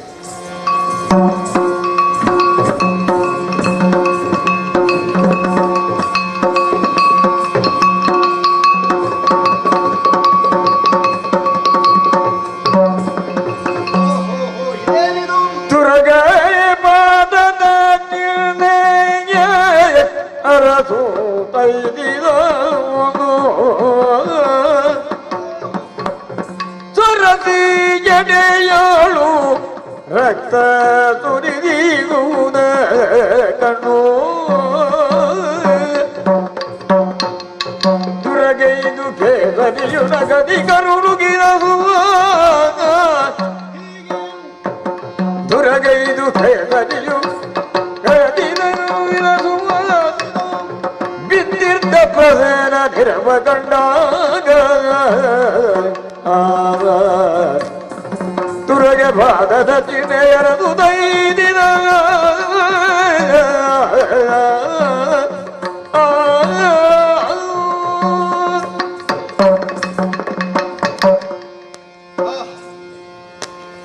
ವೃಂದಾವನದಿಂದ ಹೊರಟವ ನಾನು. ಪ್ರಸೇನನೇನು ಕಾಲ್ನಡಿಗೆಯಲ್ಲಿ ವಿಂಧ್ಯಗಿರಿಯತ್ತ ಹೋದದ್ದಲ್ಲ, ತುರಗವನ್ನೇರಿ ಹೋಗಿದ್ದಾನೆ ಎನ್ನುವಂತಹ ಸುದ್ದಿಯನ್ನು ತಿಳಿದ ಕಾರಣದಿಂದಲೇ ಆ ತುರಗದ ಪದದ ಚಿಹ್ನೆಯನ್ನೇ ಆಧರಿಸಿ ಆ ವೃಂದಾವನದಿಂದ ಹೊರಟಂತಹ ನಾನು ಈಗ ಬಂದು ಮುಟ್ಟಿದಂತಹ ಪ್ರದೇಶವಿದು ವಿಂಧ್ಯಗಿರಿ. ವಿಂಧ್ಯಗಿರಿಯ ತಪ್ಪಲು ಪ್ರದೇಶದಲ್ಲಿ ಬೇಟೆಯಾಡಿದ್ದಾನೆ ಅಂತ ಸುದ್ದಿ ಕೇಳಿದ್ದುಂಟು ನಾನು. ಹಾಗೆ ಬರುತ್ತಾ ಇದ್ದ ಹಾಗೆ ಇದೇನಿದು ರಕ್ತ ಸಿಕ್ತವಾದಂತಹ ಭೂಪ್ರದೇಶವನ್ನು ಕಾಣುತ್ತಾ ಇದ್ದೇನೆ. ಅಷ್ಟೇ ಅಲ್ಲ, ಓ ಹೋ ಹೋ ಓ ಅಲ್ಲಿ ಮಡಿದು ಬಿದ್ದಿರುವಂತಹ ನಮ್ಮ ಪ್ರಸೇನನ ಕಳೇವರ. ಛೇ ಛೇ ಛೇ, ಭೀಕರವಾದಂತಹ ಒಂದು ಸಮರ ಒಂದು ಪ್ರಾಣಿಯೊಂದಿಗೆ ಈತನಿಗೆ ಆಗಿದೆ ಎನ್ನುವುದಕ್ಕೆ ಈ ಭೂಮಿಯಲ್ಲಿ ಆದಂತಹ ಪದಾಘಾತವೇ ಜ್ವಲಂತ ಸಾಕ್ಷಿಯನ್ನು ಕೊಡುತ್ತಾ ಉಂಟು. ನಮಗೆಲ್ಲ ಯಾವ್ಯಾವ ಪ್ರಾಣಿಯ ಹೆಜ್ಜೆ ಅಂತ ಹೇಳಿ ಒಮ್ಮೆ ನೋಡಿದ ಕೂಡಲೇ ಗೊತ್ತಾಗುತ್ತದೆ. ಎಳೆಬರೆಯದಲ್ಲಿ ದನಮೇಯಿಸಿದುದರ ಫಲ ಎದು ಎನ್ನುವುದಕ್ಕೆ ಸಂದೇಹವೇ ಇಲ್ಲ. ಪಂಚಾಸ್ಯನಾದಂತಹ ಸಿಂಹ ಈತನಲ್ಲಿ ಹೋರಾಟವನ್ನು ಮಾಡಿದೆ ಎಂಬುದನ್ನು ನಿಸ್ಸಂದೇಹವಾಗಿ ನಾವು ಒಪ್ಪಿಕೊಳ್ಳಬಹುದು. ಹಾಗಿದ್ರೆ ಸಿಂಹಕ್ಕೂ ಇವನಿಗೂ ಹೋರಾಟ ಆಗಿದೆ. ಇವನ ಎದೆಯನ್ನು ಬಗಿದು ಕರುಳನ್ನು ತೆಗೆದು ಅದು ತಿಂದು ಇವನ ಕಳೇವರವನ್ನು ಇಲ್ಲೇ ಬಿಟ್ಟು ಹೋಗಿದೆ. ಮಾತ್ರವಲ್ಲ, ಇವ ಪಡಕೊಂಡು ಬಂದಿದ್ದಂತಹ ಮಣಿಯಾದರೂ ಇಲ್ಲಿರಬೇಕಿತ್ತಲ್ಲ. ಸಿಂಹಕ್ಕೆ ಮಣಿಯ ಉಪಯೋಗವಾದರೂ ಏನು? ಏನಾದರೂ ಬಳಸುವುದಕ್ಕಿಲ್ಲ, ಎಲ್ಲೋ ಕೊಂಡು ಹೋಗಿ ಒತ್ತೆ ಇಡುವುದಕ್ಕಿಲ್ಲ, ಅಥವಾ ಮಾರಾಟ ಮಾಡುವುದಕ್ಕೂ ಇಲ್ಲ. ಹಾಗಿದ್ರೂ ಮಣಿಯನ್ನು ಯಾಕೆ ಸಿಂಹ ಅಪಹರಿಸಿದೆ? ಕೆಲವು ಹಾಗಿರುತ್ತದೆ, ಕೆಲವು ಪ್ರಾಣಿಗಳಿಗೆ ಪಕ್ಷಿಗಳಿಗೆ ಒಂದು ವಸ್ತುವಿನ ಕುರಿತು ಕುತೂಹಲ ಇರುತ್ತದೆ. ಇದೊಂದು ವಿಶಿಷ್ಟವಾದ ಮಣಿಯಾದ ಕಾರಣದಿಂದ ಕುತೂಹಲ ಕೆರಳಿ ಆ ಮಣಿಯನ್ನು ತಾನು ಸಂಗ್ರಹಿಸಿಕೊಂಡು ಮುಂದೆ ಹೋದದ್ದಿರಬೇಕೆನ್ನುವುದು ಹೌದು, ನನ್ನ ತರ್ಕವೇ ಸತ್ಯ. ಹಾಗೆ ಮುಂದೆ ಆ ಸಿಂಹ ನಡೆದು ಹೋದಂತಹ ಹೆಜ್ಜೆಯ ಗುರುತು ಕಾಣಿಸ್ತಾ ಉಂಟಲ್ಲ, ಅದನ್ನೇ ಆಧರಿಸಿ ಇನ್ನೂ ಮುಂದೆ ಹೋಗುತ್ತೇನೆ. ಗಭದ ಚಿಹ್ನೆಯ ಗಭದ ಚಿಹ್ನೆಯ ಅವರ ಬೀದಿಯ ನೆಲ್ಲರ ಸುತ ಹೋಗರು ಮುಂದ ಮುಂದಲ್ಲಿ ಗುಗೆಯೊಂದ ಕಂಡನು ಬಲು ಗಭದ ಚಿಹ್ನೆಯ.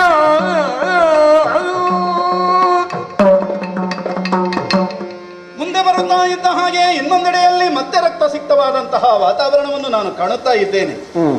ಸಿಂಹಕ್ಕೂ ಮತ್ತೊಂದು ಪ್ರಾಣಿಗೂ ಇಲ್ಲಿ ಒಂದು ಭೀಕರವಾದಂತಹ ಕದನವಾಗಿದೆ. ಮಾತ್ರವಲ್ಲ, ಸತ್ತು ಬಿದ್ದಿರುವಂತಹ ಸಿಂಹದ ಕಳೇವರ ಕಾಣಿಸುತ್ತಾ ಉಂಟು. ಏನು ವಿಶೇಷ, ಏನು ವಿಚಿತ್ರ.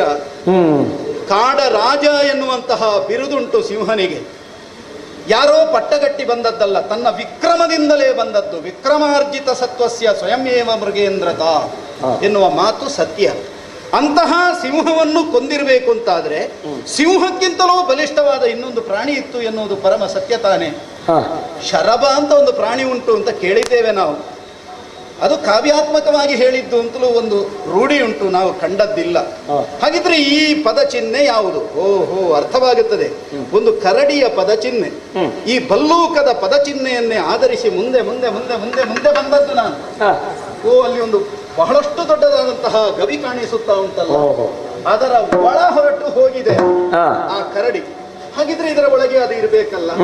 ನನ್ನೊಂದಿಗೆ ಬಂದಿರುವಂತಹ ಸುದ್ಯೋತಿಯೋ ಸಾತ್ಯಕಿಯೋ ಇತ್ಯಾದಿ ಮಿತ್ರರನ್ನು ದ್ವಾರದಲ್ಲಿ ನಿಲ್ಲಿಸಿದ್ದೇನೆ. ಮಾತ್ರವಲ್ಲ, ಸಂದರ್ಭ ಬಂದ್ರೆ ನೀವು ನನಗೆ ಸಹಾಯಕ್ಕೆ ಬರಬೇಕೆನ್ನುವಂತಹ ಸೂಚನೆಯನ್ನು ಕೊಟ್ಟದ್ದಾಯಿತು.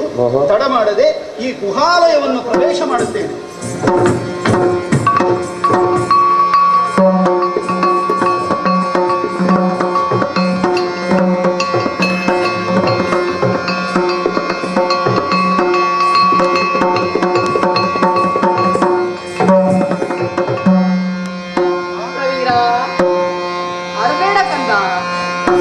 ಶರದರುದು ಪೌರ್ಣಮಿಯ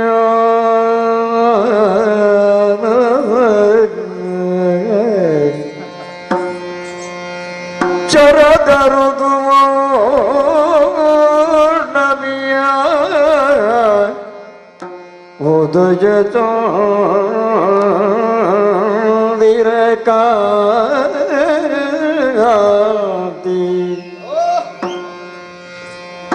ಉದಯ ಚಂದಿರ ಕಾಂತಿ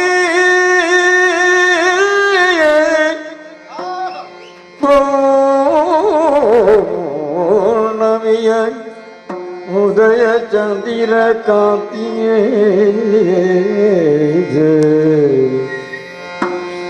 ಸುರುಚಿರ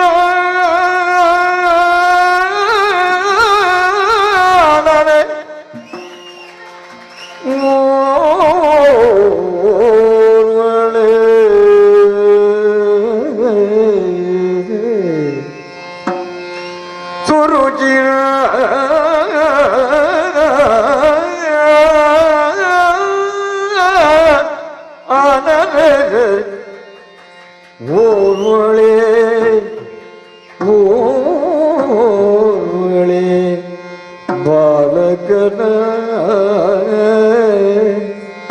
ತೊಟ್ಟಿಲ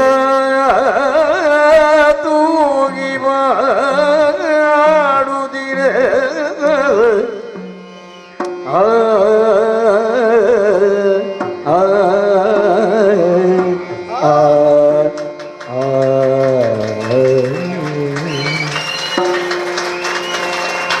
ಶರದ ಋತು ವಿಜಯ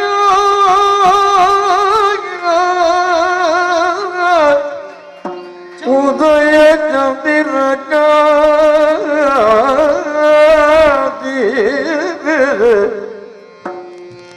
ಉದಯ ಚಂದಿರ ಕಾಂತಿ ಸುರುಚಿರ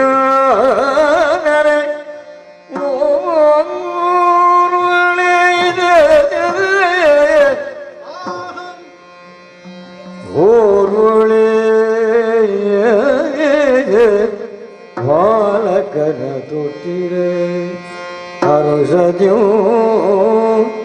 ತೂಗುತ್ತ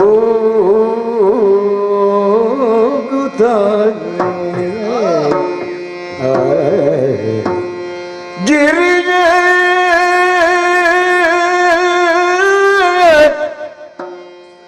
ರಮೇ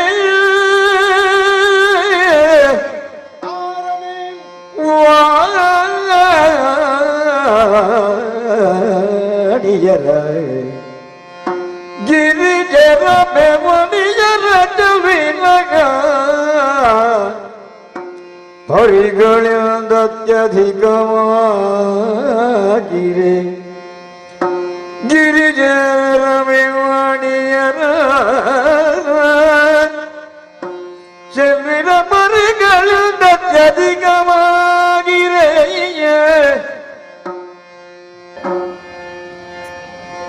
ತರುಣಿಯು ಮೆರೆವ ವಿಭ್ರಮಕ್ಕೆ ಬೆರಗ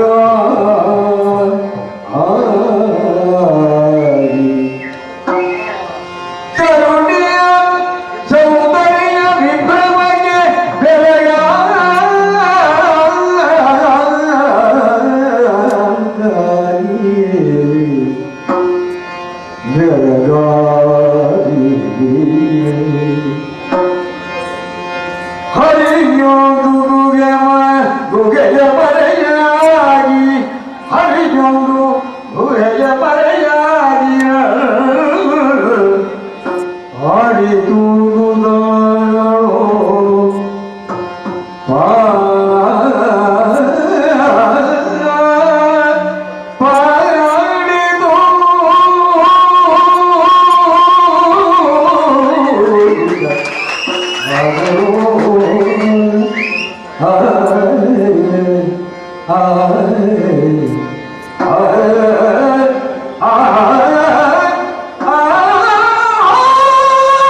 ಎಷ್ಟು ಕರತಾರನು ಮಾಡಿದ್ರು ಸಾಲದಿಲ್ಲ, ಎಷ್ಟು ಪ್ರತಿಕ್ರಿಯಿಸಿದರೂ ಸಾಲದು.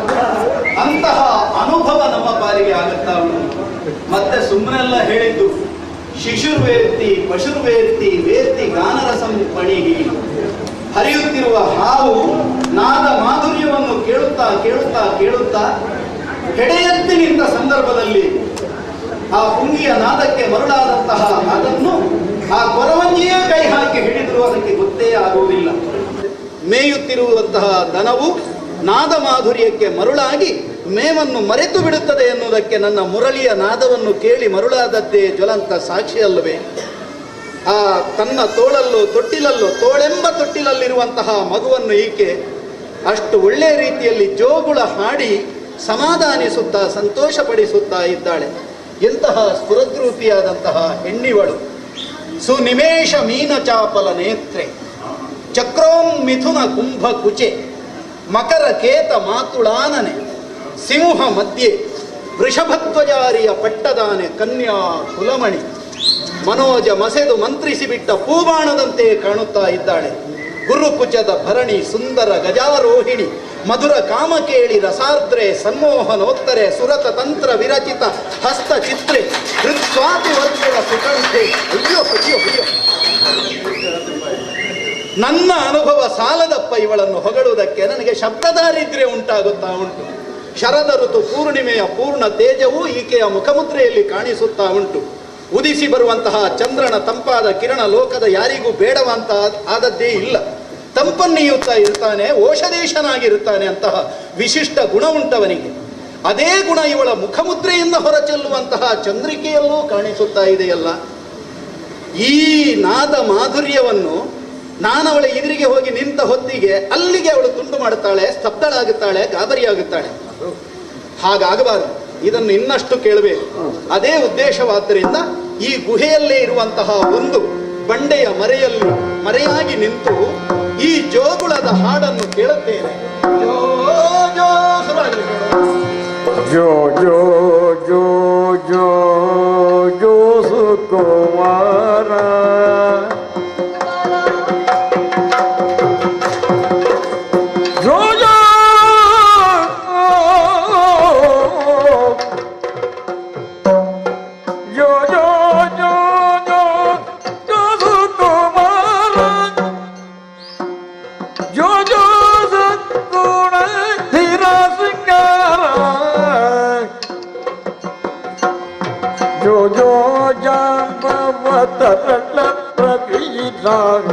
जो जो तरल प्रवीरा जो जो भल्लू के राजा दी राजा जो चल दे जागी गजा के सरिया चल दे जागी गजा के सरिया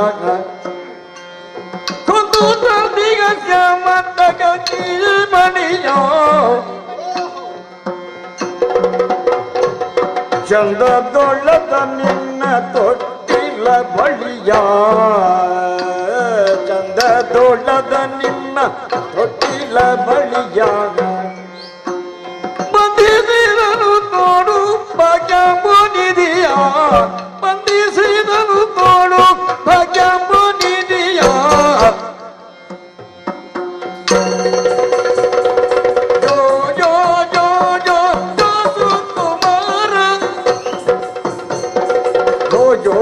सद्गुण जेर सिंगारा जो जो जो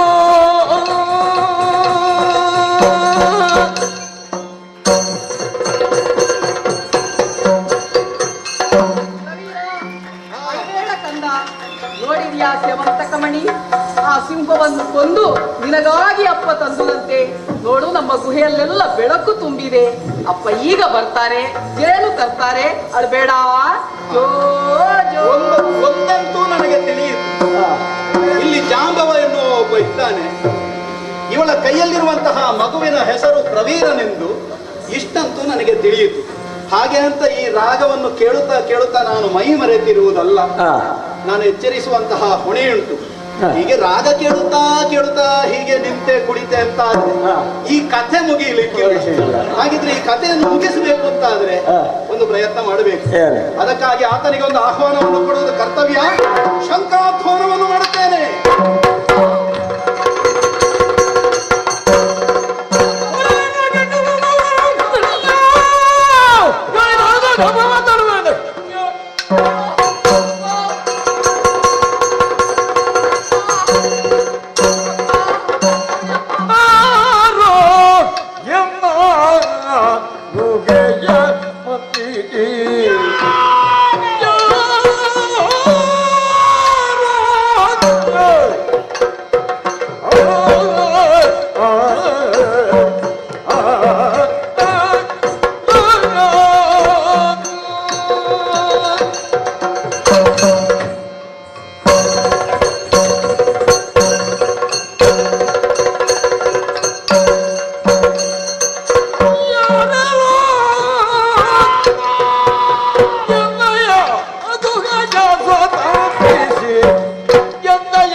ಅನುಕೂಲವಾಗುವಂತೆ ಹಾಡುತ್ತಿದ್ದಳು ನನ್ನ ಕುಮಾರಿ.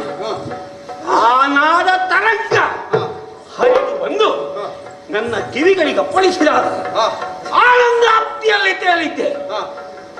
ಏ ಮನುಷ್ಯ, ಒಳಗೆ ಬಂದು ನನ್ನ ಮಗಳನ್ನು ನೋಡಿ ಶಂಖನಾದವನ್ನು ಮಾಡಿದೀಯ. ಹೌದು. ಯಾರು ನೀನು?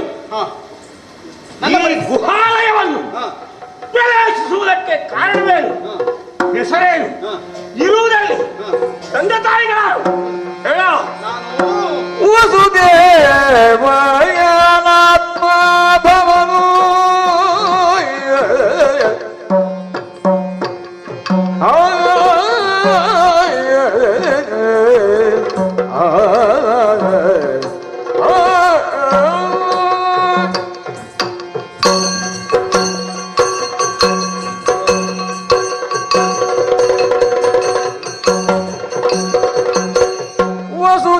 ವಸುದೇವನಾತ್ಮ ಭವನು ದ್ವಾರಕೆಯು ವಸತಿಯು ಜಯಿಪ್ಪೆನೋ ವಸುದೇವನಾತ್ಮ ಭವನು ದ್ವಾರಕೆಯು ವಸತಿಯು ಜಯಿಪ್ಪೆನೋ ಹೆಸರು ಕೇಳಮ್ಮ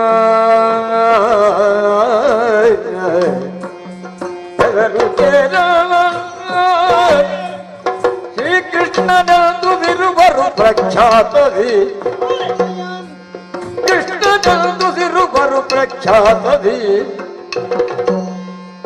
ವಸುದೇವನಾತ್ಮ ಭವನು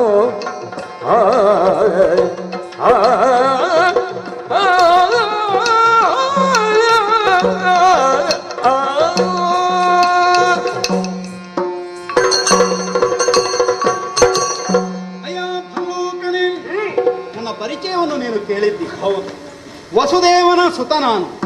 ಆ ಕಾರಣದಿಂದ ನನ್ನನ್ನು ವಾಸುದೇವ ಅಂತ ಕೊಂಡಾಡುತ್ತಾರೆ. ಇದು ಅನ್ವರ್ಥನಾಮ. ಇನ್ನು ಅಂಕಿತ ನಾಮ ಒಂದುಂಟು. ಕೃಷ್ಣ ಅಂತ ನನ್ನ ಹೆಸರು. ಕೃಷ್ಣ ಅಂಕಿತ ನಾಮ. ಹಾಗೆ ಆಕರ್ಷಿಸುವ ಗುಣವುಳ್ಳವ ಅಂತ ಅದನ್ನು ಕೆಲವರು ವ್ಯಾಖ್ಯಾನಿಸಿದ್ದು ಉಂಟು. ಇನ್ನು ವಸತಿಯಲ್ಲಿ ಅಂತ ಕೇಳಿದೆಯಲ್ಲ, ಇಲ್ಲಿಂದ ಅನತಿ ದೂರದಲ್ಲಿರುವಂತಹ ದ್ವಾರಾವತಿಯಲ್ಲೇ ನನ್ನ ವಸತಿ. ಅದು ಈ ಭೂಪ್ರದೇಶದಲ್ಲಿರುವುದಲ್ಲ, ಸಮುದ್ರದ ಮಧ್ಯದಲ್ಲಿರುವುದು. ವಿಶಿಷ್ಟವಾದಂತಹ ಒಂದು ಪತ್ತಣ ಅದು. ಎಷ್ಟೋ ಗಿರಿಗಳುಂಟು, ತೊರೆಗಳುಂಟು, ಪುಣ್ಯ ತೀರ್ಥಗಳು ಅಲ್ಲಿ ಉಂಟು. ದ್ವಾರಕೆಯಲ್ಲಿ ಅಲ್ಲಿ ವಾಸ್ತವ್ಯ ಇದ್ದವನ. ಇಲ್ಲಿಗೆ ಬರುವರೆ ಕಾರಣ ಏನು? ಪ್ರಬಲವಾದ ಕಾರಣ ಉಂಟು. ಯಾವುದು? ನೋಡಲ್ಲಿ ಅಲ್ಲಿ ತೊಟ್ಟಿಲ ಹುರಿಯಲ್ಲಿ ಒಂದು ಮಣಿ ಕಾಣಿಸುತ್ತಾ ಉಂಟಲ್ಲ, ಸ್ಯಮಂತಕ ರತ್ನ. ಮಾತ್ರವಲ್ಲ, ಪಳಪಳ ಪಳಪಳ ಪಳಪಳನೇ ಹೊಳೆಯುತ್ತಾ ಉಂಟು. ಅಲ್ಲವೇ? ಅಪೂರ್ವವಾದಂತಹ ರತ್ನವದು. ಪರಿವೇಶ ಪೂರ್ಣವಾದಂತಹ ಆ ಅನರ್ಘ್ಯ ರತ್ನ ಅದು ನಮಗೆ ಸೇರಿದ್ದು. ಅದನ್ನು ಕೊಂಡು ಹೋಗುವುದಕ್ಕಾಗಿ ನಾನಿಲ್ಲಿಗೆ ಬಂದಿದ್ದೇನೆ. ಕೊಟ್ಟು ಬಿಡಯ್ಯ, ಅದನ್ನು ಕೊಟ್ಟರೆ ನಾನು ಇಲ್ಲ. ಯಾಕೆ? ನಾನು ಸಂಪಾದಿಸಿದ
ಮಾನವನನ್ನು ಕೊಂದಿರುವ ಕೇಸರಿಯಂದು ರಕ್ತವನ್ನೊಯ್ಯುತ್ತಿತ್ತು. ಆ ಕೇಸರಿಯನ್ನು ಬಡಿದಗೊಳಿಸಿ ಈ ರಕ್ತವನ್ನು ನಾನು ಸಂಗ್ರಹಿಸಿದ್ದೇನೆ. ಬಲಾಢ್ಯನಾದ ನಾನು ನನ್ನ ವಿಕ್ರಮದಿಂದ ಯಾವುದನ್ನು ಸಂಪಾದಿಸಿದ್ದೇನೋ ಅದನ್ನು ನೀನು ತನ್ನದು ಎನ್ನುತ್ತಿರುವೆಯಲ್ಲ. ಹೌದು, ನಾನು ಸಂಪಾದಿಸಿದ್ದು ನಿನ್ನದಲ್ಲ. ಇದನ್ನು ಪಡೆಯಬೇಕಾಗಿದ್ದರೆ ಬಾಹುಲ್ಯ ಬೇಕಾ? ಇಲ್ಲವಾದರೆ ದೊರೆಯುವುದಕ್ಕೆ ಸಾಧ್ಯವೇ? ಇಲ್ಲಿ ಬಂದು ನನ್ನ ಮಗಳನ್ನು ಹೆದರಿಸಿ ರಕ್ತ ತನ್ನದು ಎಂದು ಹೇಳುತ್ತಾ ಏನೋ ಭಯೋತ್ಪಾದಕನೇ ಒಳಗಿನಿಂದ ಪಣಿಯರು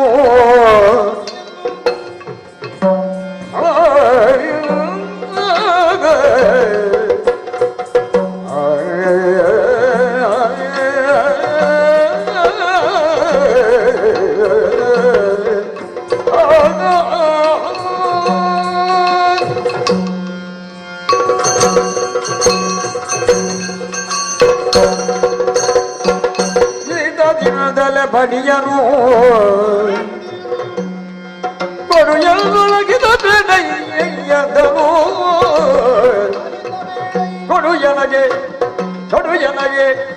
ಅಹಿತ ಬೇಡವು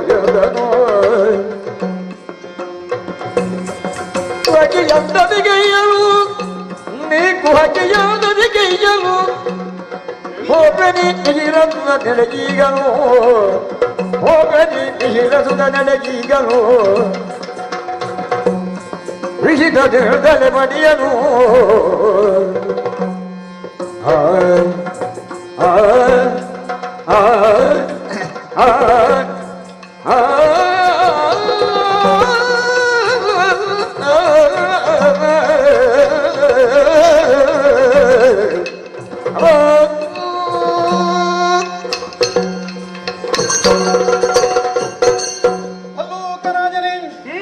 ಜಾಂಬವಂತನೆನ್ನುವುದು ನಿನ್ನ ಹೆಸರು ಎನ್ನುವುದನ್ನು ನಾನು ಅರ್ಥ ಮಾಡಿಕೊಂಡ.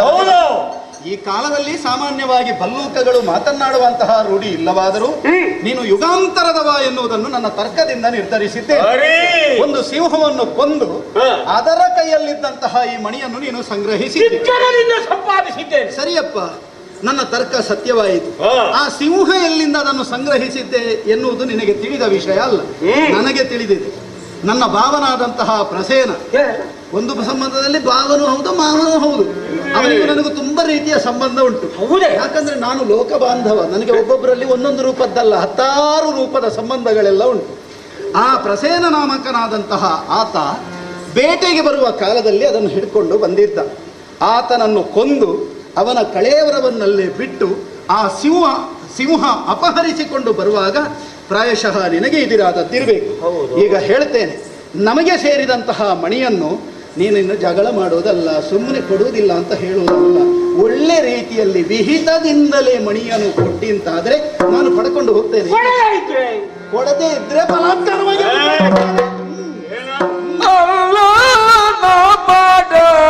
ಮೃಗವೋ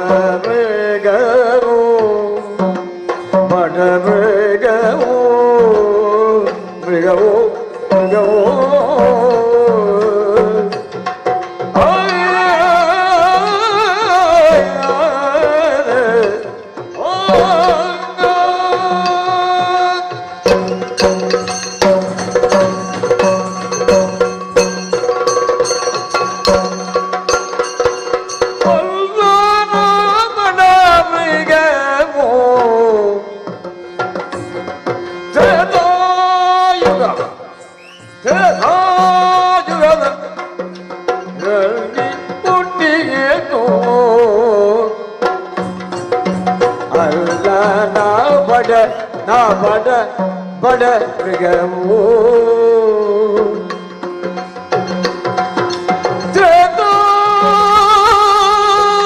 ಯುಗದಲ್ಲಿ ಹುಟ್ಟಿಗೆ ದೂರವು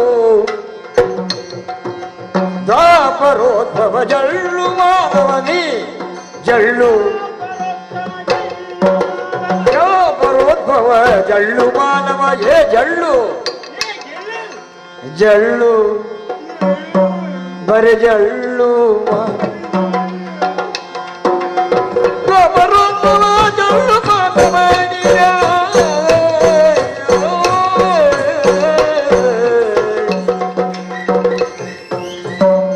ಬರೋದ್ಭವ ಜಳ್ಳು ಮಾನವ ನೀನವ ಅಲ್ಲ ನಾ ಬಡ ಮೃಗವೋ ಬಡ ಮೃಗವೋ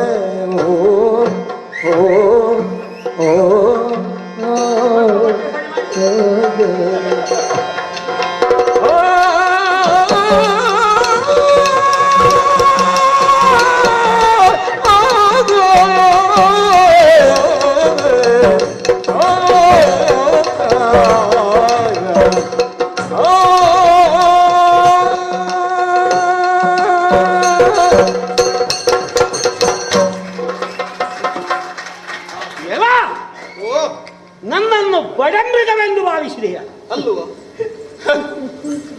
ನನ್ನನ್ನು ನೋಡಿ ಇವನಿಂದೇನು ಆಗೋದಿಲ್ಲ. ಬಡಮೃಗವೋ ಇನ್ನೊಂದು ಮೃಗವೋ ಅಂತೂ ಇವತ್ತು ಬಹಳ ಸ್ಫೂರ್ತಿಯಲ್ಲಿದ್ದೀರಿ. ನನ್ನ ಹಾಗೆ ಇರುವವರು ಅವರಿದ್ದಾರೆ. ಅವರು ಏನೆಲ್ಲ ಮಾಡ್ತಾರೆ ಗೊತ್ತಾ? ಇಲ್ಲ ನಿನಗೊತ್ತಲ್ಲ, ಹೇಳು ಏನೆಲ್ಲ ಮಾಡ್ತಾರೆ ಅವರು ಏನೆಲ್ಲ ಮಾಡ್ತಾರೆ, ಎಷ್ಟೆಲ್ಲ ಮಾಡಿದ್ದಾರೆ ಹೇಳು. ಒಂದು 4-5 ಆಗಿದ್ದಾರೆ. ಮದುವೆ ಅಲ್ಲ ತೊಂದರೆ ಇಲ್ಲ, ಸಂದರ್ಭ ಬಂದ್ರೆ ಅವರಿಂದ ಹೆಚ್ಚು ಆಗುವವ ನಾನು, ಬೇಸರ ಆಗುವುದಿಲ್ಲ ನನಗೆ. ಹಾಗಿದ್ರೆ ನೀನು ಕೆಲವು ಮದುವೆ ಆದಿರ್ಬೇಕು. ಕೆಲವು ಆಗಿದ್ದೇನೆ, ನನಗಾಗಿದೆ. ಬೇಡ. ಆದ್ರಿಂದ ಆ ಒಂದು ವಿಭಾಗದಲ್ಲಿ ನಿನ್ನ ಅನುಭವ, ಅವರ ನನ್ನ ಅನುಭವದ ಎದುರಿಗೆ ನಾನು ತ್ರೇತಾಯುಗದಲ್ಲಿ ಬ್ರಹ್ಮದೇವನ ಆಕಳಿಕೆಯಿಂದ ಹುಟ್ಟಿದವ. ಗೌರಿ ಶಂಕರಿಗೆ ಮದುವೆಯಾಗುವ ಕಾಲಕ್ಕೆ ನನಗೆ 19 ವರ್ಷ. ಹೌದಾ? ಮತ್ತೆ ಅಂತಹ ನನ್ನನ್ನು ನೀನು ವಿಚಾರಿಸುತ್ತಿರುವೆಯಲ್ಲ. ನಿನ್ನ ಅಪ್ಪ ಅಮ್ಮ ಯಾರು? ಬ್ರಹ್ಮದೇವರ ಅಮ್ಮ ಬ್ರಹ್ಮದೇವರೇ. ಹೌದಾ? ಬ್ರಹ್ಮದೇವರ ಸಂಕಲ್ಪದಂತೆ ಹುಟ್ಟಿದ ನಾನು ಬಡಮೃಗವೆಂದು ಭ್ರಮಿಸಿ ನನ್ನನ್ನು ತುಡುಕಲು ಇದಿರಾಗದಿರೋ ದ್ವಾಪರೋತ್ಪಾದ ಏಳು ಮನುಷ್ಯ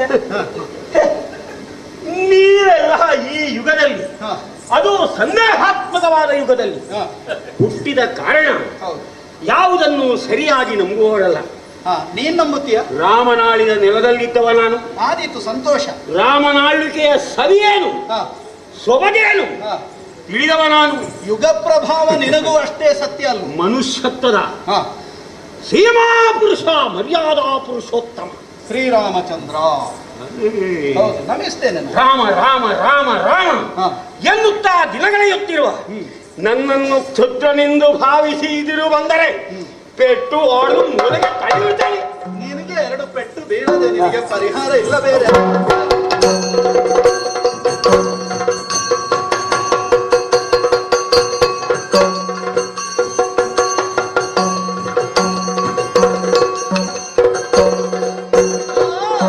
ತಿರುಬೆಟ್ಟಿನೊಳಗೆ ತಾನು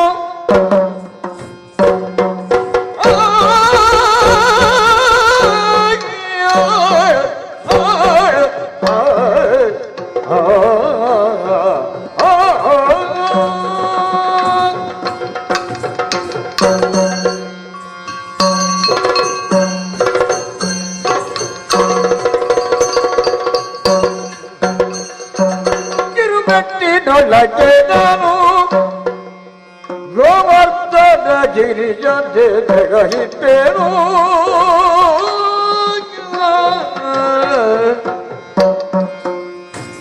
ಹೊರಮಗ ಮೇಲು ಪರ್ವತ ಕಗೆ ನಿನಗಿಂತ ಗಿರಿಯ ಕೀಳಲು ಬಹುದೇ, ನಿನಗಿಂದ ಗಿರಿಯ ಕೀಳಲು ಬಹುದೇ.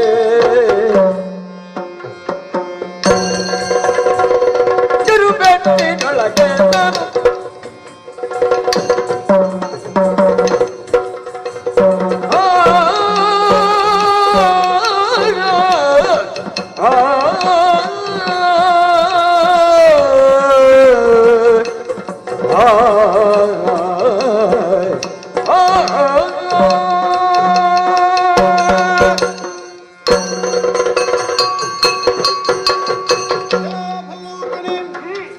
ಒಬ್ಬ ಸಾಮಾನ್ಯ ಹುಡುಗ ಇವ ಅಂತ ಹೇಳಿ ಭಾವಿಸಬೇಡ.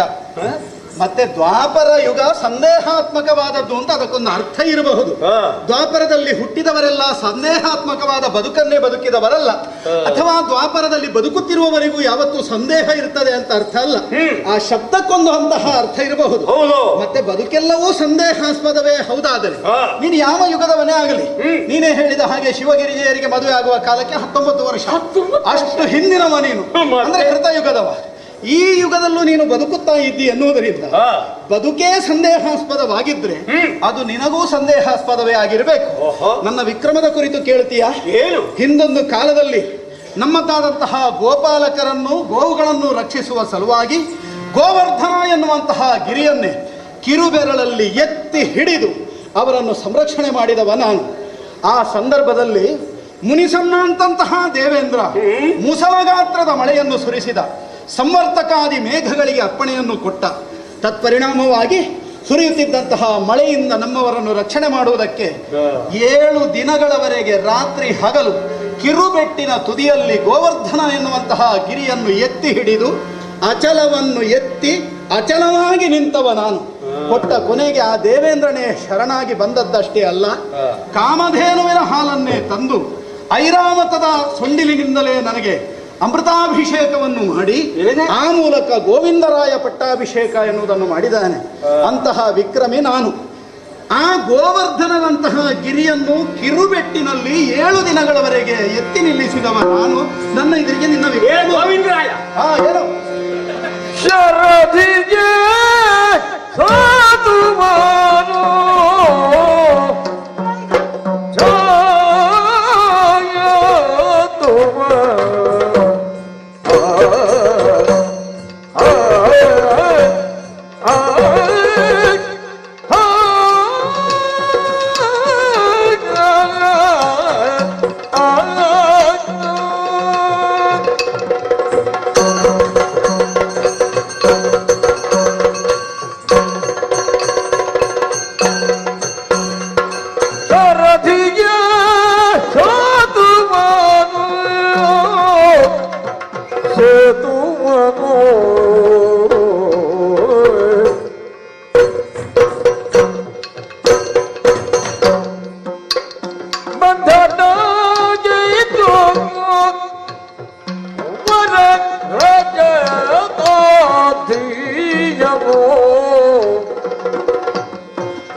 ಧರೆಗೆ ಭರ್ಗತು ಬಾಳು ಎನ್ನೊಳು ಧರೆಯದ ನೆಗಗೆ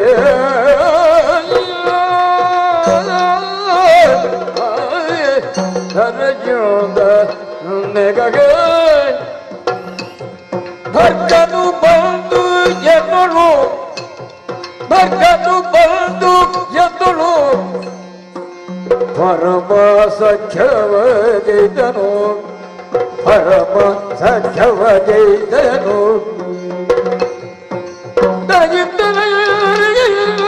ಭಕ್ತನು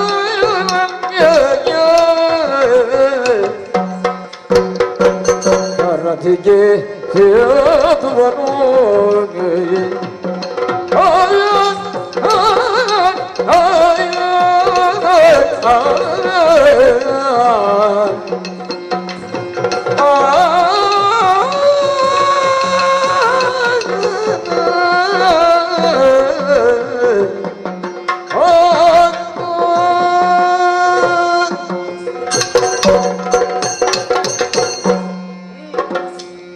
ಸಣ್ಣವನಾಗಿದ್ದಾನ ನೀನು ನಡೆಸಿದ ಕಾರ್ಯ ಘನವಾದ್ದೇ ಹೌದು. ಎಳೆಯ ಮಗುವೊಂದು ಪರ್ವತವನ್ನೆತ್ತುವುದೆಂದರೆ ವಿಶೇಷವೇ. ಪರ್ವತ ಬಿಡು, ದೊಡ್ಡ ಕಲ್ಲು ಗುಂಡೆತ್ತುವುದಕ್ಕಾಗೋದಿಲ್ಲ. ಆದರೆ ನನ್ನೆದಿರು ಹೇಳಿ ನಿನ್ನ ಪರಾಕ್ರಮವನ್ನು ಸ್ಥಿರೀಕರಿಸುವುದಕ್ಕೆ ಸಾಧ್ಯ ಇಲ್ಲ. ಓಹೋ, ನಾನು ನೀನು ಶ್ರೀರಾಮನಜ್ಜೆಯಂತೆ ಸೇತುಬಂಧದ ಮಹಾಕಾರ್ಯದಲ್ಲಿ ನಾವೆಲ್ಲ ಆಸಕ್ತಿ ತಾಳಿದ್ದೇವೆ. ಒಬ್ಬನೇ ಕೈಲಾಸದ ಬಳಿಗೆ ಹೋದೆ. 2 ಕೈಗಳಿಂದ ನಿಲ್ಲುತ್ತಿದೆ. ರಜತಾತ್ರಿಯನ್ನೆತ್ತುವ ಹೊತ್ತಿಗೆ ಓಡಿ ಬಂದ ಪರಮೇಶ್ವರ, ನೋಡಪ್ಪ, ನೀನು ರಾಮಕಾರ್ಯಾಸಕ್ತ, ರಾಮನೆಂದರೆ ನಾನು, ನಾನೆಂದರೆ ರಾಮ, ನಮ್ಮಲ್ಲಿ ಅಭೇದವಿದೆ, ಮಾತಿನಿಂದ ನಂಬಿಕೆ ಆಗಲಿ. ರಾಮನಾಗಿ ಕಾಣಿಸಿಕೊಂಡ. ಆಗ ನನಗೆ ಗೊತ್ತಾಯ್ತು ಶಿವರಾಮ ಒಬ್ಬನೇ. ಆ ಮೇಲೆ ತಲೆಯಲ್ಲಿ 2, ಕಾಲಿನಲ್ಲಿ 2, ಮೊಣಕಾಲಲ್ಲಿ 2, ಭುಜಗಳಲ್ಲಿ 2 ಪರ್ವತಗಳನ್ನು ತಂದು ಕಡಲಿಗೆ ಎಸೆದಿದ್ದೆ. ಈ ಪರ್ವತಗಳನ್ನೆತ್ತಿದ ನನ್ನಲ್ಲಿ ನೀನೊಂದು ಸಣ್ಣ ನಡುಗುಡ್ಡೆ ಎತ್ತಿದ್ರೆ ದೊಡ್ಡಸ್ತಿಗೆ ಮಾತಾಡ್ತೀಯಲ್ಲ. ನೀನಂತದ್ದು ಮಂಜುಗಡ್ಡೆಯನ್ನೆತ್ತಿದ್ಯಾ? ಮತ್ತೆ ಮಾತಾಡ್ತೀಯ?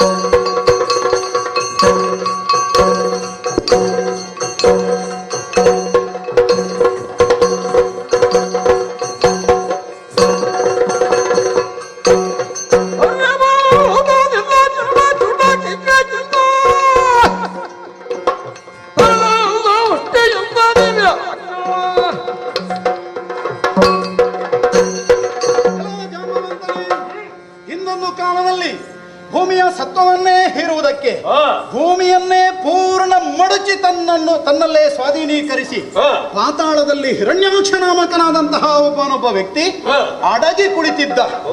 ಆ ಭೂಮಿಯನ್ನು ಉದ್ಧರಿಸುವ ಉದ್ದೇಶದಿಂದಲೇ ಖೂಳನಾದಂತಹ ಹಿರಣ್ಯಾಕ್ಷನನ್ನು ಆದಿವರಾಹ ಸ್ವಾಮಿಯಾಗಿ ಕೊಂದು ಆ ಬಳಿಕ ಈ ಭೂಮಿಯನ್ನೇ ಉದ್ಧರಿಸಿದಂತಹ ವ್ಯಕ್ತಿತ್ವ ನನ್ನದ್ದು. ನನ್ನ ಇದರಲ್ಲಿ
ಛಲದಿ ಧುರವಾಗಿ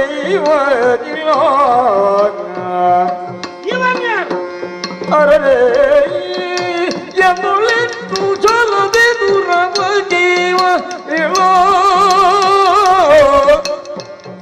ವಿಶ್ವಂಭರನಿಯೇ ವಿಶ್ವಂಭರಯ ಸೃಜಿಸುವಂತ ಮಹಾಪುರುಷ ಇತನು. ವಿಶ್ವಂಭರಯ ಸೃಜಿಸುವಂತ ಮಹಾಪುರುಷನೀತನು. ಅರರೇ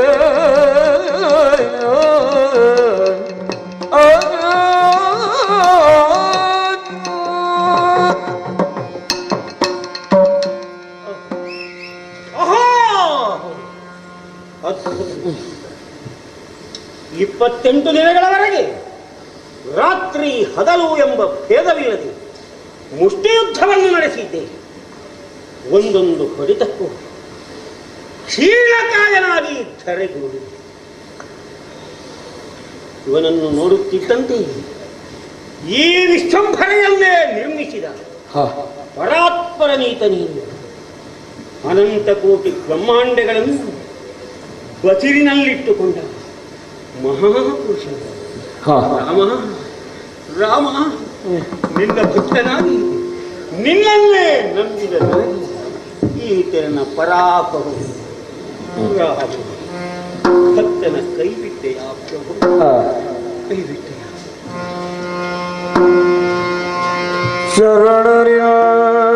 ಶರಣರ್ಯಾಗ ಶ್ರೀಗರಿಯೇ ಕರುಣದೊಳು ಕ್ಷಮೆಯ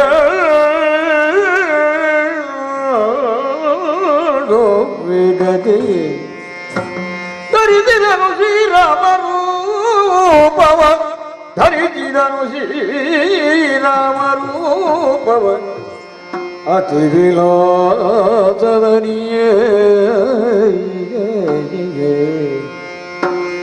ಪರಿಕಿಸುತ್ತ ಜಾಂಬವನೋ ಪರಿಕಿಸುತ್ತ ಜಾಂಬವನೋ ನೇತ್ರದಿ ಸುರಿಸುತ್ತಾನಂದ ಶುಭನು ನೇತ್ರದಲ್ಲಿ ಸುರಿಸುತ್ತ ಆನಂದ ಶುಭನು ಥರ ತರಿಸಿ ಬಂದಡಿಗೆರಗಿ ಥರ ತರಿಸಿ ಬಂದಡಿಗೆರಗಿ ಕರಗಳ ಮುಗಿದು ದೈನ್ಯದಗಿ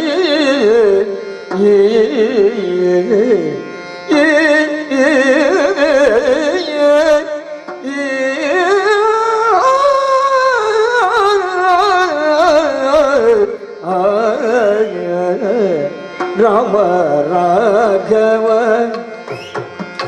ದಶರಥ ಬಾಲ ರಾಮ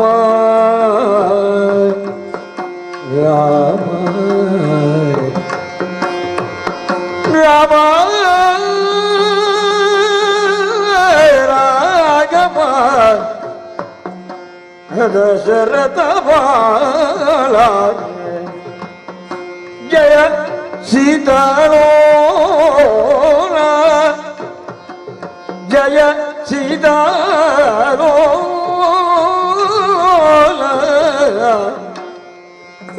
ರಾಮ ದಶಾಸ್ತ್ರ ವಿಮರ್ದನ ಜಯ ಜಯ ರಾಮ ರಾಮ ಪಾಟಿ ಕುಡಾಂಗಲಯ ರಾಮ ರಾಘವ ರಾಮ ಸೀತಾರಾಮ ಜಯ ರಾಮ ಸೀತಾರಾಮ ರಘುಕುಲ ರಾಮ ರಾಮ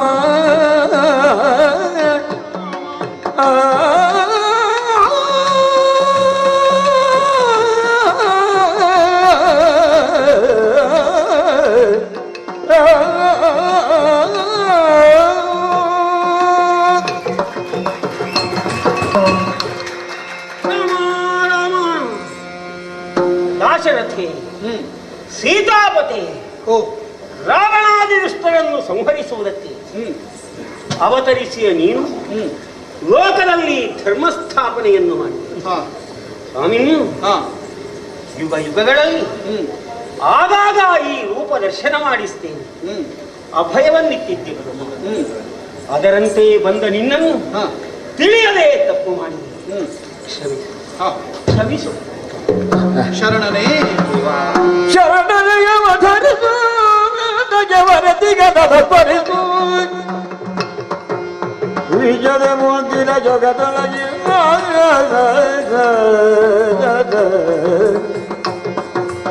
ವಿಜಯ ಮುಂದಿನ ಜಗದೊಳಗಿರು ನೀರಾದರೆ ಶರಣನೆಯವ ಧರಿಸು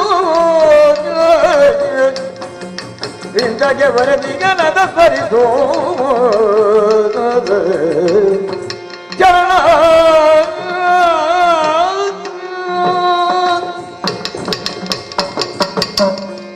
ಜಾಂಬವಂತನೇ ಮೇಲಾಗಿ ನನ್ನ ಶರಣನೇ ನೀನು ಚೆನ್ನಾಗಿ ಗಮನವಿಟ್ಟು ಅವತರಿಸಬೇಕಯ್ಯ. ಹಿಂದೊಂದು ಕಾಲದಲ್ಲಿ ತ್ರೇತೆಯ ಅಂತ್ಯವಾಗುವ ಸನ್ನಿವೇಶದಲ್ಲಿ ನಮ್ಮದ್ದಾದಂತಹ ಅಯೋಧ್ಯೆಗೆ ಕಾಲಪುರುಷನ ಆಗಮನವಾದಂತಹ ಪ್ರಕರಣವನ್ನು ನಿನಗೆ ನಾನು ನೆನಪಿಸಬೇಕಾಗಿದೆ. ಗೌಪ್ಯವಾಗಿ ಏಕಾಂತದಲ್ಲಿ ಮಾತನಾಡುವುದಕ್ಕಿದೆ ರಾಮಭದ್ರ, ಅದಕ್ಕೊಂದು ಮುಕ್ತಾವಕಾಶವನ್ನು ಕೊಡುವಂತ ಮೊತ್ತ ಮೊದಲಿಗೆ ಆತನೇ ಕೇಳಿಕೊಂಡ. ಸರ್ಪಗಾವಲಿನಂತಹ ಕಾವಲನ್ನು ಮಾಡಬಲ್ಲಂತಹ ನನ್ನ ದೇಹದ ಕಾವಲುಗಾರನೇ ಆಗಿದ್ದಂತಹ ಲಕ್ಷ್ಮಣನನ್ನೇ ಬಾಗಿಲಲ್ಲಿ ನಿಲ್ಲಿಸಿ ಏಕಾಂತದಲ್ಲಿ ಆತನೊಂದಿಗೆ ಸಂಭಾಷಿಸುತ್ತಾ ಇದ್ದೆ ನಾನು. ಅದೇ ಕಾಲವನ್ನರಿತಂತಹ ದುರ್ವಾಸ ಮಹರ್ಷಿಗಳು ನಮ್ಮ ಅಯೋಧ್ಯೆಗೆ ಬಂದರು. ನೀನು ಗಮನಿಸಿದ ತಿಳಿದ ವಿಷಯವೇ ಹೌದು. ಮಾತ್ರವಲ್ಲ, ಸಿಟ್ಟನ್ನಂತುಕೊಳ್ಳುತ್ತಾರೆ ಎನ್ನುವುದಕ್ಕಾಗಿ ನನ್ನ ಕಟ್ಟುನಿಟ್ಟಿನದ್ದಾದಂತಹ ಆಜ್ಞೆಯನ್ನು ಕೂಡ ಅತಿಕ್ರಮಿಸಿ ಆ ದುರ್ವಾಸರನ್ನು ಲಕ್ಷ್ಮಣನು ಒಳಗೆ ಬಿಟ್ಟಿದ್ದ. ಇಲ್ಲವಾದರೆ ಅಯೋಧ್ಯೆ ಅವರ ಶಾಪಕ್ಕೆ ತುತ್ತಾಗಿ ಸುಟ್ಟು ಭಸ್ಮವಾಗಿ ಹೋಗುತ್ತಿತ್ತು. ತತ್ಪರಿಣಾಮವಾಗಿ ಅಲ್ಲಿದ್ದಂತಹ ಕಾಲಪುರುಷ ಹೊರಟು ಹೋದ.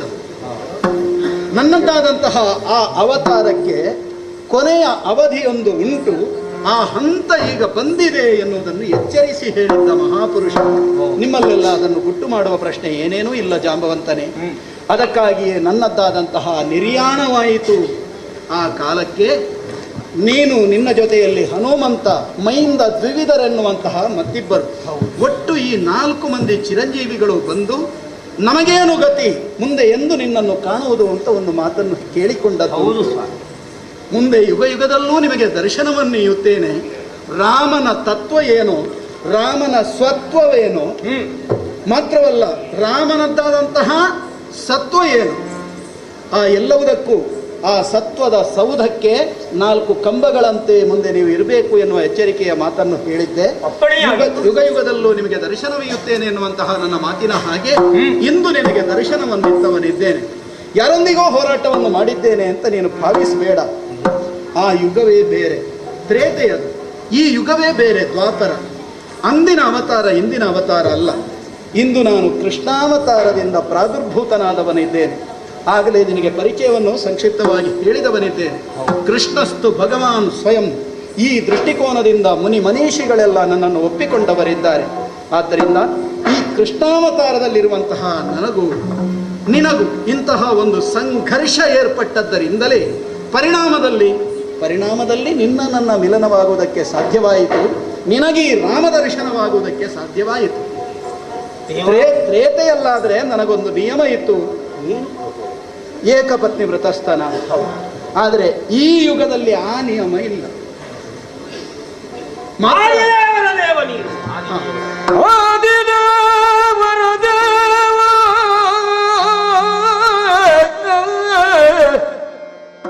ಆದಿದೇವರ ದೇವ ನಿನ್ನೊಡನೆ ಮುಳಿದು ನಾ ಕಾದಿದ ಪರಾಧಕ್ಕೆ ನಿನ್ನೊಡನೆ ಮುಳಿದು ನಾ ಕಾದಿದ ಪರಾಧಕ್ಕೆ ಎನ್ನಯ ಸುತೆಯ ಮೋದದಿನ ಈ ಜಾಂಬವತಿ ಎಂಬವಳ ಸಾದರದಿ ಸ್ವೀಕರಿಸುವುದು ಪಾದ ದರ್ಶನದಿಂದ ಧನ್ಯನಾದೆನು ನಾನು. ಪಾದ ದರ್ಶನದಿಂದ ಧನ್ಯನಾನೆಂದೆನುದ ಶ್ರೀಧವಂಗಾತ್ಮಜಯ ಮಣಿದಹಿತ ಅರ್ಪಿತ ಮಣಿದಹಿತ ಅರ್ಪಿತ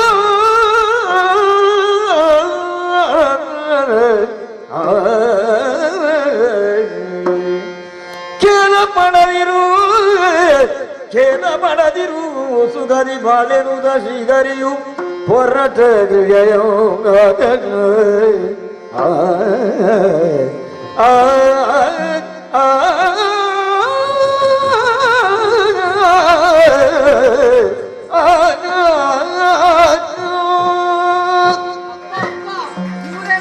ಭಯಪಡಿಸಿದ್ದು ನೀವು ಸಂತೋಷದಿಂದ ಕುಣಿತಾ ಇದ್ದೀರಿ, ನನ್ನನ್ನು ಕರೀತಾ ಇದ್ದೀರಿ. ಏನಪ್ಪ ಇದು? ಅವ ಇವತ್ತು ಕುಡಿದಷ್ಟು ಅವನ ಜೀವಮಾನದಲ್ಲಿ ನಾನು ಬದಿಯಲ್ಲೇ ಇದ್ದು ನೋಡ್ತಾ ಇದ್ದೆ.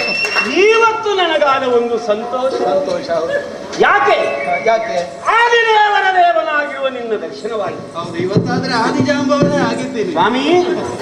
ಅಂಶವೆಂದೋ ಅಂಶಾಂಶವೆಂದೋ ಪೂರ್ಣವೆಂದೋ ಆಕಸ್ಮಿಕವೆಂದೋ ನಾನಾ ರೀತಿಯಿಂದ ಅವತರಿಸಿ ಲೋಕದ ದೌಷ್ಟ್ಯವನ್ನು ಹೋಗಲಾಡಿಸಿ ಧರ್ಮವನ್ನು ಸ್ಥಾಪಿಸುವ ಆತನೇ ನಿನ್ನ ಪೂರ್ವ ವಿಕ್ರಮದೀರು ನಾವೆಲ್ಲ ಪೂಜ್ಯರು. ಸ್ವಾಮಿ, ನಿನ್ನಲ್ಲಿ ಹೋರಾಡಿ ಅಪರಾಧದ ಗುರುತ್ವ ನನಗೆ ಚೆನ್ನಾಗಿದೆ. ಅದಕ್ಕಾಗಿ ಸನ್ನಿಧಾನಕ್ಕೆ ಕಾಣಿಕೆ ಅರ್ಪಿಸುತ್ತಿದ್ದೀನಿ. ಕಾಣಿಕೆ ಈಗ ಮೊದಲ ಯುಗದಲ್ಲಾದ್ರೆ ನಾನು ಏಕಪತ್ನಿ ವ್ರತಸ್ಥ. ಇಲ್ಲಿ ಅಂತಹ ನಿಯಮ ಎಲ್ಲ ಇಲ್ಲ. ಇವಳು ಬಹಳ ಚಂದ ಇದ್ದಾಳೆ ಅಲ್ವಾ? ಬಹಳ ಚಂದ ಇದ್ದಾಳೆ ಅಲ್ವಾ? ನಿನಗಾಗಿಯೇ ಇರುವಳು. ಹೌದಾ? ಕಾಡಿನಲ್ಲಿ ತಿರುಗುತ್ತಿದ್ದಾಗ ಸಿಕ್ಕಿದಂತಹ ಹೆಣ್ಣು ಶಿಶುವನ್ನು ತಂದು ಸಾಕಿ ಜಾಂಬವತಿ ಎಂದು ಹೆಸರಿತ್ತು. ಹೌದು, ಜಾಂಬವ ಸಾಕಿದುದರಿಂದ ಜಾಂಬವತಿ. ಸ್ವಾಮಿ, ಇವಳಿಗೆ ಯೋಗ್ಯ ಗಂಡನ್ನು ಹುಡುಕಬೇಕು. ಎಣಿಸುತ್ತಿದ್ದೆ. ನನ್ನ ಲಕ್ಷ್ಯದಲ್ಲಿ ದೇವರಿಗಿಂತ ದೊಡ್ಡವರು ಶ್ರೇಷ್ಠರು ಯಾರು? ದೇವದೇವನಾಗಿರುವ ನೀನು ಒಲಿದು ಬಂದಾಗ ನಾನಾಕೆಯನ್ನು ನಿನಗೀಯದೆ ಮತ್ತಾಗಿ ಜೊತೆಯಲ್ಲೇ ಅವಳನ್ನು ನಿನಗೆ ಕೊಡ್ತೇನೆ. ರವಿ ಅಂತ ಹೆಸರು. ಈಗ ಬಂದವನ ಮಂಡ್ಯಬೋಳಾಗಿದೆ ಅಂತ ತಿಳ್ಕೊಳ್ಳಿಬೇಡ. ಹೌದಾ? ಮಂಡ್ಯಬೋಳಾದವ ಇದ್ದಾನಲ್ಲ. ಹೌದು, ಇನ್ನು ಕೂದಲು ಬಂದಿತ್ತು. ಚಿಕ್ಕ ಮಗು. ಇವಳನ್ನು ಪತಿಕರಿಸಿ ಅವಳನ್ನು ಉದ್ಧರಿಸುವುದರೊಂದಿಗೆ ನನ್ನ ಜೀವನವನ್ನು ನಾನು ಬಂದದ್ದಕ್ಕೆ ಸಾರ್ಥಕವಾಯಿತು ಅಂತ ಎನಿಸುವುದು ನಾನು ಯಾಕೆ ಗೊತ್ತಾ? ಯಾಕೆ? ಈ ಗುಹೆಯೊಳಗೆ ಪ್ರವೇಶ ಮಾಡಿ ಬರುವಾಗಲೇ ನಾನು ಯಾರ ಗುಹೆ, ಯಾವ ಪ್ರಾಣಿ ಒಳಗೆ ಉಂಟು ಅಂತ ಯೋಚನೆ ಮಾಡದೆ ಮಾವನ ಮನೆಗೆ ಬಂದ ಹಾಗೆ ಬಂದಿದ್ದೆ. ಈಗ ಅದೇ ಸತ್ಯವಾಯಿತು. ಮಾವನ ಮಗಳೇ ಸಿಕ್ಕಿದ್ರು. ಒಂದು ಬಂಧದಲ್ಲಿ ನೀನು ನನಗೆ ಮಾವನೇ ಆಗಿದ್ದು. ಇಲ್ಲ, ಸ್ಪರ್ಶದಿಂದ ಈಕೆ ಪವಿತ್ರಳಾಗ್ತಾಳೆ, ನೀತೆಯಾಗ್ತಾಳೆ. ಸರಿ, ಅನುಗ್ರಹಿಸಿ. ಸರಿ, ಸ್ಯಮಂತಕ ರತ್ನವನ್ನು ಸ್ವೀಕರಿಸಿದ್ದೇನೆ. ಅದರೊಂದಿಗೆ ಈ ಕನ್ಯಾ ರತ್ನವನ್ನು ಸ್ವೀಕರಿಸಿದ್ದೇನೆ. ಆ ಹುಡುಗ ನೀನೇ ಕರೆದುಕೊಂಡು ಹೋಗ್ಲಿ. ಹೌದಾ? ಮತ್ತೆ ನಿಮ್ಗೆ ಬಲ್ಲೋಕಗಳಿಗೆಲ್ಲ ಅಲ್ವಾ?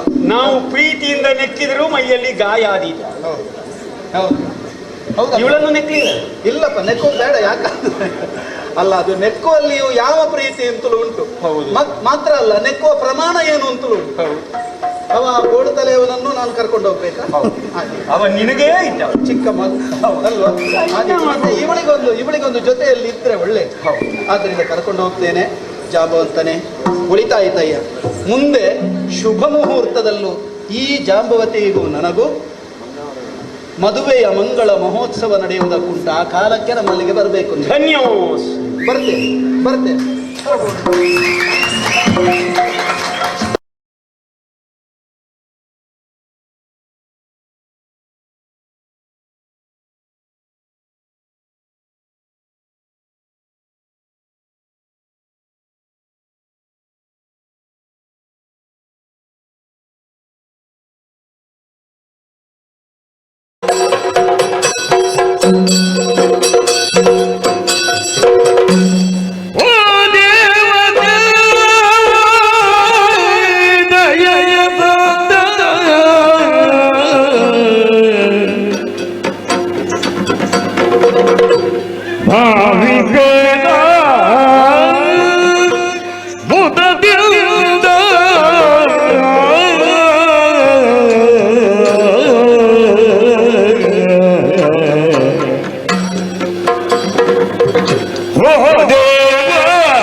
ಸಾಮ್ರಾಜ್ಯದ ಶ್ರೀನಿವಾಸ ಇರುವಂತಹ ಮಾಹಿಷ್ಪತಿಗೆ ಯಾರೆಂದು ಕೇಳಿದ್ದೆ?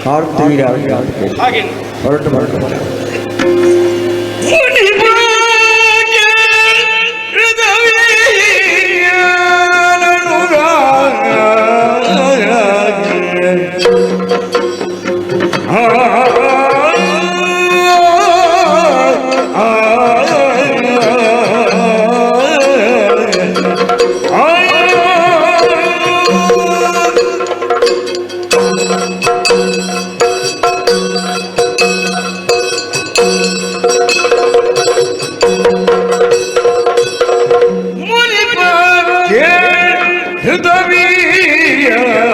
ಅನುಗ ಸಂಗಮದಲ್ಲಿ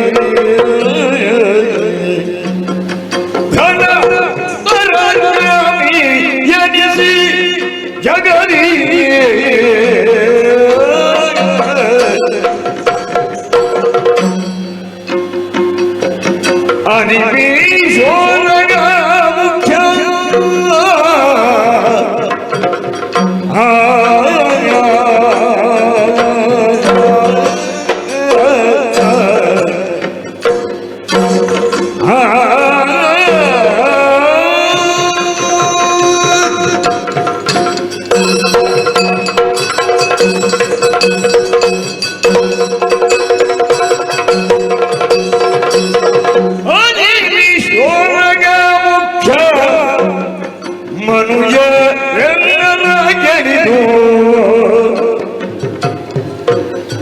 ಮುನಿಪ ಅತ್ರಿಗಳಿಂದ ವರದಿ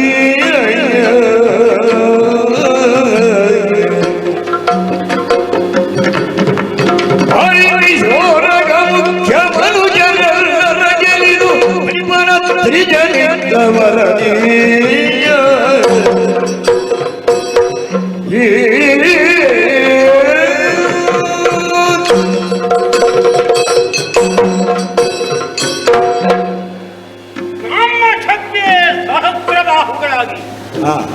ಈ ಲೋಕ ರಕ್ಷಣೆಯನ್ನು ಮಾಡಬೇಕು. ಈ ಆಶಯವುಳ್ಳವರಾಗಿ ಅತ್ರಿನಂದನ ನನ್ನನ್ನು ಅನುಗ್ರಹಿಸಿ ಕೈಗಳಿಲ್ಲದನ್ನು ಕಂಡು ತಾಯ್ತಂದೆಗಳು ಮರುಗುತ್ತಾ ಭಗವಾನ್ ದತ್ತಾತ್ರೇಯ ರಾಮನ ಸೇರಿದಾಗ ಅವರ ಕೃಪೆಯಾಯಿತು, ಆಶೀರ್ವಾದವೂ ಆಯಿತು. ಮಾಹಿಷ್ಮತಿಯ ಪೂರ್ಣಾಧಿಕಾರವನ್ನು ನನಗೊಪ್ಪಿಸಿ ನಮ್ಮಯ್ಯ ಕೃತವೀರ್ಯ ವಾನಪ್ರಸ್ಥವನ್ನು ಸೇರಿದ ಮೇಲೆ ಈ ಭೂಮಿಯ ಉದ್ದಗಲಕ್ಕೆ ದಿಗ್ವಿಜಯವನ್ನು ಕೈಗೊಂಡವನ ಮನುಷ್ಯರನ್ನು ನನ್ನ ಸಾಮರ್ಥ್ಯದಿಂದ ಸೋಲಿಸಿದ್ದೇನೆ ಎಂಬ ನಂಬಿಕೆ ನನ್ನ ಅಲ್ಲ. ಚಕ್ರವರ್ತಿಯಾಗಿ ನಿನ್ನ ಮಗ ರಾರಾಜಿಸ್ತಾನೆ ದತ್ತಾತ್ರೇಯರ ವರವಿತ್ತು. ನಿನಗೆ 1000 ಭುಜವಾಗಲಿ, ಸರ್ವ ಜನಪರು ನಿನಗಂಜಿ ನಡೆಯಲಿ. ಆ ಮಾತಿನ ಸತ್ಯತೆಯ ಅನುಭವ ಈ ಹೊತ್ತು ನನಗಾಗುತ್ತಿದೆ. ಯಜ್ಞಾದಿಗಳನ್ನು ನಡೆಸಿ ದೇವತಾ ಕಾರ್ಯಗಳಿಂದ ಅನಿಮಿಷರನ್ನು ತೃಪ್ತಿಪಡಿಸಿದವ ನಾನು. ಸರ್ಕಾರಿ ಲೋಕಗಳನ್ನು ಗೆದ್ದವ. ಪಾತಾಳವಾಸಿಗಳಾದಂತಹ ಒಳಗಳು ಭೂತ ದಯಾಪರನಾದ ನನ್ನ ಬಗೆಯೇ ಗೌರವ ಭಾವವುಳ್ಳವರು. 3 ಲೋಕಗಳಲ್ಲಿಯೂ ನನ್ನ ಕೀರ್ತಿಯಿಂದ ಧ್ವನಿಸತೊಡಗಿದೆ. ಎಲ್ಲ ಕಡೆಯಲ್ಲಿಯೂ ಶಾಂತಿ ಸಮಾಧಾನ ತುಷ್ಟಿ ಪುಷ್ಟಿ ಇರುವುದರಿಂದ ನನ್ನ ಜೀವನ ಸಾರ್ಥಕವಾಯಿತು. ಹೀಗೆ ನಂಬಿಕೊಂಡವನ ದಿಕ್ಕಿಲೆಯನ್ನು ಪೂರೈಸಿ ಪುರ ಪ್ರವೇಶ ಮಾಡಿದ್ದೇನೆ. ಸವಾಸ್ಥಾನವನ್ನು ಯಾರದು ಯಾರದು ಯದುಗುರುಗದಲ್ಲಿ ರಾಜಿಸುತ್ತಿರಲು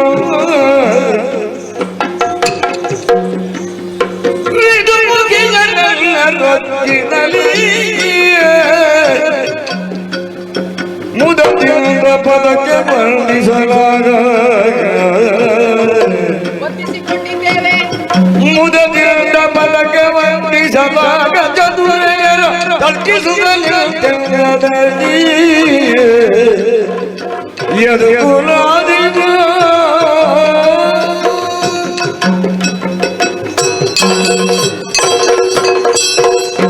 ಮಡದಿ ಬಡಿಯರೆ ನಡೆದಂತೆ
ಮನದಿರ ಏನೆಂಬುದನು ನೀವು ನುಡಿಯಿರಿ ಮನದಿರ ಏನೆಂಬುದನು ಜಡ ಜಡತನ ಜಡುವಾಡಿಹುಯಾಗೆ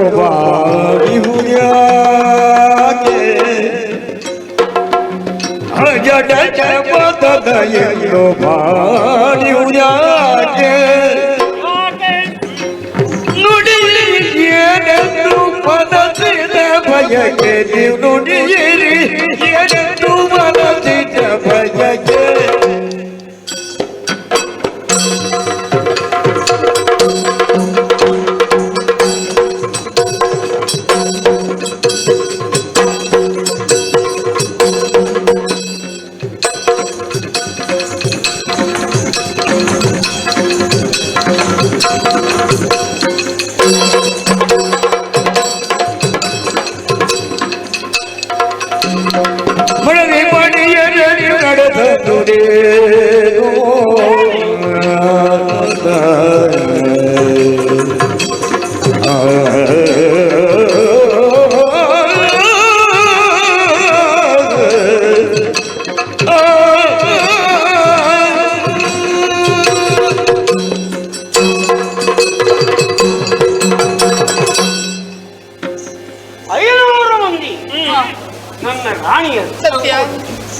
ಒಂದಾಗಿ ಸಭಾಸ್ಥಾನವನ್ನು ಸೇರಿಸಿದ್ದೀನಿ.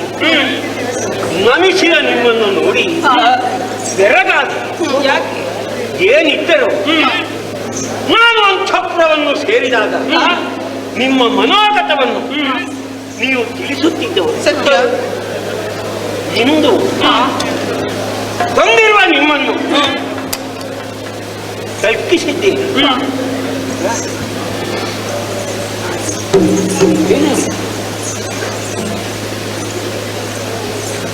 ನಿಮ್ಮ ಮುಖ ಬಾಡಿ ಹೋಗಿದೆ.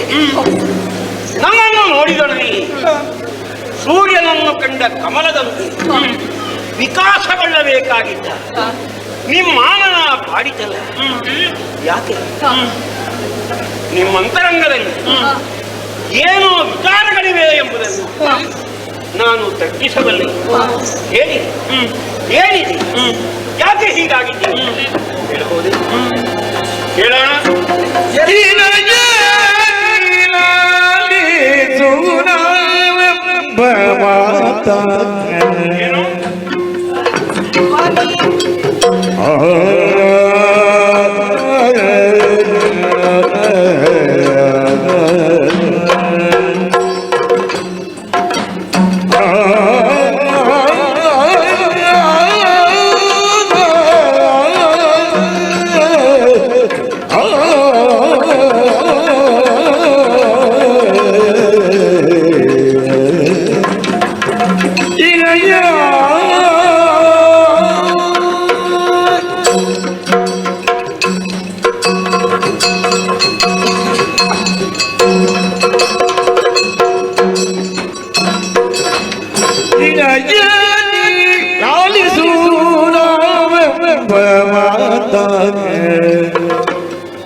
ಇಲನ ತಾಪತಿ ನೊಂದ ವೆಲು ಕಾಣಲಾತ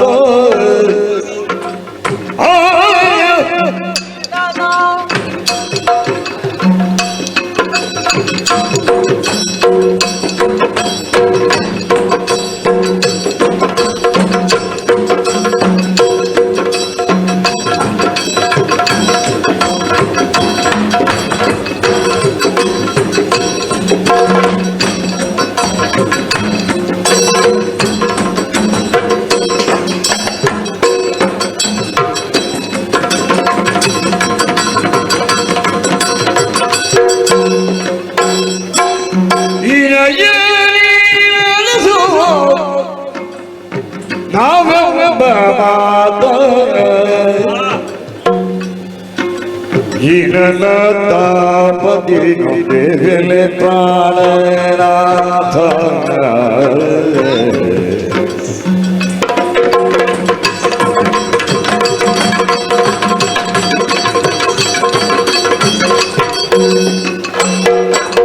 ವಿನಯ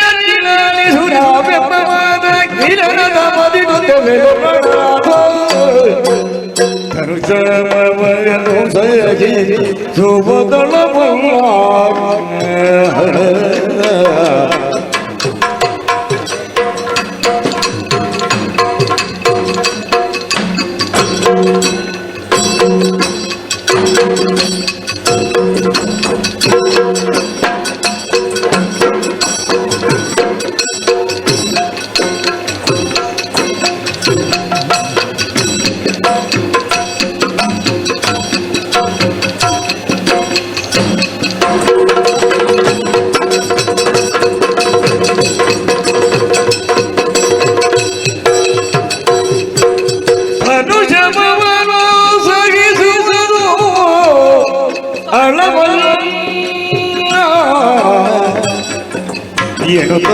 ಮೇಡೆಗಾಗಿ ಮಂದಿಗಲ್ಲ ಧನುಷ ಮಾರು ಸಾಗಿಸುವ ನಲವಲ್ಲ ಎರುದಲ್ಲಿ ನೆನಗಾಗಿ ಮಂದಿಗೆಲ್ಲ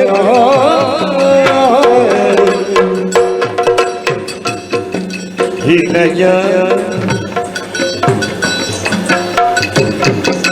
ನೀಲಾಡಿಸುಣವೆಂಬ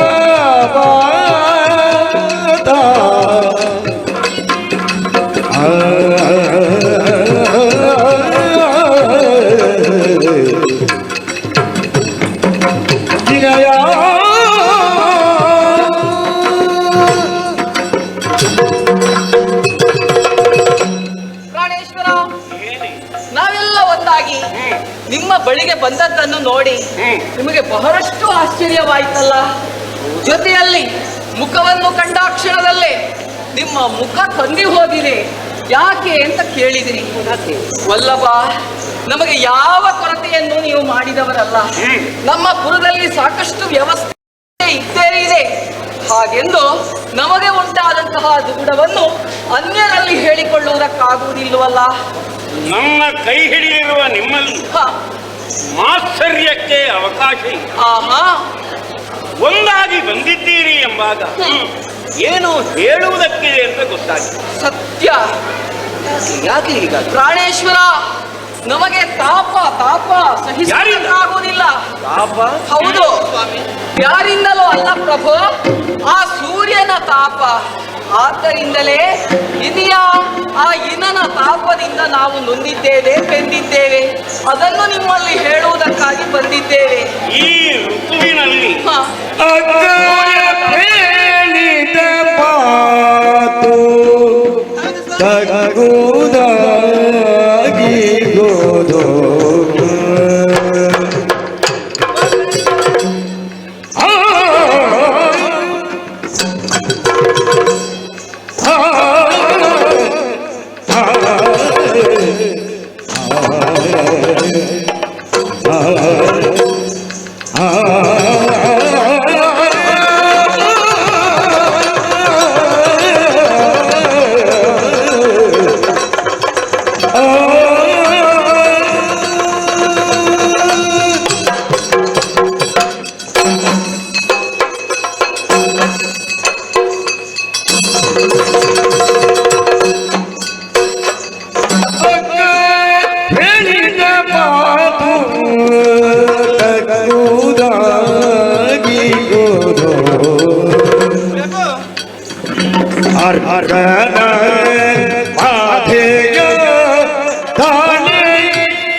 ಅಗನ ಬಾಧೆಯ ತಾಳೆಯನ್ನುವುದು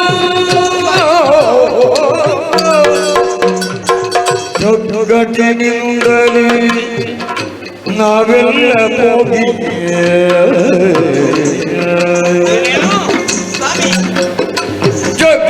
ಜೊಗ್ಗಟ್ಟಿನಿಂದಲೇ ನಾವೆಲ್ಲ ಹೋಗಿ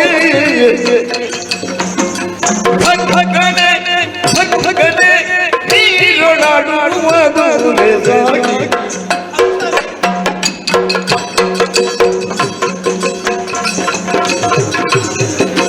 ಜೊಗ್ಗಟ್ಟಿನಿಂದಲೇ ನಾವೆಲ್ಲ ಹೋಗಿ ಭಗನೆ ನೀರೊಳಾಡುವುದು ಲೇಸಾಗಿ ಈ ನಯನಿ ನಾಲಿಸು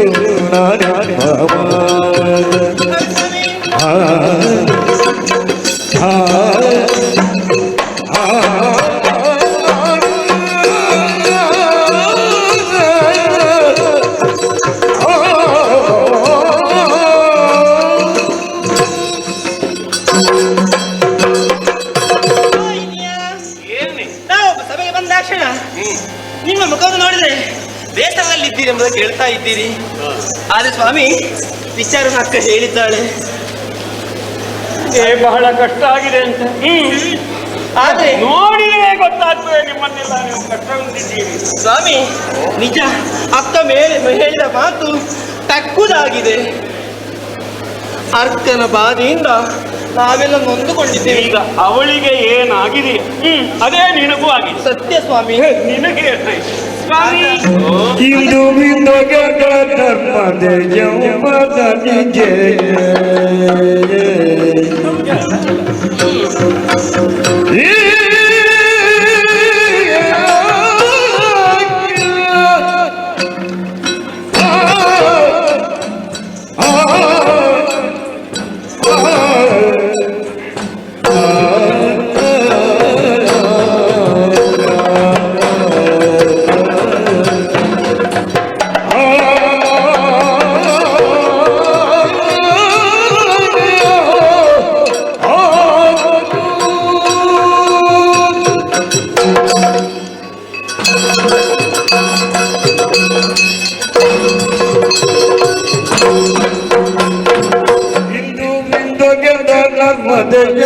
ನದಿಗೆ ಇಂದು ನಾವೆಲ್ಲರೂ ತೆರಳುತ್ತ ಹೀಗೆ ಇಂದು ನಾವೆಲ್ಲರೂ ತೆರಳುತ್ತ ಹೀಗೆ ಚಂದದಿ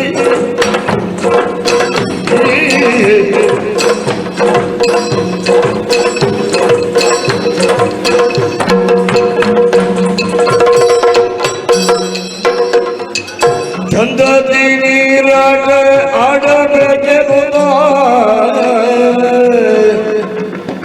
ಚಂದದಿ ನೀರಾಟ ಆಡಬೇಕೆಂಬುದ ಬಂದಿಗೆ ನಿನ್ನೆಗೆಲ ಕಾಣನಾಥ ನಾವು ಮಂದಿಗೆ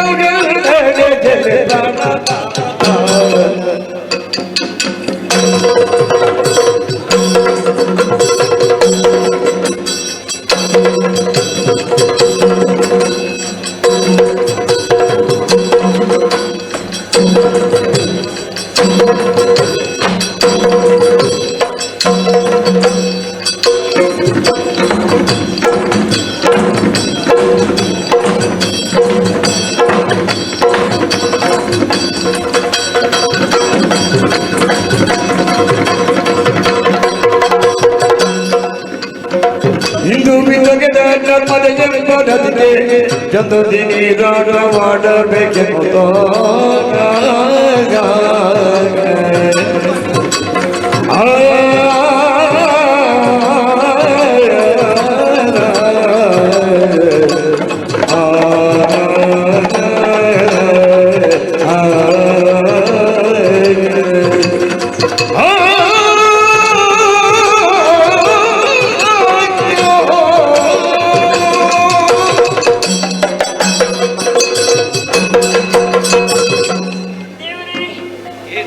ಓಡಾಡಿಕೊಂಡು ಬಂದವರು ನಾವು ನಿಮ್ಮ ಬಳಿಗೆ. ಯಾವತ್ತೂ ಹೆಂಡತಿಯರಿಗೆ ಆದಂತಹ ಕಷ್ಟವನ್ನು ದೂರ ಮಾಡುವವರು, ಕೈ ಹಿಡಿದಂತಹ ಅವಕಾಶವನ್ನು ಮಾಡಿಕೊಟ್ಟಿದ್ದೀರಿ. ಈಗ ನೀವು ಓಡೋಡಿ ಬಂದ ಕಾರಣವೇ ನಿಮ್ಗೆ ಆಯಾಸ ಹೆಚ್ಚಾಯ್ತು. ಖಂಡಿತ ಅಲ್ಲ ಸ್ವಾಮಿ. ಸ್ವಾಮಿ, ಅಂತರಂಗದ ಅಂತರಾಳಲ್ಲಿ ಹುದುಗಿದ್ದಂತ ಆಶೆ ಏನು, ಅಲ್ಲ ನೋವೇನು ವಿಸ್ತರಿಸಿಕೊಳ್ಳೋದಕ್ಕೆ ಅವಕಾಶವನ್ನು ಮಾಡಿಕೊಟ್ಟವರು ಯಾ ಅಂದ್ರೆ ನಮಗೆ ಸೂರ್ಯನ ತಾಪ, ಇದಕ್ಕೆ ನಿವಾರಣೆಗೆ ಒಂದು ವ್ಯವಸ್ಥೆ ಅಂತ ಬೇಕು ತಾನೆ. ಇವ್ರು ಹೇಳಿದ್ರಲ್ಲ, ಅವಳು ಹೇಳಿದ್ರು ಜಲಕ್ಕೆಳಿ ಆಡಬೇಕು, ನೀರು ಆಟ ಆಡ್ಬೇಕು. ಎಲ್ಲೆಲ್ಲಿ ಜಲಕ್ಕೆಳಿ ಆಡಬೇಕಾಗುತ್ತದೆ ಸ್ವಾಮಿ? ಬೇಕಾದಷ್ಟು ಕೊಳಗಳಿವೆ. ಅಯ್ಯೋ, ಎಲ್ಲಿ ಬೇಕಾದ್ರೂ ನೀವು ಜಲಕ್ಕೆಳಿ ಆಡ. ಸ್ವಾಮಿ, ಆ ಕೊಳದ ನೀರು ಕೊತ್ತನೆ ಕುದಿಯುತ್ತಾ ಕುದಿಯುತ್ತಾ ಇದೆ. ಅದರ ಹತ್ತಿರ ಹೋಗುವುದೇ ಬೇಡ ಅಂತ ಆಗುತ್ತದೆ ಸ್ವಾಮಿ. ಮತ್ತೆ ಎಲ್ಲಿಗೆ ಹೋಗುದು? ಮತ್ತೇನು ಆಲೋಚನೆ ಮಾಡಿಕೊಂಡಿದ್ದೇನೆ. ಏನು? ನಾನೊಬ್ಬಳೇ ಅಲ್ಲ, ನಾವೆಲ್ಲರೂ ಒಂದಾಗಿ ಒಂದೇ ಒಂದು ನಿರ್ಧಾರ ನಮ್ಮದು.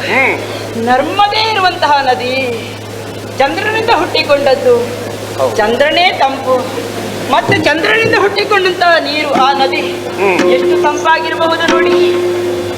ಅದಕ್ಕೆ ಹೋಗುವುದಕ್ಕೊಂದು ಕಾರಣ ಉಂಟು ಸ್ವಾಮಿ. ಸರಿ ಬಂತು ಸರಿ ಬಂತು ಜೀವನ ಮಾತು.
ಅಪರಡು ಮಗನು ಚಾರಣ ರಕ್ಷೆಗಿಟ್ಟು ಪುರಕದ ನುಡಿಯಾರ ಒಳಗೊಂಡು ಬರಕು ಸರಿ ಬಂತು ಸರಿ ಬಂತು ನಿನ್ನ ಮಾತು.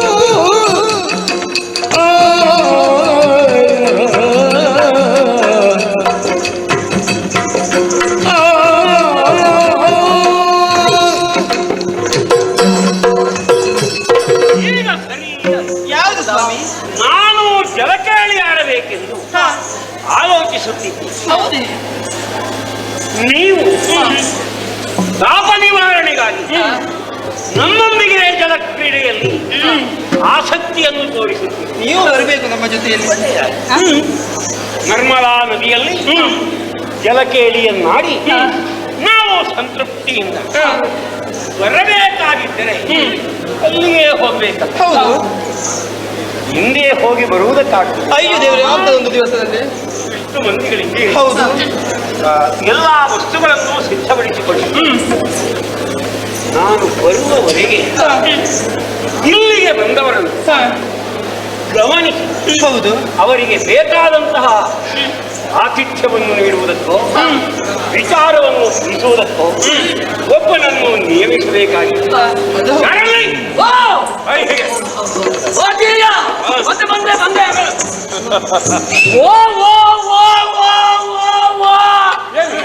ಏನಾಯ್ತು ನಿನಗೆ? ಗಿಟ್ಟಮ್ಮ, ಉದ್ದಮ್ಮ, ದಪ್ಪಮ್ಮ, ಸಪುರಮ್ಮ, ನೀವೆಲ್ಲ ಎಲ್ಲಿಗೆ ರಾಯ್ರೆ? ಆಯ್ತಲ್ಲ, ಹಾಳಾಗಿ ಹೋಯ್ತು. ಅಪಶಕುನದ ಮಹಾಮಾರಿ ನೀನು. ಯಾವುದು ಅಪಶಕುನ? ಎಲ್ಲಿ? ಹೌದೇ, ಎಲ್ಲಿಗಾದರೂ ಹೊರಟು ನಿಂತಿರುವ ವೇಳೆ ಬಂದವರು ಎಲ್ಲಿಗೆ ಎಂದು ಕೇಳುವುದಿದೆ. ಕೇಳಬಾರ್ದೆ, ಅಪಶಕುನ ಅಂತ ಹೇಳಿದ್ದ. ಅಪಶಕುನ ಮತ್ತೆ ಹೇಗೆ ಕೇಳಬೇಕು? ದೂರ ಅಂತ ಕೇಳಬೇಕು.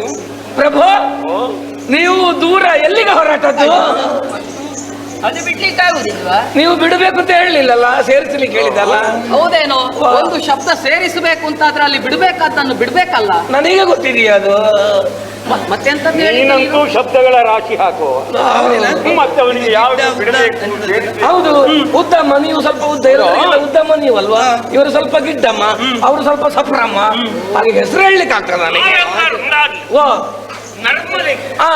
ಜಲಕೇಳಿಗೆಂದು ಹೊರಟು ನಿಂತಿದೆ. ಹೌದೇ ಬುದ್ಧಿ, ಆದ್ರೆ ಸ್ವಲ್ಪ ತಡೀರಿ. ಹೌದೇನೆ? ಓ ಏನೇ, ಓ ಏನೇ, ಹೌದೇನೆ, ಓ ಏನೇ, ಬಾರೆ ನಡಿಯೇ, ಬಾರೆ ನಡಿಯೇ. ಎಲ್ಲಿ? ಬಾರೆ ನಡಿಯೇ. ಎಲ್ಲಿ? ಇಲ್ಲಿ ಬಾರೆ ನಡಿಯೇ. ಇಲ್ಲಿ ಬಾರೆ ನಡಿಯೇ. ಎಲ್ಲಿ? ಇಲ್ಲಿ ಬಾರೆ ನಡಿಯೇ. ಯಾರನ್ನು ಕರೆಯುವುದು ನೀನು? ಕರೆಯುವುದು ನನ್ನವಳನ್ನು. ಬಾರೆ ನಡಿಯೇ.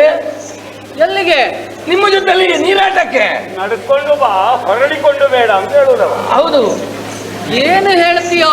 ಮತ್ತೆ ನೀವು ಏನ್ ತಿಳ್ಕೊಂಡದ್ದು? ಬಾರೆ ನಡಿಯೇ, ತೋಟದಲ್ಲಿ ಬಾರೆ ನಡಿ ಅಂತ. ಬಾರೆ ನಡಿಯೇ ಅಂತ. ಹೌದೇನು? ಬಂದಿದ್ದಾಳ?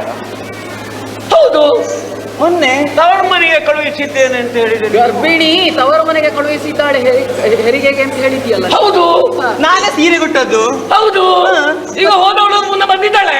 ಹೇಗೆ? ಹೋಗುವಾಗ 2 ಕಾಲಿನಲ್ಲಿ ಹೋಗಿದ್ದಾಳೆ, ಬರುವಾಗ 4 ಕಾಲು. ಅಯ್ಯೋ ಏನು ಸೊಂಟ ಮುರಿಯಿತಾ? ಸೊಂಟ ಮುರಿದಲ್ಲ, ಮತ್ತೆ ಹೋಗುವಾಗ ಬಾರೆ ಹಾಗಲ್ಲ ಬುದ್ಧಿ. ಮತ್ತೆ ಇಲ್ಲಪ್ಪ, 2 ಹೋಗುವಾಗ ಅವಳದ್ದೇ ಕಾಲು, ಬರುವಾಗ ಅಯ್ಯೋ ಹಸಿ ಹಸಿ ಬಾಣಂತಿ. ಹೋಗುವಾಗ ಮನುಷ್ಯಳೇ ಆಗಿದ್ಲು, ಬರುವಾಗ ಪ್ರಾಣಿ ಆಗಿದ್ದಾಳೆ. 2 ಕಾಲು, ಈಗ 4 ಆಗಿದೆ. ಅದಲ್ಲ ಬುದ್ಧಿ, ಮತ್ತೆ ಅವಳು ಎಷ್ಟು ಬಂದಿದ್ದಾಳೆ ಅಂತ. ಓ ಹೆರಿಗೆ ಆಯ್ತಾ? ಹೌದು. ಎಂತದ ಮಗು? ಮಗು ನಾನೇ. ಅಯ್ಯೋ ನಾಚಿಕೆ ಬಂದ್ಲು ನಿನಗೆ? ಯಾರಿಗೆ? ಅಲ್ಲ, ನೀನು ಮಗು ಯಾರಿಗೆ? ಅದು ನನ್ನ ಅಮ್ಮನಿಗೆ. ಮತ್ತೆ ನಿನ್ನ ಹೆಂಡತಿ ಹೆತ್ತದ ಮಗು ಎಂತದ ಕೇಳಿದ್ರೆ ನಾನೇ ಅಂತ. ಛೀ, ಗಂಡು ಮಗು ಅಂತ ನಾಚಿಕೆ. ಈಗ ನನಗೊಂದು ಬಿರುದು ಸಿಕ್ಕಿದೆ, ಬ್ರಹ್ಮಚಾರಿ ಅಂತ. ಯಾವ ತಲೆ ಕೆಟ್ಟವನ ನೀನು? ಬ್ರಹ್ಮಚಾರಿ ಎಂಬ ಬಿರುದು ನನಗೆ. ಹೌದಾ? ಮದುವೆ ಆಗಿದೆ ಅಂತ ಹೇಳ್ತಾ ಇದೀಯಾ? ಹೌದು. ಮತ್ತೆ ನೀನು ಬ್ರಹ್ಮಚಾರ್ಯ ವ್ರತವನ್ನು ಎಂತದ್ದು ಕೈಗೊಂಡದ್ದು ನೀನು? ಹಾಗಿದ್ರೆ ಬ್ರಹ್ಮಚಾರಿ ಎಂಬ ಶಬ್ದದ ಅರ್ಥ ನಿಮಗೆ ಗೊತ್ತಿಲ್ವಮ್ಮ? ಅದೆಂತದ್ದು? ಬ್ರಹ್ಮನ ಆಚಾರವನ್ನು ಪಾಲಿಸುವವನೇ ಬ್ರಹ್ಮಚಾರಿ. ಬ್ರಹ್ಮನ ಆಚಾರ ಏನು? ಸೃಷ್ಟಿ ಮಾಡುದು. ನಾನು 5 ಸೃಷ್ಟಿ ಮಾಡಿದ್ದೇನೆ. ಅಯ್ಯೋ, ನಿನ್ನದ್ದು ಹಾಗೆಲ್ಲ ಒಂದು ಅರ್ಥವ್ಯಾಪ್ತಿ ಉಂಟು ಅಂತ ನಮಗೆ ಹೇಳಿಲ್ಲ. ನೋಡು, ನಾನು ಇದನ್ನು ಬೇರೆ ಎಲ್ಲಾದ್ರೂ ಹೇಳು, ಇನ್ನು ಮುಂದೆ ಇವರ ಇವರು ಹೇಳಿದೆ. ಇವರು ಬೇಕು ಅಂತ ಹೇಳ್ತಾರೆ. ಹೌದೇನಾ? ಅವಳನ್ನು ನೀನೀಗ ನೀರಡಿಗೆ ಕರೆಯುವುದಾ? ಹೌದು. ಏನು ಮತ್ತೊಂದು ಮದುವೆ ಆಗುವಂತ ತೀರ್ಮಾನ ನಿನಗೆ? ಇಲ್ಲಪ್ಪ, ನನಗೆ ಸಾಯುವಳ ಹೊರಗೆ ಇವಳೇ ಹೆಂಡತಿ ನನಗೆ. ಮತ್ತೆ ಹಸಿ ಹಸಿ ಬಾಳೆಹಣ್ಣಿಗೆ ನೀರಡಿಗೆ ಕರ್ಕೊಂಡು ಹೋದ್ರೆ ಏನಾದಿತ್ತ? ಏನಾದಿತ್ತು? ಏನಾದಿತ್ತು? ಈ ತಣ್ಣೀರಿನಲ್ಲಿ ಸರವಳ್ಳಿ ಆಗ್ತದ? ನಿನಗೆ ಹೆಂಡತಿ ಇಲ್ಲ ಅಂತ ಆದೀತು. ಹೌದೇ? ಸ್ವಲ್ಪ ತಡೀರಮ್ಮ. ಬರಬೇಡ ಬರಬೇಡ ಬರಬೇಡ ಬರಬೇಡ ಅಂತ ಹೇಳಿದ. ಬರ್ತ್ಯ ಬರ್ತ್ಯ ಬಂದ್ರೆ ಕೂಳಿತಾಳೆ ನೋಡು, ಬಂದ್ರೆ ಕೂಳಿತಾಳೆ ನೋಡು. ನೀನು ತುಳಿಯುವುದು ಎಲ್ಲಿಯೋ, ಬರುವುದು ಬೇಡ ಅಂತ ಹೇಳುವುದು ಎಲ್ಲಿಯೋ? ಬರುವುದು ಬೇಡ ಅಂತ ಹೇಳುದಲ್ಲಿ ತುಳಿಯುವುದು ಹಿಂದಕ್ಕೆ. ಅದು ಮುಂದೆ ತುಳಿದ್ರೆ ತಿರುಗಿಸಿ ನನಗೆ ತುಳಿದ್ರೆ ಅವಳು ಸ್ವಲ್ಪ ಹೆದರಿಕೆ ಉಂಟು ನನಗೆ. ಇವರಿಗೆ ಸಂದೇಹ ಬಂದದ್ದೇನು ಗೊತ್ತಾ? ಓ, ನೀನೆಲ್ಲಾದ್ರೂ ಕತ್ತೆಯ ಸಂತಾನದಲ್ಲಿ? ಇಲ್ಲ, ಅಲ್ಲ, ಹುಟ್ಟಿದಾಗಲೇ ಕತ್ತೆ ಇದಿರಾಗಿದ್ರೆ ಇಲ್ಲ. ನಾವು ರಾಣಿಯರನ್ನು ಕೂಡಿಕೊಂಡು ಜಲಕೇಳಿಗೆ ಹೋಗುವುದೆಂದು ನಿಶ್ಚಯಿಸಿದ್ದೇವೆ. ಓಹೋ, ಮತ್ತಾರನ್ನೂ ಕರೆದುಕೊಂಡು ಹೋಗುವುದಕ್ಕಿಲ್ಲ, ನಿನ್ನನ್ನು ಕರೆಯುವುದು ಬೇರೆ. ಓ, ಏನು ಬುದ್ಧಿ? ನಾನಿಲ್ಲದಿರುವಾಗ ಇಲ್ಲಿ ಯಾರಾದರೂ ಬಂದರೆಂದಾದರೆ ಅವರನ್ನು ಸರಿಯಾಗಿ ನೋಡಿಕೊಳ್ಳುವ ಹೊಣೆ ನಿನಗೆ ಆಗಬಹುದು. ಅರ್ಥವಾಯ್ತು ಬುದ್ಧಿ. ನಮ್ಮ ಕೆಲಸ ಉಂಟು. ಅಪ್ಪಣೆ. ದೂತ, ನೀನು ಬಹಳ ನಿಷ್ಠಾವಂತ ಸೇವಕ. ನೀವೇ ಹೇಳುವವರು. ನಮ್ಮ ರಾಜ್ಯದಲ್ಲಿ ನಿನಗೊಂದು ವಿಶಿಷ್ಟವಾದ ಮನ್ನಣೆ ಉಂಟು. ಹೌದೇನೋ? ನಾನು ಹೇಳಿದ ಕೆಲಸವನ್ನು ಮಾಡ್ತೀಯಲ್ಲ? ಅಲ್ಲ, ದೊರೆಗಳು ಹೇಳಿದ್ದಾರೆ, ಮತ್ತೆ ನೀವು ಹೇಳಿದ ಮೇಲೆ ಮಾಡಬೇಕಲ್ಲ. ನನ್ನ ಕರ್ತವ್ಯ ಅದು. ನಾನು ಇಲ್ಲಿಗೆ ರಾಣಿಯಾದ್ರೂ ಕೂಡ ಮಹಿಳಾ ಸಮಾಜದ ಅಧ್ಯಕ್ಷೆ. ಹೌದೌದು. ಹೌದಾ? ಹೌದು. ಮಹಿಳೆಯರು ಅಬಲೆಯರಲ್ಲ, ಅವರು ಸಬಲೆಯರು. ಹೌದು. ಅವರಿಗೂ ಒಂದು ಯೋಗ್ಯತೆಯಿಂದ ಬದುಕುವುದಕ್ಕೆ ಸಾಧ್ಯತೆ ಉಂಟು ಹೌದು ಎನ್ನುವುದನ್ನು ತೋರಿಸಿಕೊಡುವುದಕ್ಕಾಗಿ ಅದು ಒಂದು ವ್ಯವಸ್ಥೆ ಮಾಡಿದ್ದು. ಅದಕ್ಕಲ್ವ ನೀವು ಮಹಿಳಾ ಸಮಾಧಿ ಕಟ್ಟಿದ್ದು? ಅಯ್ಯೋ, ಇನ್ನಂತ ಗಂಡಸರಿದ್ರೆ ಮಹಿಳೆಯರಿಗೆ ಸಮಾಧಿ ಕಟ್ಟದೆ ಮತ್ತಿನ್ನೇನು ಮಾಡುದು? ಅಲ್ಲಿ ಕಟ್ಟಿದ್ದು ನೀವೇನು? ಮಹಿಳಾ ಸಮಾಜ. ಅದೇ ಮಹಿಳಾ ಸಮಾಜ ಕಟ್ಟಿದ್ದೀರಲ್ಲ ಅದಕ್ಕೆ. ಹೌದೌದೌದೌದು. ನೋಡು, ಎಷ್ಟೋ ಮಂದಿಗಳು ಬರ್ತಾರೆ. ಹೌದು. ಸಲಹೆ ಸೂಚನೆಗಳನ್ನೆಲ್ಲ ಕೇಳುವುದಕ್ಕೆ. ಹೌದು. ಅವರು ಇಲ್ಲಿಗೆ ಬಂದಾಗ ಅವರಿಗೆ ಯಾವ ಕೊರತೆಯೂ ಆಗಬಾರದು. ಉಳಿದುಕೊಳ್ಳುವುದಕ್ಕೆ ವಸತಿ ಮತ್ತೆ ಛತ್ರದಲ್ಲಿ ಊಟದ ವ್ಯವಸ್ಥೆ ಎಲ್ಲವನ್ನು ಮಾಡಬೇಕು. ಅದ್ಯಾರು? ನೀನೇ. ನೀವು ಚಿಂತೆ ಮಾಡುವುದೇ ಬೇಡ, ಮಹಿಳೆಯರಿಗಲ್ವಾ ನಾನಿದ್ದೇನೆ. ಏನೋ ಅದು ಅದೇ ವ್ಯವಸ್ಥೆ ಮಾಡುವುದಕ್ಕೆಲ್ಲ ಅದು ನೀವು ಹೇಳಿದ ಊಟದ ವ್ಯವಸ್ಥೆ ಒಗ್ಗಟ್ಟಾಗಿ ಮಾತನಾಡ. ನಾನಿದ್ದೇನೆ, ಎಲ್ಲ ವ್ಯವಸ್ಥೆ ಮಾಡುವುದಕ್ಕೆ ನಾನಿದ್ದೇನೆ. ಸರಿಯಾಗಿ ವ್ಯವಸ್ಥೆ ಮಾಡಬೇಕು. ಆಗಲೇ ತಾಯಿ. ನೋಡು, ಹಾಗೆ ವ್ಯವಸ್ಥೆ ಮಾಡಿದೆ ಅಂತ ಆದ್ರೆ ನಾವು ಬಂದ ಬಳಿಕ ನಿನ್ನ ವೇತನವನ್ನು ಹೆಚ್ಚು ಮಾಡ್ಲಿಕ್ಕಾಗ್ತದೆ. ಏರಿಸ್ತೀರಾ? ವೇತನ ಏರಿಸ್ತೀರಾ? ನೀವು ಏರಿಸುದು ಯಾವಾಗ? ವಾರಕ್ಕೊಮ್ಮ, ತಿಂಗಳಿಗೊಮ್ಮ? ಮನಸ್ಸು ಬಂದ್ರೆ ದಿನ ದಿನ ಏರಿಸುವುದೇ. ದಿನ ಏರಿಸಿದ್ರೆ ತಡ್ಕೊಳ್ಳಿಕ್ಕೆ ಕಷ್ಟ ಆದಿತ್ತು ನನಗೆ. ನಿನ್ನ ಉದ್ಯೋಗ ನೋಡಿಕೊಳ್ಳಿ. ಆಗಿದ್ರೆ ಆದಿತ್ತಾ? ಆಗ್ಬೋದಮ್ಮ. ಈಚೆ ಬಾ. ಏನಮ್ಮ? ಒಂದು ಕೆಲಸ ಉಂಟು. ಏನು ಹೇಳಿದಾಯಿ? ನಿಷ್ಠೆಯಿಂದ ಮಾಡ್ಬೇಕು ನೀನು. ಆಗಲಮ್ಮ. ಓ, ಅಲ್ಲಿ ನೋಡಿದ್ಯಾ ಒಂದು ಹೂವಿನ ಗಿಡ? ಹೌದು. ಅದು ಇಲ್ಲದಲ್ಲ, ಹೊರ ರಾಜ್ಯದ್ದು. ಅಲ್ಲಲ್ಲ, ನಾನು ಮದುವೆಯಾಗಿ ಬರುವಾಗ ನನ್ನ ತವರು ಮನೆಯಿಂದ ತಂದ ಹೂವಿನ ಗಿಡ ಅದು. ಅದಕ್ಕೆ ನಾನು ಸರಿಯಾಗಿ ನೀರು ಹಾಕ್ತಾ ಇದ್ದೆ. ಇನ್ನು ನಾನಿಲ್ಲದಿರುವಾಗ ಅದಕ್ಕೆ ಸರಿಯಾಗಿ ನೀನು ಹಾಕ್ಬೇಕು. ಅಮ್ಮ, ಅದರ ಯೋಚನೆ ಬಿಟ್ಟು ಬಿಡಿ, ಅದರ ಯೋಚನೆ ಬಿಟ್ಟು ಬಿಡಿ. ಅಂದ್ರೆ ನಾನಿದ್ದೇನೆ, ನೀರು ಹಾಕುದಲ್ವಾ, ಹೊತ್ತೊತ್ತಿಗೆ ಸರಿಯಾಗಿ ಬಿಸಿ ನೀರು ನಾನು ಹಾಕ್ತೇನೆ. ಅಯ್ಯೋ ದೇವ್ರೆ, ನಿನ್ನ ಹತ್ರ ಹೇಳಿದ್ರೆ ಸರಿಯಾದಿತ್ತು. ಹೌದೇನಾ? ಹೂವಿನ ಗಿಡಕ್ಕೆ ಬಿಸಿ ನೀರು ಹಾಕಿದ್ರೆ ಏನಾದಿತ್ತ? ಅಮ್ಮ, ಎಲ್ಲರೂ ಹೇಳ್ತಾರಲ್ಲ, ಎಲ್ಲರೂ ಬಿಸಿ ನೀರನ್ನೇ ಉಪಯೋಗಿಸಿ ಅಂತ. ಹಾಗೆ ಬಿಸಿ ನೀರು ಹಾಕುದು ಒಳ್ಳೇದಲ್ವಮ್ಮ? ಹೌದೇನಾ? ಅದು ಬಿಸಿ ನೀರನ್ನು ಉಪಯೋಗಿಸಿ ಯಾರಿಗೆ ಹೇಳುದು? ಮನುಷ್ಯರಿಗೆ. ಅದಕ್ಕೆ ಬಿಡು, ಅದು ತಣ್ಣೀರೇ. ಅದು ಸತ್ತು ಹೋದಿತ್ತು ಬಿಸಿ ನೀರು ಹಾಕಿದ್ರೆ. ನೀರು ಹಾಕಿದ್ರೆ ಸಾಕ? ಗೊಬ್ಬರವೂ ಹಾಕಬೇಕಾ? ಗೊಬ್ಬರವೂ ಹಾಕ್ಬೇಕು, ನೀರು ಹಾಕ್ಬೇಕು. ಗೊಬ್ಬರ ನಾನೇ ಹಾಕಬೇಕಾ? ನೀನ್ ಯಾಕೆ ಹಾಕುದು? ನೀನು ಅದಕ್ಕೆ ಗೊಬ್ಬರ ಅಲ್ಲಿ ದನದ ಗೊಬ್ಬರ ಉಂಟಲ್ಲ, ಅದನ್ನು ಸರಿಯಾಗಿ ಹಾಕ್ಬೇಕು. ಆಯ್ತಲ್ಲ? ನಿಮ್ಮದಿದೆಯಮ್ಮ ದೂತ? ಇಷ್ಟರವರೆಗೆ ನಾವಾಡಿದಂತ ಯಾವ ಮಾತನ್ನು ನೀವು ಕೇಳದೆ ನಡೆದವನೂ ಅಲ್ಲ, ಸಾಚು ತಪ್ಪಿದವನ. ಹೌದಮ್ಮ. ಅಷ್ಟು ಚಂದವಾಗಿ ಅಂದವಾಗಿ ಮಾಡಿ ತೋರಿಸಿದವ. ನಾನೆರಡು ಕೆಲಸ ಹೇಳ್ತೇನೆ, ಮಾಡ್ತೀಯಾ? ನಿಮ್ಮದು ಎರಡು ಉಂಟಾ? ತೊಂದರೆ ಇಲ್ಲ, ಎರಡು ಬಿಡಿ, ಮೂರು ಹೇಳಿ. ಒಂದು, ಮದುವೆಯಾಗಿ ಬರುವಾಗ ತನ್ನಂತಹ ಅರಗಿಣಿಯೊಂದು. ಹೌದು, ಅರಗಿಳಿ. ಹೌದು. ಅದನ್ನು ಯಾವ ಹೊತ್ತಿಗೆ ಅದಕ್ಕೆ ಏನೆಲ್ಲ ಬೇಕು ಅದೆಲ್ಲವನ್ನು ಕೊಟ್ಟು ಯಾವ ಬೇಸರವು ಯಾವ ನೋವು ಅದರ ಮನಸ್ಸಿಗೆ ಆಗದ ಹಾಗೆ ನೋಡಿಕೊಳ್ಳಬೇಕು. ಆಗಲಿ ತಾಯಿ, ಹೊತ್ತೊತ್ತಿಗೆ ಸರಿಯಾಗಿ ಉಪ್ಪು ಹಾಕಿ ಅನ್ನ ಕೊಡ್ತೇನೆ ಅದಕ್ಕೆ ನಾನು. ಉಪ್ಪು ಹಾಕಿ ಅನ್ನ ಕೊಟ್ರೆ ಅದು ಉಳಿದೀತೇನು? ಏನು ಉಳಿಯದೆ? ಸಾಯೋದಿಲ್ವ? ಅದೇಗೆ ಸಾಯುವುದು? ಎಲ್ಲರೂ ಹೇಳ್ತಾ ಇದ್ದಾರೆ ಉಪ್ಪಿಗಿಂತ ರುಚಿ ಇಲ್ಲ, ತಾಯಿಗಿಂತ ಬಂಧು ಇಲ್ಲ ಅಂತ. ಮರಿಗೂ ಉಪ್ಪು ಹಾಕಿ ಕೊಡಬಾರದು. ಮತ್ತೊಂದು ಮಾತು, ಏನಮ್ಮ? ಉಪ್ಪೇ ತಿನ್ನಬಹುದಲ್ಲ? ಉಪ್ಪು ತಿಂದ್ರೆ ನಾನು ಸತ್ತೋದೇನು? ಅರಮನೆಯ ಮನೆತನವನ್ನು ಉಳಿಸಿಕೊಂಡು ಬಂದವರು ನಾವು. ಹೌದು. ಅಂದ್ರೆ ಇಷ್ಟರವರೆಗೆ ಬಂದವರಿಗೆ ಏನು ಎಷ್ಟು ಹೇಗೆ ಎನ್ನುವುದಾಗಿ ಮಾತಾಡಿಸಿಕೊಂಡು ಸತ್ಕಾರವನ್ನು ಮಾಡುವುದಕ್ಕೆ ನಾವಿದ್ದೆವು. ಹೌದಮ್ಮ. ಇನ್ನು 3 ದಿವಸ ಬರುವುದಕ್ಕಾಗುವುದಿಲ್ಲ. ಅರಮನೆಯ ಈ ಮನೆತನದ ಮರ್ಯಾದೆಯನ್ನು ಉಳಿಸಿಕೊಡುವಂತಹ ಯೋಗ್ಯತೆ ನಿನಗೊಬ್ಬನಿಗೆ ಇರುವುದು. ಆದ ಕಾರಣ ಹೇಳ್ತೇನೆ, ನೋಡಿ. ಸಂತೋಷ, ಸಂತೋಷ. ನೀನು ಇನ್ನೂ ಮಾತನಾಡುವುದಕ್ಕೆ ಆರಂಭಿಸಿದೆ. ಇನ್ನು ಮಾತಾಡುವುದಿಲ್ಲ, ಅದು ಮುಗಿಯುವಂತಹದ್ದಲ್ಲ. ಆಗ್ಲಿ, ಏನು ಬೇಕೋ ಆ ವ್ಯವಸ್ಥೆಗಳನ್ನು ಮಾಡಿಕೊಂಡು 3 ದಿವಸಕ್ಕೆ ಎಲ್ಲ ಸಿದ್ಧತೆಗಳಾಗಿವೆ.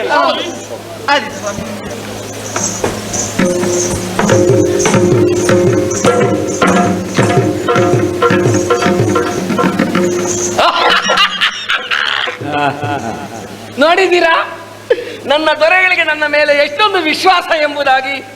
3 ದಿನಕ್ಕೆ ಅಧಿಕಾರ ಅಲ್ಲ, ಒಂದು ಉಸ್ತುವಾರಿಯನ್ನು ನನಗೆ ವಹಿಸಿಕೊಟ್ಟಿದ್ದಾರೆ. ಹಾಗಿದ್ರೆ ನಾನು ಈಗ ಸದ್ಯಕ್ಕೆ ಉಸ್ತುವಾರಿಯನ್ನು ನೋಡಿಕೊಳ್ಳುವ, ತೊಂದರೆ ಇಲ್ಲ. ಅದು 3 ದಿವಸದ ಮಟ್ಟಿಗೆ ಮಾತ್ರ.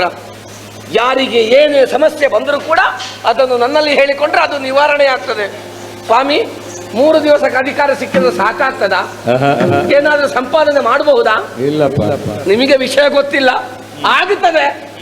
ರಾಜಕೀಯದ ಒಳಗುಟ್ಟು ಯಾರಿಗೆ ಗೊತ್ತಿದೆಯೋ ಅವನಿಗೆ 3 ದಿವಸ ಬಿಡಿ, 1 ದಿವಸಕ್ಕೆ ಅಧಿಕಾರ ಸಿಕ್ಕಿದ್ರೆ ಮಕ್ಕಳಿಗಲ್ಲ ಮೊಮ್ಮಕ್ಕಳಿಗೂ ಆಗುವಷ್ಟು ಮಾಡಿ ಇಟ್ಟುಕೊಡ್ತಾರೆ. ಮತ್ತೆ ಹೋಗಿ ಸುಮ್ಮನೆ ಕತ್ತಳೆ ಕೋಣೆಯಲ್ಲಿ ಬಿದ್ದುಕೊಳ್ತಾರೆ. ಆದ್ರೆ ನಾವು ಹಾಗೆ ಮಾಡುವವರಲ್ಲ.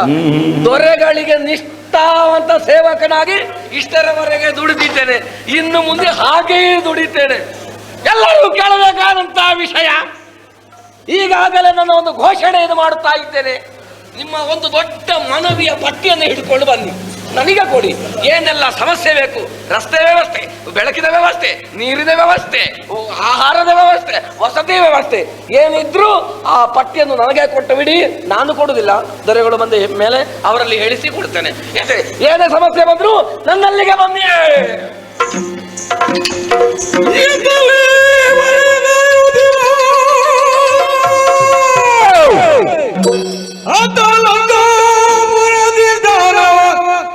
ಮೊತ್ತದೊಳಲು ಢೋಲಗದುಳುತ್ತಿರ ಹತ್ತು ಮಗನ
ಲಂಕೋದ್ಧಾರಕ.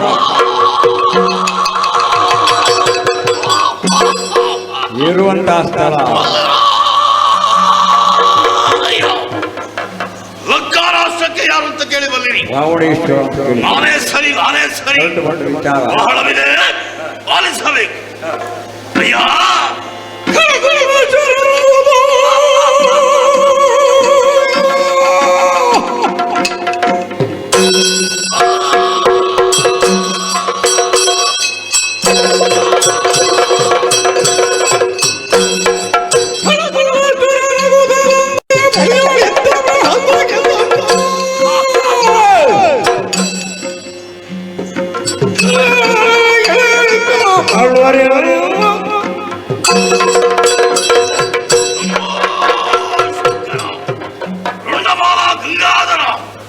ನಿತ್ಯ ವಿಧಿಗಳನ್ನೆಲ್ಲ ತೀರಿಸಿ ಕುಲದೇವರಾದಂತಹ ಶಿವನನ್ನು ಭಕ್ತಿಯಿಂದ ಪೂಜೆ ಮಾಡಿ ಲಂಕಾಪಟ್ಟಣದ ಸಭಾಸ್ಥಾನವನ್ನು ಸೇರಿದ್ದೇನೆ.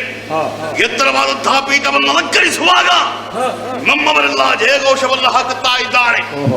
ರಾವಣೇಶ್ವರ ಮಹಾಪ್ರಭುಗಳಿಗೆ ಜಯವಾಗಲಿ, ದಶಕಂಠನಿಗೆ ಜಯವಾಗಲಿ, ವೀರಾದಿ ವೀರನಿಗೆ ಜಯವಾಗಲಿ. ಸಂತೋಷವಾಗುತ್ತದಯ್ಯ. ಆದರೆ ನಮ್ಮ ಬಗ್ಗೆ ನಾವು ಹೇಳಿಕೊಳ್ಳಬೇಕು. ಬ್ರಹ್ಮ ಮಾನಸ ಪುತ್ರರು, ಪೌಲಸ್ಯ ಬ್ರಹ್ಮ, ಅವರ ವಂಶದಲ್ಲಿ ಹುಟ್ಟಿದಂತಹ ವಿಶ್ರವಸುವಿನಿಂದ ಕೈಕಸ ಎಂಬಾಕೆಯ ಗರ್ಭದಲ್ಲಿ ನಾವು ಜನಿಸಿದವರು. ಹಿರಿಯವ ನಾನು ದಶಕಂಠ, ಆಮೇಲೆ ಹುಟ್ಟಿದವ ಕುಂಭಕರ್ಣ, ಆಮೇಲೆ ವಿಭೀಷಣ. ನಮ್ಮ ಮೂವರಿಗೆ ಪ್ರೀತಿಯ ತಂಗಿ ಎನಿಸಿಕೊಂಡವಳು ಶೂರ್ಪನಖ. ಹೌದಯ್ಯ, ದಶಕಂಠನಾದಂತಹ ನಾನು ಮಾಡಬೇಕಾದಂತಹ ಕೆಲಸ ಸಾಮಾನ್ಯವಾದುದಲ್ಲ ಎಂಬುದನ್ನು ಅರಿತು ಬಹಳ ಸಾಧನೆಯನ್ನು ಮಾಡಿದೆ. ಅಯ್ಯ, ಹಿಂದೆ ಈ ಲಂಕೆ ಯಾರ ಕೈಯಲ್ಲಿತ್ತು? ಮಾಲಿ ಸುಮಾಲಿ ಎಂಬವರ ಕೈಯಲ್ಲಿತ್ತಂತೆ. ಅವರು ಆ ದೇವೇಂದ್ರನಲ್ಲಿ ಕಾಳಗವನ್ನು ಮಾಡಿ ಅಪಜಯವನ್ನು ಹೊಂದಿ ಜೀವವನ್ನು ಉಳಿಸುವುದಕ್ಕಾಗಿ ಲಂಕೆಯನ್ನು ಬಿಟ್ಟು ಪಾತಾಳವನ್ನು ಸೇರಿದರಂತೆ. ಆಮೇಲೆ ಇಲ್ಲಿಗೆ ಬಂದವ ಯಾರು? ನಮ್ಮವನೇ ಆದಂತಹ ಕುಬೇರ. ಆಗುವುದಕ್ಕೆ ಮಲತಾಯಿಯ ಮಗ ಅವ, ನಮ್ಮಪ್ಪನೇ ಮಗ. ಹೌದಯ್ಯ, ಇಲ್ಲವನೇ ಎಂಬುದಾಗಿ ಆಕೆಯ ಹೆಸರು. ದೇವವರನು ಅಂತಲೂ ಹೇಳ್ತಾರೆ. ಅವಳ ಗರ್ಭದಲ್ಲಿ ಹುಟ್ಟಿದವ ಕುಬೇರ. ಬ್ರಹ್ಮನನ್ನು ತಪಸ್ಸಿನ ಮೂಲಕ ಮೆಚ್ಚಿಸಿಕೊಂಡು ಅಷ್ಟ ದಿಕ್ಕುಗಳಲ್ಲಿ ಒಂದು ದಿಕ್ಕನ್ನು ಅವರು ಸ್ವಾಧೀನ ಮಾಡಿಕೊಂಡಿದ್ದಾರೆ. ಅಂದ್ರೆ ಬ್ರಹ್ಮದೇವರೇ ಅವರಿಗೆ ಕೊಟ್ಟಿದ್ದಾರೆ. ಉತ್ತರ ದಿಕ್ಕಿನ ದಿಪ್ಪ ಕುಬೇರ ಎಂಬುದಾಗಿ ಆತನಿಗೆ ಹೆಸರಿಸಿ ಅಲ್ಲಿ ಧನಾಧಿಪತಿಯಾಗಿ ಮೆರೆಯುತ್ತಾ ಇದ್ದಾರೆ. ಅವ ಕನಕಲಂಕೆಯನ್ನು ಆಡಿಕೊಂಡು ಬರ್ತಾ ಇದ್ದಾರೆ. ಈ ಕನಕಲಂಕೆ ಯಾರದ್ದು? ನಮ್ಮವರಂತೆ. ಬ್ರಹ್ಮದ ಆ ಅಪ್ಪಣೆಯಂತೆ ದೇವಶಿಲ್ಪಿಯಾದಂತಹ ವಿಶ್ವಕರ್ಮರು ಕನಕಲಂಕೆಯನ್ನು ಸೃಷ್ಟಿ ಮಾಡಿದರಂತೆ. ಈ ತ್ರಿಗುಣಾಚಲದ ಎತ್ತರವಾದಂತಹ ಪ್ರದೇಶದಲ್ಲಿ ಅಲ್ಲಿಗೆ ಕುಬೇರ ಮೆರೆದಾಡುತ್ತಾ ಇದ್ದ. ಅವರನ್ನು ಸೋಲಿಸಿ ನಾನು ಇಲ್ಲಿ ಅಧಿಕಾರಿಯಾಗಿ ಮೆರೆಯುತ್ತಾ ಇದ್ದೇನೆ. ಬ್ರಹ್ಮ ಕೊಟ್ಟಂತಹ ಪುಷ್ಪ ವಿಮಾನ ಅದು ಕುಬೇರನ ಕೈಯಲ್ಲಿತ್ತು. ಅದನ್ನು ನಾನು ಸ್ವಾಧೀನ ಮಾಡಿಕೊಂಡೆ. ನಾನು ಅಧಿಕಾರಿಯಾಗಿ ಮೆರೆದಾಗ ಬಂದವರಿವರು ಮಾಲಿ ಸುಮಾಲಿ ಮುಂತಾದ ದಾನವರು ಎಲ್ಲರೂ ಬಂದು ನನ್ನನ್ನು ಸೇರಿಕೊಂಡರು. ನಾನು ಯೋಗ್ಯವಾದಂತಹ ಆಡಳಿತವನ್ನು ಮಾಡುವಾಗ ಅವರಿಗೆ ಸಂತೋಷವಾಯಿತು. ಸಂತೋಷ ಸಾಕೆ ಅಲ್ಲಿಗೆ ಸಾಕಾಗುವುದಿಲ್ಲ. ನಾನು ಮಾಡಬೇಕಾದಂತಹ ಕರ್ತವ್ಯದ ಬಗ್ಗೆ ಗಮನ ಇಲ್ವೇ? ಹೊರಟೆ ಕಾಡಿಗೆ.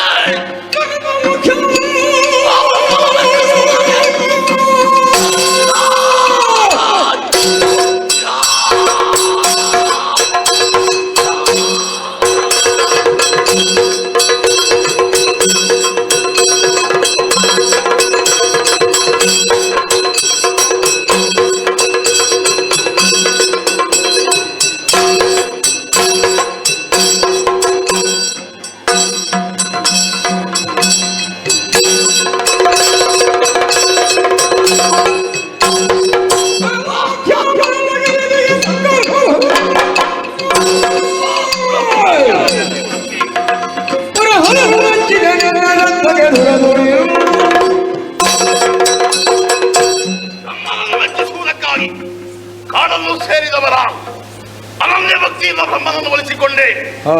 ಅವನಿಂದ ವರವನ್ನು ಪಡೆದೆ. ಆಮೇಲೆ ಬಂದು ಈ ಕನಕಲಕ್ಕೆ ಪೀಠವನ್ನು ಏರಿದೆ. ಅಯ್ಯ, ಪೀಠವನ್ನು ಏರಿದ ಮಾತ್ರಕ್ಕೆ ನಾನು ರಾಜನಾಗುವುದಿಲ್ಲ ಎಂಬುದು ನನಗೆ ಚೆನ್ನಾಗಿ ಗೊತ್ತು. ಅದಕ್ಕಾಗಿ ಭೂಮಂಡಲವನ್ನು ಸುತ್ತಾಡಿದೆ. ಚಪ್ಪಲ ದೇಶದ ರಾಜರುಗಳನ್ನು ಅಡಗಿಸಿ ಅವರಿಂದ ಕಪ್ಪವನ್ನು ಸ್ವಾಧೀನ ಮಾಡಿಕೊಂಡವರ, ಆಮೇಲೆ ಪಾತಾಳವನ್ನು ಸೇರಿದೆ. ಅಲ್ಲಿದ್ದಂತಹ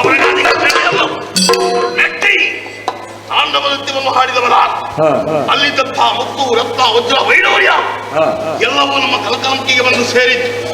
2 ಲೋಕ ಗೆದ್ದೆ. ಮೇಲಿದ್ದಂತಹ ಇನ್ನೂ ಕೆಲವು ಲೋಕಗಳು ಎಲ್ಲವನ್ನು ಗೆದ್ದಾಗ ನಮ್ಮ ಮನಸ್ಸಿಗೆ ಹೊಳೆದದ್ದು ಆ ದೇವಲೋಕ. ಅಲ್ಲಿಗೆ ಹೋಗಬೇಕು ಅಂತ ಮನಸ್ಸಾಯಿತು.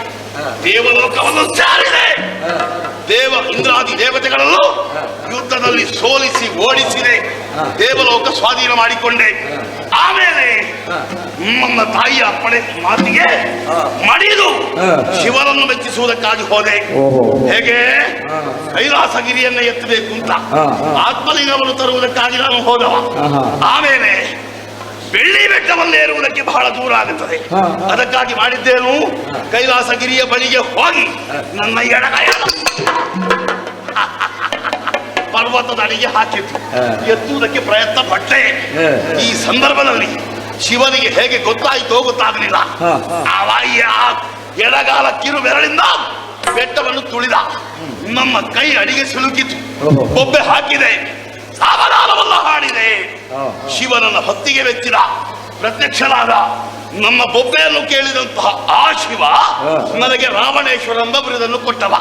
ನಮ್ಮ ರಾವ, ನಮ್ಮ ಕಂಠ ಸ್ವರ, ಆ ಸ್ವರದಿಂದಾಗಿ ಎಲ್ಲ ಇಷ್ಟರವರೆಗೆ ಬದುಕಿದ್ದು ನಾನು. ಇಲ್ಲದಿದ್ದರೆ ಬದುಕಲಿಕ್ಕುಂಟ. ಆಮೇಲೆ ಈ ಕೈಯಲ್ಲಿರುವಂತಹ ಚಂದ್ರಹಾಸ, ಇದು ಶಿವ ಕೊಟ್ಟಂತಹ ಪ್ರಸಾದ. ಹೌದಯ್ಯ, ಇದನ್ನು ಹಿಡಿದು ನಾನು ಯುದ್ಧಕ್ಕಾಗಿ ನಿಂತರೆ ಯಾರು ನನ್ನ ಮುಂದೆ ಬರುವುದಕ್ಕೆ ಸಾಧ್ಯವಿಲ್ಲ. 2 ಲೋಕವನ್ನು ಗೆದ್ದಿದ್ದೇನೆ. ಹೌದಯ್ಯ, ಗೆದ್ರೆ ಸಾಕ. ಇನ್ನು ಯಾರಿದ್ದಾರೆ ಗೊತ್ತಾ?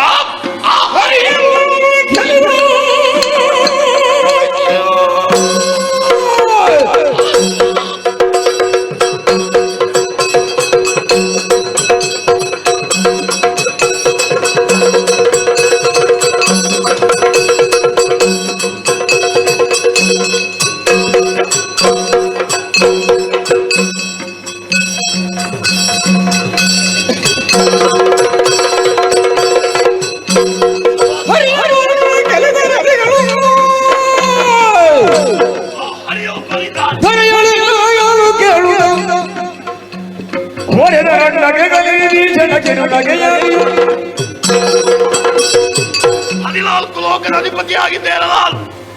ಆಮೇಲೆ ನವಗ್ರಹಗಳು ನಮ್ಮ ಸಿಂಹಾಸನ ಮೆಟ್ಟಿಲಾಗಿದ್ದಾರೆ. ಇಷ್ಟು ಸಾಕಾಗುವುದಿಲ್ಲ ಅಂತ ಯೋಚನೆ ಮಾಡಿದೆ. ಹಾಗಾದ್ರೆ ಗೆಲ್ಲುವುದಕ್ಕೆ ಯಾರಿದ್ದಾರೆ? ಇದ್ದಾನಪ್ಪ, ದೇವತೆಗಳನ್ನು ರಕ್ಷಣೆ ಮಾಡುವವ ಆ ಹರಿ. ಅವನನ್ನು ಒಮ್ಮೆ ನೋಡಬೇಕು. ಅವನನ್ನು ಯುದ್ಧದಲ್ಲಿ ಸೋಲಿಸಬೇಕು. ನಮ್ಮ ಯೋಗ್ಯತೆ ಏನು ಎಂಬುದನ್ನು ತೋರಿಸಬೇಕು ಅಂತ ಮನಸ್ಸಾಗಿದೆ. ಅವ ಸಿಗಬೇಕಲ್ಲ. ಯಾವಾಗ ಸಿಗುತ್ತಾನೆ? ಸಮಯ ಬರುವವರೆಗೆ ಕಾಯ್ತಾ ಇದ್ದೇನೆ.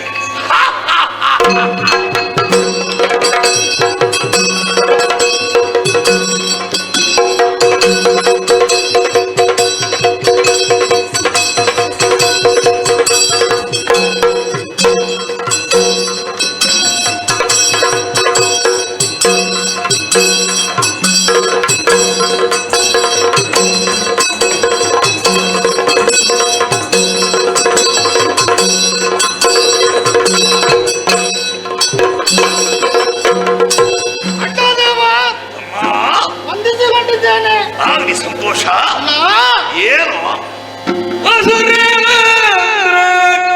ಹೇಳು ದುಡಿಯ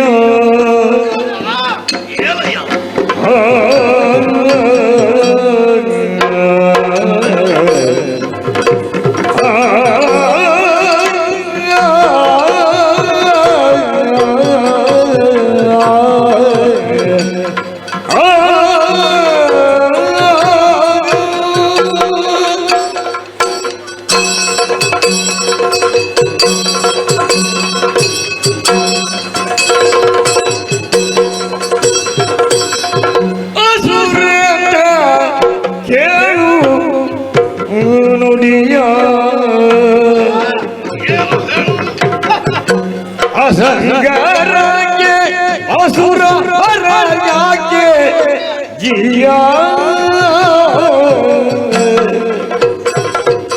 ಅಸಮಸಾಗಸಿಗರಿಯರು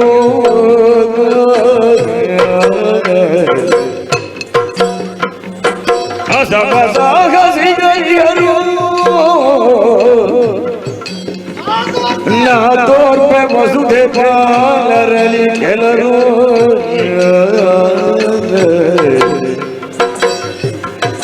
ಸುರೇಂದ್ರ ನುಡಿಯ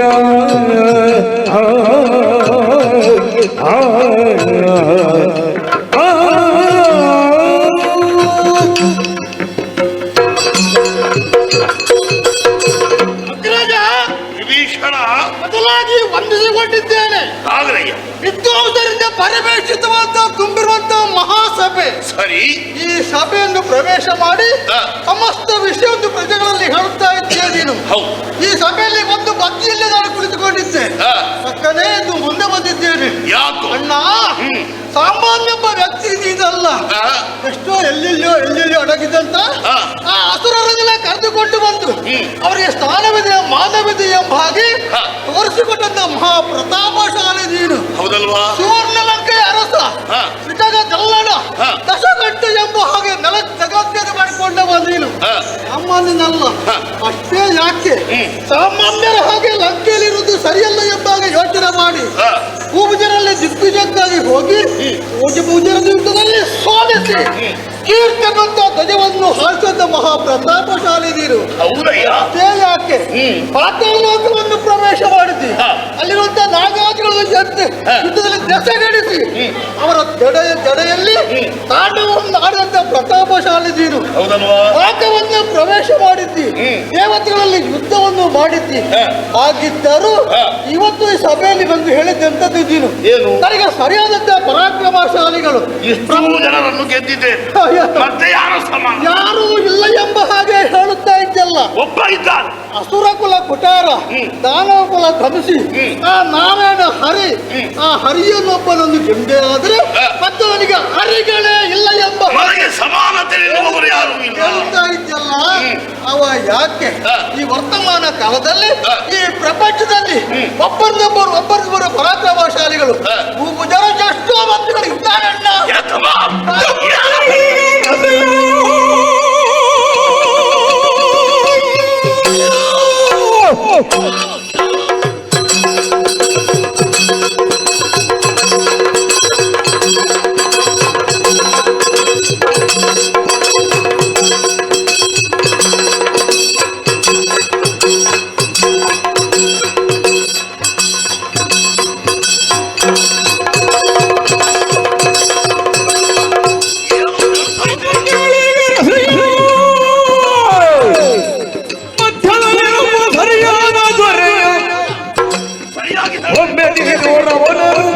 ಅಡುಗದಿರೆ ಕುಲದವರೆಲ್ಲ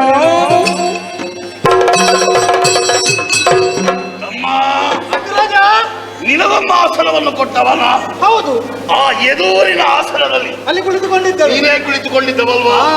ಪಕ್ಕನ ಎದ್ದು ಬಂದೆ. ಹೌದು. ನೀನು ಬರುವಾಗ ನಾನು ಯೋಚನೆ ಮಾಡಿದ್ದು ಏನೋ ಬೇಕು ನಿನಗೆ ಅಂತ. ಹೌದಾ? ನಿನಗೇನೂ ಬೇಡ, ನೀನೇ ಮತ್ತೊಬ್ಬರಿಗೆ ಕೊಡುವುದಕ್ಕೆ ಹೊರಟಿದ್ದಿ. ವಿಭೀಷಣ 14 ಲೋಕವನ್ನು ಗೆದ್ದಂತಹ ವೀರ ನಿನ್ನ ಅಣ್ಣ ನಾನು. ಗೊತ್ತಾಯ್ತಲ್ವಾ? ಈ ಭೂಮಿಯಲ್ಲಿದ್ದಂತ ಎಲ್ಲಾ ಜೀವಿಗಳು ನಮ್ಮನ್ನು ಕಂಡ್ರೆ ಸಾಕು ಎದ್ದು ಕೈ ಮುಗಿದ್ದಾರೆ. ಅಂತದ್ದರಲ್ಲಿ ಅಣ್ಣ ಹೀಗೆ ಯಾಕೆ ಹೇಳ್ತಿ? ಅವ ಒಬ್ಬ ಇದ್ದಾನೆ, ಅವಳು ಯಾಕೆ ಬೇಕು? ಹರಿ ಒಬ್ಬ ಇದ್ದಾನೆ, ಅವನನ್ನು ಗೆಲ್ಲಬೇಕು ಅಂತ ನಾನು ಮನಸ್ಸು ಮಾಡಿದ್ರೆ ನೀನು ಹೇಳುವುದೇನು? ಈ ಭೂಮಿಯಲ್ಲಿಯೇ ಇದ್ದಾರೆ, ಇದಿರಾಣಿಯಾಗಿ ನಿಂತು ಹೋರಾಡುವಂತಹ ಸಾಮರ್ಥ್ಯವುಳ್ಳವರಿದ್ದಾರೆ ಅಂತ ಹೇಳ್ತಾ ಇದೆಯಲ್ಲ, ಇದು ನನಗೆ ಕೋಪ ಬಂದದ್ದು. ಹೌದಾ? ಇಲ್ಲದಿದ್ರೆ ನಾನು ನಿನ್ನನ್ನು ಸುಮ್ಮನೆ ಬಿಟ್ಟೇರ? ಇಲ್ಲ, ಬಿಡುವವನಲ್ಲ.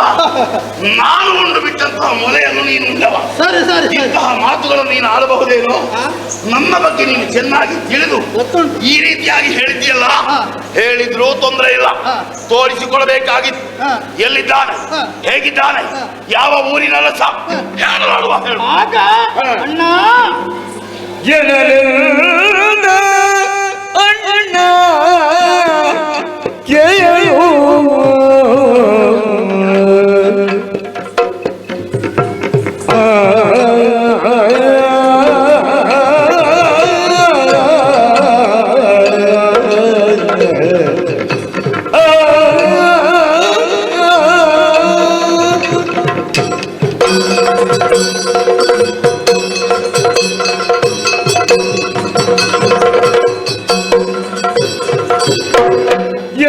ಜನರಿಂದ ಅಣ್ಣ ಕೇಳು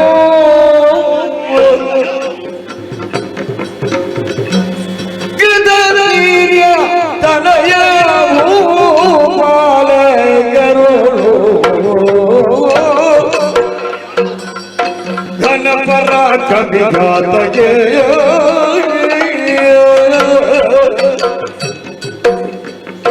ಘನಪರ ಕವಿಗಾತಗೆ ಜೋಗಿಲ ಅಡಿಬಿಜಾಗಿಲೊಳಗೆ ಎನಗಣ್ಣ ಕೇಳು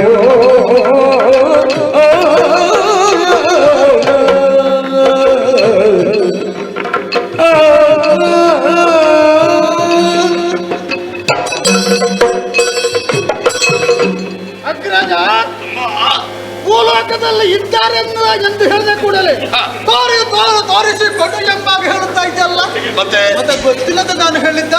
ಯಾರದು? ಇದ್ದಾರೆ. ಯಾರು? ಮಹಿಷ್ಮತಿ ಪಟ್ಟಣದ ಅರಸ ಕೃತವೀರ್ಯ ಹಾಗೂ ರಾಜಾವತಿ ಕೃತವೀರ್ಯನ ಪುತ್ರ ಕಾರ್ತವೀರ್ಯ ಅರ್ಜುನನೆಂದರೆ ಅತುಲ ಬಲಾದೀತ, ಬಹಳ ಪರಾಕ್ರಮಶಾಲಿ ಆತ. ಅವನಂತ ವ್ಯಕ್ತಿಗಳು ಪ್ರಪಂಚದಲ್ಲಿ ಬೇರೆ ಯಾರೂ ಇಲ್ಲ. ಅವನನ್ನು ನಿನ್ನನ್ನು ಹೋಲಿಸಿ ನೋಡಿದರೆ ಗಜಾಂತರವಿದೆ. ಅಂದ್ರೆ ಯಾಕಂದ್ರೆ ಸುಮ್ಮಗಲ್ಲ, ನನಗೆ ಸಮಾನ ಅಲ್ಲ. ಅಲ್ಲ ಯಾಕಲ್ಲ, ನೀನಲ್ಲ ಅವನಿಗೆ ಸರಿಯಾಗಿ. ಯಾಕಂದ್ರೆ ನೀನು ಯುದ್ಧಕ್ಕೆ ಹೋಗಿ ವೈರಿಗಳಲ್ಲಿ ನೀನು ಯುದ್ಧವನ್ನು ಮಾಡುತ್ತಿರುವಾಗ 10 ಕೈಗಳಿಂದ ಧನುಷನ್ನು ಎತ್ತಿ 10 ಕೈಗಳಿಂದ ಬಾಣವನ್ನು ಪ್ರಯೋಗ ಮಾಡುವಂತ ಪ್ರತಾಪಶಾಲಿ ಹೌದು. ಆದರೆ ಕಾರ್ತಿವೀರ್ಯಾರ್ಜುನ ಹಾಗಲ್ಲ. ಮತ್ತೆ ಹೇಗೆ? ಅವ 500 ಬಾಹುಗಳಿಂದ ಧನುಷನ್ನು ಎತ್ತಿ 500 ಬಾಹುಗಳಿಂದ ಬಾಣವನ್ನು ಪ್ರಯೋಗ ಮಾಡುವಂತಹ ದೊಡ್ಡ ಪ್ರತಾಪಶಾಲಿ ಕಾರ್ತಿವೀರ್ಯಾರ್ಜುನ. ಅಂದ್ರೆ ಅವನಿಗೆ ಕೈಗಳು ಎಷ್ಟು? ಅವನಿಗೆ 1000 ಕೈ. ಇದು ಚಂದ ಉಂಟು, ಅದು ಚಂದ ಇರ್ಬೇಕಲ್ಲ. ಸಂತಲ್ಲ, ಕರಗಳಿದ್ದಗೆ 1000 ಎಂಬಾಗೆ ಮೊದಲೇ ಎಲ್ಲವರು ಕೊಂಡಾಡಿದ್ದು, ಅವನನ್ನೇ ಬೇರೆ ಯಾರನ್ನು ಕೊಂಡಾಡಿದ್ದಿಲ್ಲ. ಆದ್ದರಿಂದ ಅವರಿಗೆ ಅಷ್ಟು ಪರಾಕ್ರಮಶಾಲಿ ಅವ ಹೌದು. ಅವನನ್ನು ಒಮ್ಮೆ ನೀನು ಯುದ್ಧದಲ್ಲಿ ಜಯಿಸಿದೆ ಎಂದಾದರೆ ಮತ್ತೆ ನಿನಗೆ ಅರಿಗಳು ಇಲ್ಲ.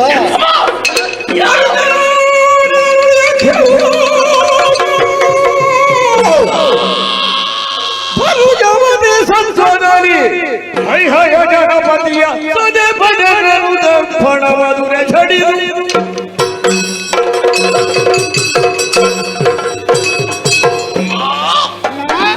ಹೈ ವಂಶಜ ಕೃತವೀರ ಸುತ ಕಾರ್ತವೀರ್ಯ ಮಾಹೀಪತಿಯ ದೊರೆ ಸಹಸ್ರ ಬಾಹುಗಳಿಂದ ಶೋಭಿಸುವ ಅವಪರಾಕ್ರಮಶಾಲಿಯ 14 ಲೋಕದಲ್ಲಿ ದಿಗ್ವಿಜಯವನ್ನು ಸಾಧಿಸಿ ವೀರಾದಿ ವೀರರಿಸಿಕೊಳ್ಳುತ್ತಾ ಈ ರಾವಣೇಶ್ವರನಿಗೂ ಮಿಗಿಲಾಗಿ ನಿಂತುಕೊಳ್ಳುವವನೇ. ನಮ್ಮಲ್ಲಿ ಹೋರಾಡುವಂತಹ ಸಾಮರ್ಥ್ಯ ಅವರಲ್ಲಿದೆಯೇ? ತೋರಿಸಿಕೊಟ್ಟದ್ದು ಒಳ್ಳೆಯದಾಯ್ತು. ಈ ಕ್ಷಣವೇ ಮಾಹೀಶ್ವತಿಯನ್ನು ಸೇರ್ತೇನೆ.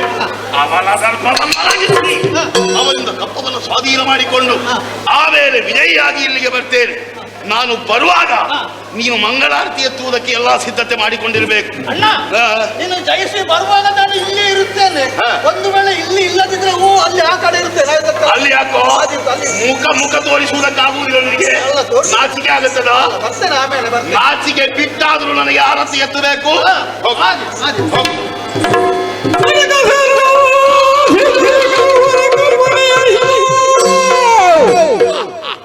ಮನುವ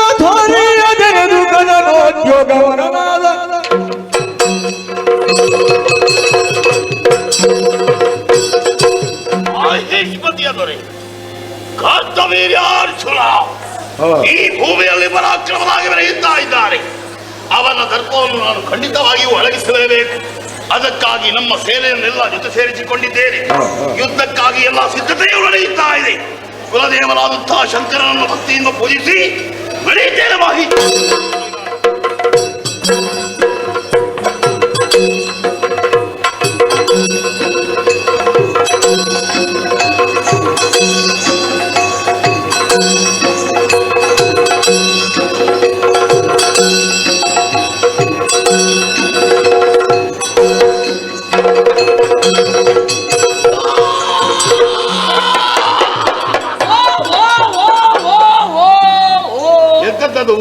ಅಂದ್ರೆ ಏನು ಕೊಡಿ, ಏನು ಕೊಡು, ಏನು ಕೊಡು. ನಿಮ್ಮ ಮನವಿ ಎಲ್ಲಿ ಉಂಟು?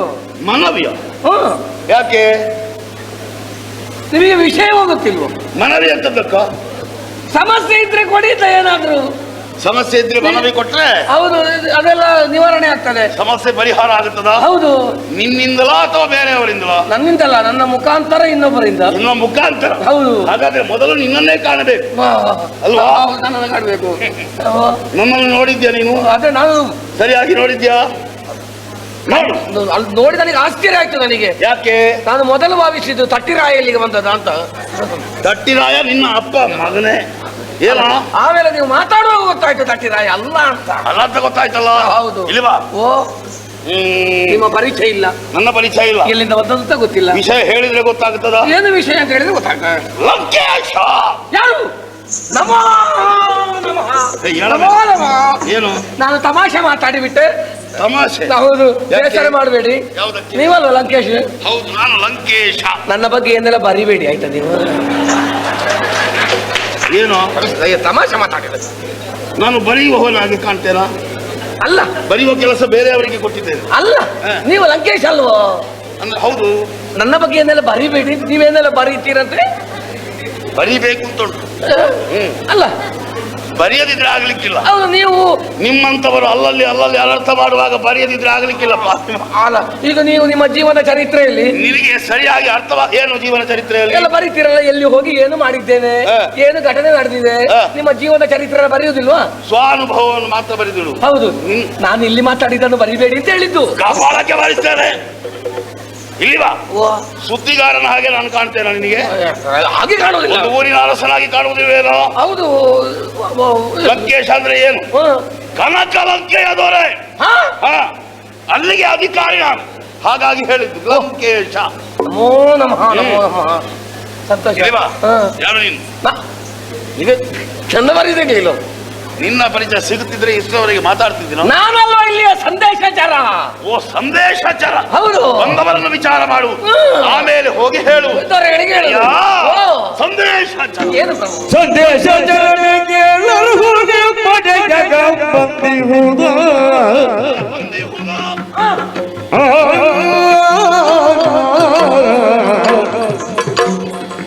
ಸಂದೇಶಚಾರ ಕೇಳಲು ಹೋಗಿ ಪಡೆಯಗ ಬಂದಿಹುದ. ಪುರಕ್ಕೆ ಶೀಘ್ರದಲ್ಲಿ ಮಂದಿ ಬರ್ಬರ ಮಗುಡ ಕೊಟ್ಟು ಬರ ಹೇಳಲು. ಮಂದಿ ಬರ್ಬರ ಮಗುಡ ಕೊಟ್ಟು ಬರ ಹೇಳಲು. ಎಂದಾದು ತಮಲವಿರಲಿ ಸಂದೇಶ ಜನನೇ.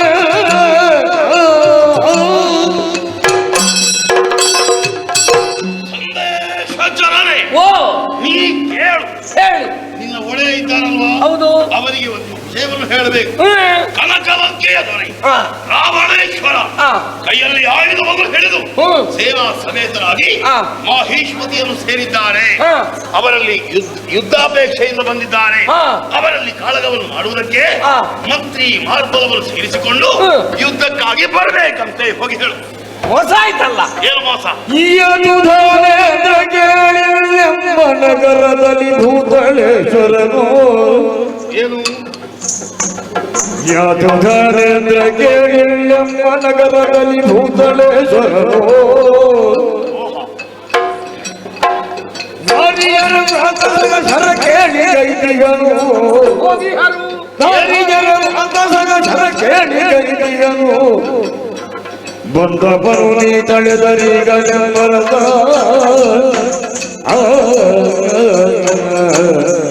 ಯಾಕೆ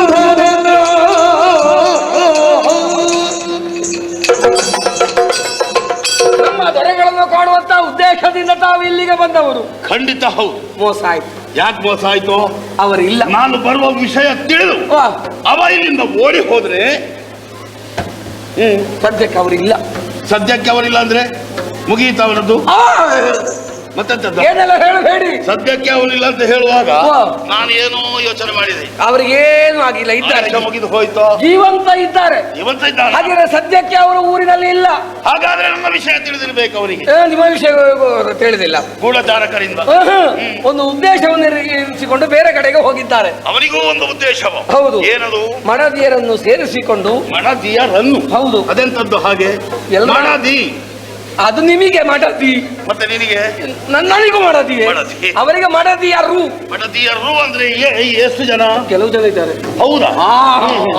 ಹಾಗೆ ಮಡದಿಯರನ್ನು ಸೇರಿಸಿಕೊಂಡು ನೀರಾಟವನ್ನು ಆಡುವಂತಹ ಉದ್ದೇಶದಿಂದ ನರ್ಮದಾ ನದಿ ತೀರಕ್ಕೆ ಹೋಗಿದ್ದಾರೆ. ನರ್ಮದಾ ನದಿ ತೀರಕ್ಕೆ? ಹೌದು. ಹೌದಾ? ನಿನ್ನೆ ಹೋಗಿದ್ದಾರೆ. ಇವತ್ತಲ್ಲಿ ನೀರಾಟ ಆಡುದು. ನಾಳೆ ಬರ್ತೇನೆ ಅಂತ ಹೇಳಿದ್ದಾರೆ. ನಿನ್ನೆ ಹೋಗಿದ್ದ? ಹೌದು.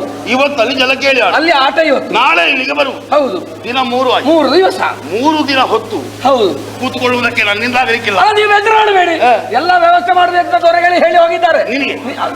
ನನಗೆ ವ್ಯವಸ್ಥೆ ಅಲ್ಲ, ನಿಮಗೆ ವ್ಯವಸ್ಥೆ. ಹೌದು. ನಿಮಗೆ ಬಿಡಾರದ ವ್ಯವಸ್ಥೆ ಉಂಟು. ತಿನ್ನುವುದಕ್ಕೆ ಏನೂ ತೊಂದರೆ ಇಲ್ಲ, ಕುಡಿಯುವುದಕ್ಕೂ ಏನೂ ತೊಂದರೆ ಇಲ್ಲ. ನಿಮಗೆ ಕುಡಿಯುವುದಕ್ಕೆ ಯಾವ್ದು ಬೇಕು? ಬಿಸಿಯೋ ತಂಪ ಯಾವ್ದಾಗಬೇಕು ಹೇಳಿ. ಬಿಸಿ ಅಂದ್ರೆ ಯಾವ್ದು? ಬಿಸಿ ಬಿಸಿ ಮಾಡಿ ಕೊಡುದು. ಬಿಸಿ ತಂಪು ತಂಪು ಹಾಗೆ ಕೊಡುದು. ಹೌದಾ? ಹೌದು. ಆಗ್ಲಿ. ಈಗ ನಮ್ಮಂತವರು ಇರುವಂತಹ ಬಿಡಾರ ನಿನ್ನಲ್ಲಿ ಉಂಟು? ಅದು ಬೇರೆ ವ್ಯವಸ್ಥೆ ಮಾಡಿದ್ರು, ನನ್ನ ಬಿಡಾರಲ್ಲ, ಬೇರೆ ವ್ಯವಸ್ಥೆ ಮಾಡಿದ್ದಾರೆ. ಹೌದಾ? ಆಗ್ಲಿ. ನಿನ್ನ ಬಿಡಾರದಲ್ಲಿ ಆತಿಥ್ಯ ಸ್ವೀಕಾರ ಮಾಡುವುದಕ್ಕೆ ಬಂದವ ನಾನಲ್ಲ. ನಾನು ಅವಸರವಾಗಿ ಆತನನ್ನು ಕಾಣಬೇಕು. ಹೋಗಿ ಬರ ಹೇಳು. ಅಲ್ಲ, ಒಳ್ಳೆ ಕಥೆ ಆಯ್ತಲ್ಲ. ಅವರು ಬರಬೇಕು ಅಂತ ಆದ್ರೆ ಅವರು ಅಲ್ಲಿಂದ ಇಲ್ಲಿಗೆ ಬರಬೇಕು.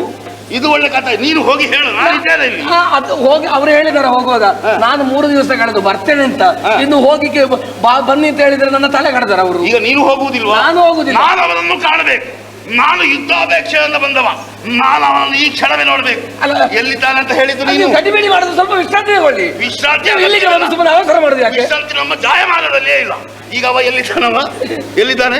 ನರ್ಮದಾ ನದಿ ತೀರದಲ್ಲಿ. ಓಹೋ, ಚಂದ್ರನಿಂದ ಹುಟ್ಟಿದಂತಹ ಆ ನರ್ಮದಾ ನದಿಯ ಬಳಿಯಲ್ಲಿ. ಹೌದು ಅಲ್ವಾ? ಈಗ ನೀವು ಅಲ್ಲಿಗೆ ಹೋಗುದಾ? ನಾನೇ ಹೋಗ್ತೇನೆ. ನೋಡಲಿ ಪುಷ್ಪಕ ವಿಮಾನ ಅದನ್ನೇರಿ ಅಲ್ಲಿಗೆ ಹೋಗುದು. ನೀವು ಇಷ್ಟು ಮಾತಾಡಿಸಿದ್ಯಾಕೆ? ನೇರ ಅಲ್ಲಿಗೆ ಹೋಗ್ಬೋದಿತ್ತಲ್ಲ. ಸಮಯ ಹಾಳು ಮಾಡುದು ಅಂತ ಹೇಳಿದ್ರೆ ಇದೆ. ಮಾಹಿಷ್ಮತಿ ಇದೆ ಅಲ್ವಾ? ಹೌದು. ಇಲ್ಲಿ ಇರುವುದಲ್ವಾ? ಮೊದಲು ಇದ್ದದ್ದು ಇಲ್ಲಿ ಅಲ್ವಾ? ಹಾಗಾಗಿ ಇಲ್ಲಿಗೆ ಬಂದದ್ದು. ಇಲ್ಲದಿದ್ರೆ ನನಗೆ ಅವ್ರು ಅಲ್ಲಿಗೆ ಹೋಗ್ತಾರೆ, ನಿಮಗೆ ಗೊತ್ತಿರಲಿಲ್ಲ. ನನಗೆ ಗೊತ್ತುಂಟಾ? ಸಂತೋಷ. ನೀನು ಆದ್ರೆ ಹೇಳಿದ್ದೆ ಆವಾಗಲೇ. ಆಗ್ಲಿ ಹೋಗ್ ಹೋಗ್, ನಾನು ಹೋಗ್ತೇನೆ ಅಲ್ಲಿಗೆ. ನರ್ಮದಾ ನದಿಯ ಬಳಿಗೆ.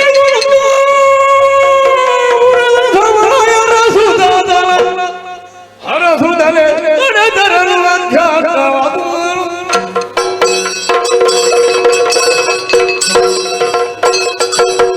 ನರ್ಮದಾ ನದಿಗೆ ಸ್ನಾನಕ್ಕಾಗಿ ಹೋಗಿದ್ದಾರೆ ಕಾರ್ತವೀರ್ಯ ಅರ್ಜುನ.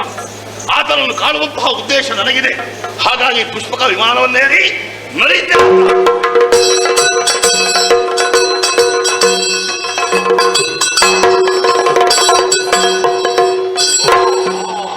ನಡೆದರಲು ಮಧ್ಯಾಹ್ನವಾಯಿತು.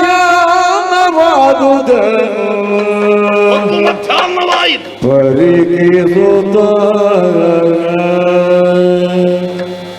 ನಡೆದರಲು ಮಧ್ಯಾಹ್ನವಾದುದನು ಪರಿಗಿಸುತ್ತ ಆ ಸೂರ್ಯ ನಡುವಳಿಗೆ ಬಂದಿದ್ದ. ಶಂಕರನ ಪೂಜೆಯ ವಿರಜಿಸುವನದನು ಈ ನದಿ ತಟದಲ್ಲಿ ಶಂಕರನ ಪೂಜೆಯ ವಿರಜಿಸುವನದನುದಾಗ ಬೆರೆವ ಮರಳಿಯು ಲಿಂಗವನ್ನು ಮಾಡಿ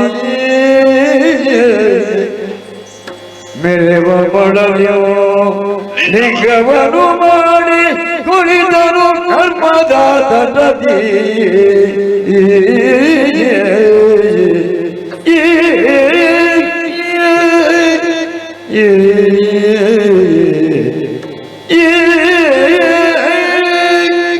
ಕಾರ್ತವೀರನ್ನು ಸುತ್ತಾ ಇಲ್ಲಿಯವರೆಗೆ ಬಂದೆ. ಆಮೇಲೆ ಮೇಲೆ ನೋಡಿದ್ರೆ ಸೂರ್ಯ ನಡುವತ್ತಿಗೆ ಬಂದಿದ್ದಾನೆ. ಹೊತ್ತು ಮಧ್ಯಾಹ್ನವಾಗಿ ಇದೆ. ಈ ಹೊತ್ತಿನಲ್ಲಿ ನಾನು ಮಾಡಬೇಕಾದಂತಹ ಕರ್ತವ್ಯ ಯಾವುದು? ಶಿವನನ್ನು ಭಜಿಸಬೇಕು, ಶಿವನನ್ನು ಪೂಜೆ ಮಾಡಬೇಕು. ಹಾಗಾದ್ರೆ ಇಲ್ಲಿ ಬೇಕಾದಂತಹ ವಸ್ತುಗಳು ಇಲ್ಲ, ಶಿವನಿಂದ ಮನೆಯಲ್ಲಿದೆ. ಏನು ಮಾಡೋಣ? ಆಹಾ, ಓ ಇಲ್ಲಿ ಮರಳು ಕಾಣ್ತಾ ಇದೆ. ಮರಳ ಲಿಂಗವನ್ನು ರಚಿಸ್ತೇನೆ. ಅಲ್ಲಲ್ಲಿ ಇದ್ದಂತಹ ಸುಮಗಳನ್ನು ತಂದು ಶಿವನನ್ನು ಪೂಜಿಸಬೇಕಾಗಿದೆ. ಕುಳಿತುಕೊಳ್ತೇನೆ. ಶಂಭೋ ಶಂಕರ ಶಂಭೋ ಶಂಕರ ಜಯ ಮಗದೇವ ಶಂಭೋ ಶಂಕರ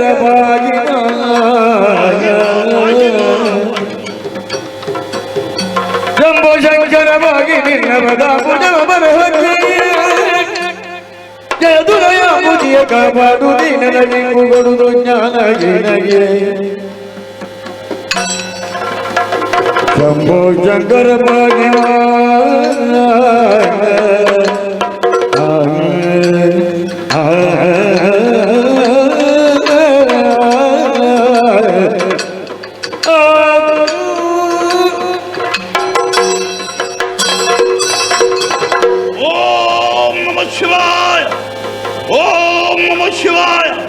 ಓ ಪಾರ್ವತೀರಮಣ, ಓ ವ್ಯಾಘ್ರ ಚರ್ಮಾಂಬರಧರ, ಓ ರುಂಡಮಾಲಾಧರ, ಶಂಭೋ ಶಂಕರ ಪಾಹಿಮ ಪಾಹಿಮ ಪಾಹಿಮ ದೇದಯ ದೇದಯ ದೇದಯ.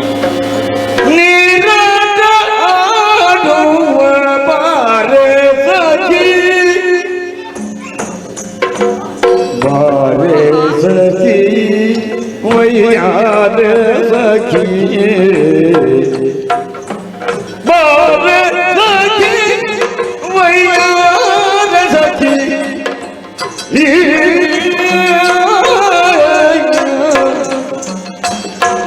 ವೈಯಾದ ಸಖಿ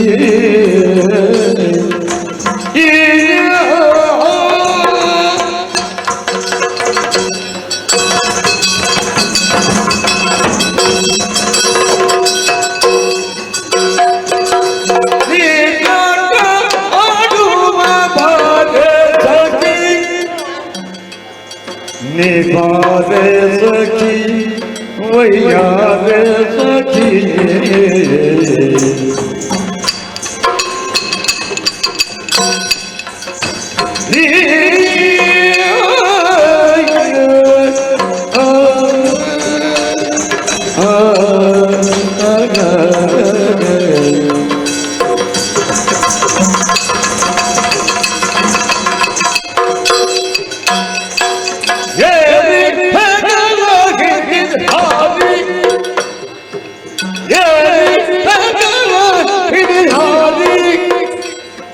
ಮುಂದಕ್ಕೆ ಜಲ ಮುಂದಕ್ಕೆ ಜಲ ಯಾರಿಗೂ ಕಾಡುವ ಬಾರೆ ಸಖಿ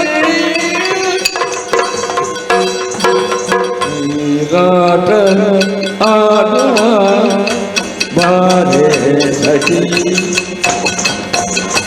ಬಾರೆ ಸಖಿ ವೈಯಾರೆ ಸಖಿ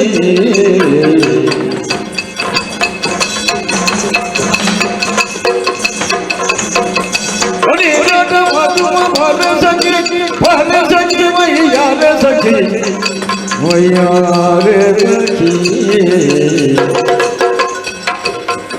दिन दिन दो दिन दे दिन दे अरे दिन दे दिन दे अरे दिन दे दिन दे दिन दे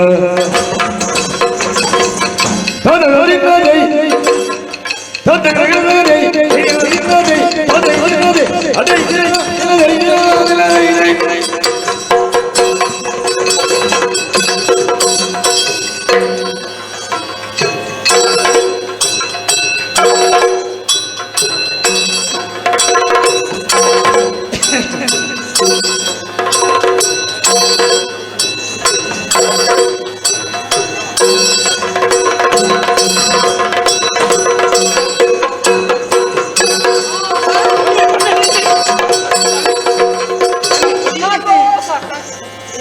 ನಿಲ್ಲಿಸಿ ಸ್ವಾಮಿ. ಯಾಕೆ ಕಾಕ ಒಂದು ಮಾತನ್ನು ಕೇಳಬೇಕು ನೀವು. ಏನೇನು ವೈನಿಯಾ ನೀರಿಲ್ಲವಲ್ಲ ನೀರ ನೀರಿಲ್ಲವಲ್ಲ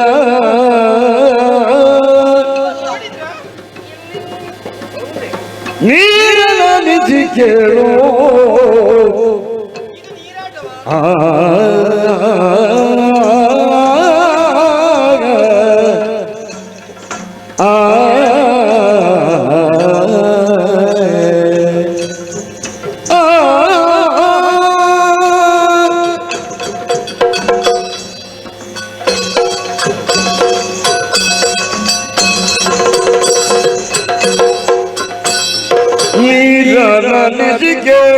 ನೀರಿಲ್ಲವಲ್ಲ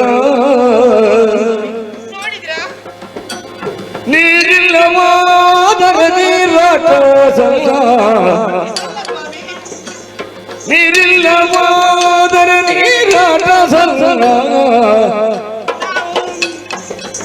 ನಾವಾಡುವರಲ್ಲ ನಾವಾಡುವರಲ್ಲ ಇದರ ಫಲವಿಲ್ಲ ನಾವಾಡುವರಲ್ಲ ಇದರ ಫಲವಿಲ್ಲ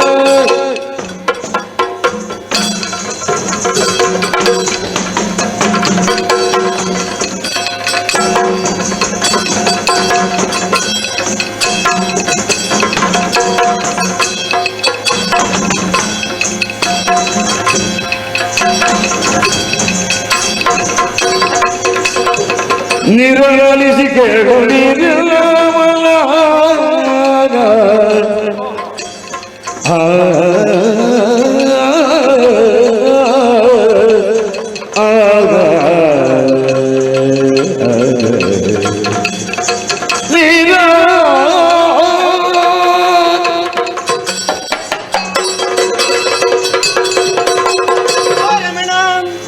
ಬಹಳ ಉತ್ಸಾಹದಿಂದ ನಾವು ನೀರಾಟಕ್ಕೆ ಬಂದವರು. ಹೌದು, ಆದ್ರೆ ಆಟ ಆಡ್ತಿರುವಾಗಲೇ ನಿಲ್ಲಿಸಿ ಎಂಬುದು ನಾವು ಹೇಳಿದ್ದೇವೆ. ಏನು ನಿಮ್ಮ ಆಟಕ್ಕೆ ಏನಾಯ್ತು ಸ್ವಾಮಿ? ಆಟ ಸಾಕು ಅಂತ ಸ್ವಾಮಿ. ಆಟ ಸಾಕು ಅಂತ ಆಗ್ಲಿಲ್ಲ ಸ್ವಾಮಿ. ಆಯ್ತಲ್ಲ ಆಗ್ಲಿಲ್ಲ? ಇಲ್ಲ, ಆದ್ರೆ ಈ ಆಟ ಸಾಕು, ಈಗ ಆಟ ಸಾಕು. ಯಾಕೆ ಒಮ್ಮೆ ಸರಿಯಾಗಿ ನೋಡಿದ್ರ ನೀವು? ಏನಾಗಿದೆ? ಅಯ್ಯೋ ದೇವ್ರೆ, ಇದು ಈ ನೀರಿನಲ್ಲಿ ನಾವು ನೀರಾಟ ಆಡುದ? ಬಿಡು, ಇದು ನೀರಾಟ ಅಲ್ಲ, ಇದು ಮರುಳಾಟ. ನರ್ಮದೆಯಲ್ಲಿ ಜಲಕ್ರೀಡೆ ಆಡಬೇಕೆಂದು ಉತ್ಸಾಹವನ್ನು ತೋರಿದವರು. ಹೌದು. ಏನಾಗಿದೆ ಸ್ವಾಮಿ? ಈ ನೀರಿನಲ್ಲಿ ಆಡೋದಕ್ಕಿಂತ ಎಲ್ಲಿಯಾದ್ರೂ ಮರಳಿನಲ್ಲಿ ಹೊರಳಾಡಬಹುದು ನಮಗೆ. ಆಗ ಬರುವಾಗ ಬೇಕಾದಷ್ಟು ನೀರಿತ್ತು, ಆದ್ರೆ ಈಗ ಒಮ್ಮಿಂದೊಮ್ಮೆಗೆ ನೋಡಿ ಸ್ವಾಮಿ, ಕೊಡಕಾಲರಿಗೆ ನೀರು ನೋಡಿ. ಈಗ ನೀರಿಲ್ಲದಲ್ಲಿ ನೀವು ಜಲಕ್ರೀಡೆ ಆಡಿದ್ರೆ ಏನಾಗುತ್ತೆ? ಹೌದು.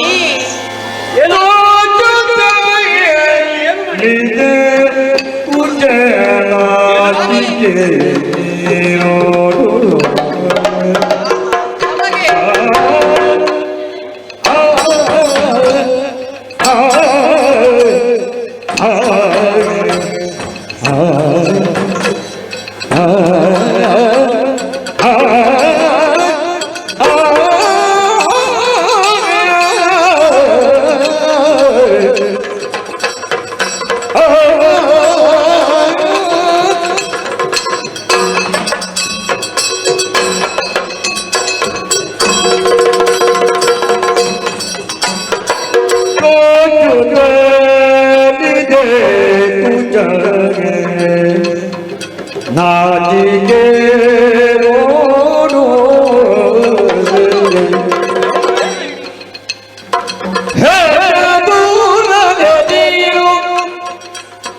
ಚದುರನೆ ನೀರು ಇದನ್ನರಿತು ಮಾತಾಡು.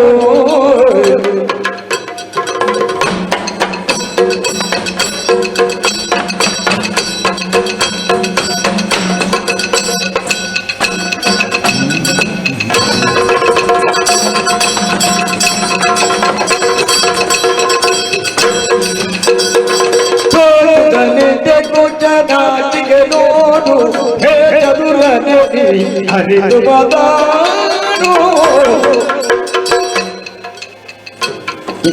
ನೀರಾಳಿಸಿ ಕೇಳು ನೀರಿಲ್ಲ ಮಲ್ಲ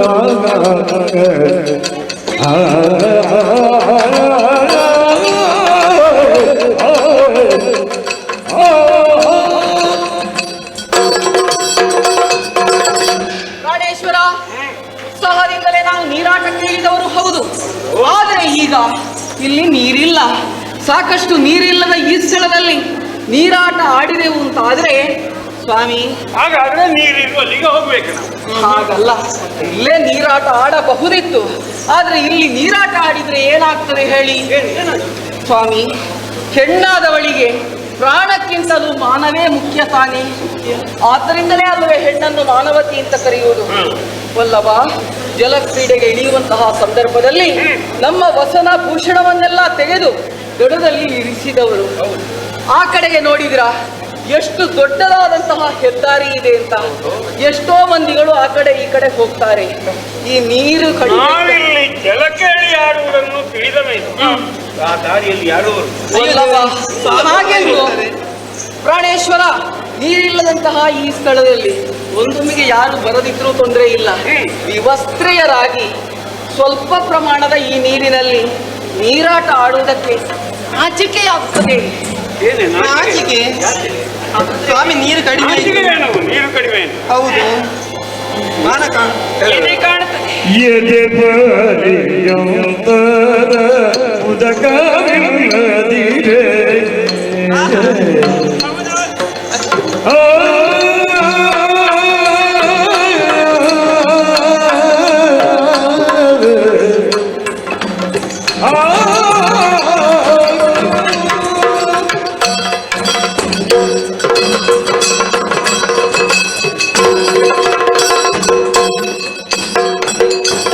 ಪರ್ಯಂತರ ಉದಕವಿಲ್ಲದಿ ಇದರ ಫಲಕೇನು ನೀರು ನಾಟಿದದ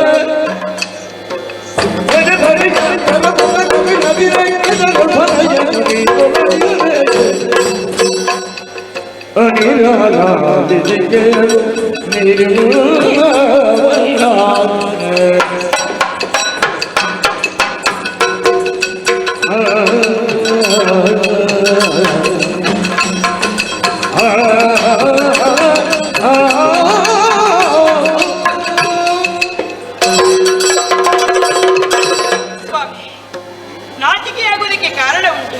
ಏನೇ ಕಾಣುತ್ತಾ ಇದೆ ನಮ್ಮ ಎದೆಯ ಭಾಗ. ಆದ ಕಾರಣ ನೋಡುವ ನಾನಲ್ವ?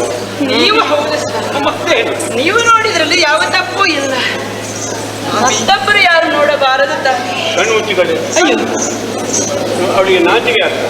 ಸ್ವಾಮಿ, ನಾವು ನೋಡಿದ್ರೆ ನಾಚಿಕೆ ಅಲ್ಲ, ಮತ್ತೆ ಪರಪುರುಷರು ಯಾರಾದ್ರೂ ನೋಡಿ ಏನಾಗ್ಬೇಕು? ಅದಕ್ಕೆ ನಮ್ಮ ಎದೆಯ ಭಾಗ ಮುಚ್ಚಿಕೊಳ್ಳಬೇಕು. ಎದೆ ಪರ್ಯಂತರವಾದರೂ ನೀರು ಬೇಕು ಸ್ವಾಮಿ.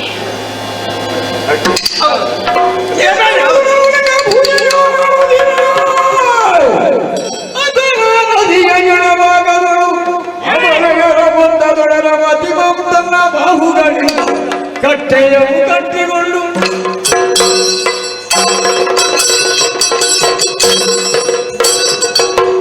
ಹರಿಯುತ್ತಿರುವ ನದಿಯನ್ನು ತಡೆದು ನಿಮಗೆ ಬೇಕಾಗುವಷ್ಟು ನೀರನ್ನು ನಾನು ಒದಗಿಸ್ತೇನೆ. 500 ಕೈಗಳಿಂದ ಹೊಳೆ ಹರಿದು ಹೋಗದಂತೆ ಇದೋ ಕಟ್ಟೆಯನ್ನು ಕಟ್ಟುತ್ತೇನೆ.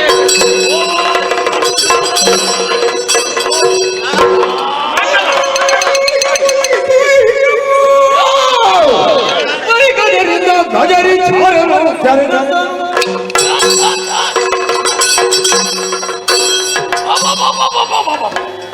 ಏನಿದು ವಿಚಿತ್ರ!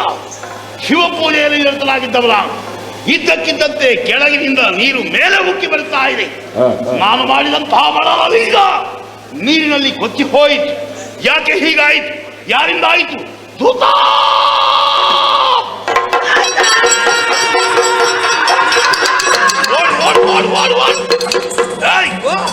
ಇಲ್ಲಿ ಬಾ. ಕೆಳಗೆ ಹೊಂಡ ಉಂಟು. ಹೌದಾ? ಜಾಗ್ರತೆಯಾಗಿ ಓಡಬೇಕು. ಎಲ್ಲಿಗಂತ ಕೇಳಿದ್ಯಾ ನೀನು? ಎಲ್ಲಿಗೆ ಅಂತ ಕೇಳಿದ್ರೆ ಅಪ್ಪೆ ಸಾಕೂನ ಆಗುವುದಿಲ್ವಾ? ಯಾವ ಶಕುನ? ಅಪ್ಪೆ ಸಾಕೂನ. ಅಪಶಕುನ? ಅದೇ. ನೀನು ಕೇಳಿದ್ರೆ ಆಗ್ಲಿಕ್ಕಿಲ್ಲ. ಈ ಹೊತ್ತಿನಲ್ಲಿ ಇಲ್ಲಿ ಏನಾಗುತ್ತದೆ ನೋಡ ಸರಿಯಾಗಿ. ಕೆಳಗಿಂದ ಮೇಲೆ ಉಕ್ಕಿ ಬರ್ತಾ ಇದೆ. ನೀರು ಕೆಳಗಿನ ಮೇಲೆ ಬರ್ತದೆ. ನಾನು ಮಾಡಿದಂತಹ ಶಿವಲಿಂಗ ನೀರಿನಲ್ಲಿ ಕೊಚ್ಚಿ ಹೋಗುತ್ತಾ ಇದೆ. ಲಿಂಗ ಮುಳುಗುವ ಸ್ಥಿತಿಯಲ್ಲಿ ಉಂಟು. ನನ್ನ ಪೂಜೆಗೆ ಭಂಗವಾಗಿದೆ. ಭಂಗ ಆಯ್ತು. ಇದಕ್ಕೆ ಕಾರಣ ಏನಂತ ನೋಡಿಕೊಂಡು ಬರಬೇಕು. ಹೋಗಿ ನೋಡಿ ಬಾ. ಏನು ಕಾರಣ? ಏನು ಅಂತ ನನ್ನಲ್ಲಿ ಕೇಳುದು? ನಾನು ನೋಡಿ ಬರ್ಬೇಕು. ನೋಡಿ ಬರಬೇಕು. ಹೋಗು.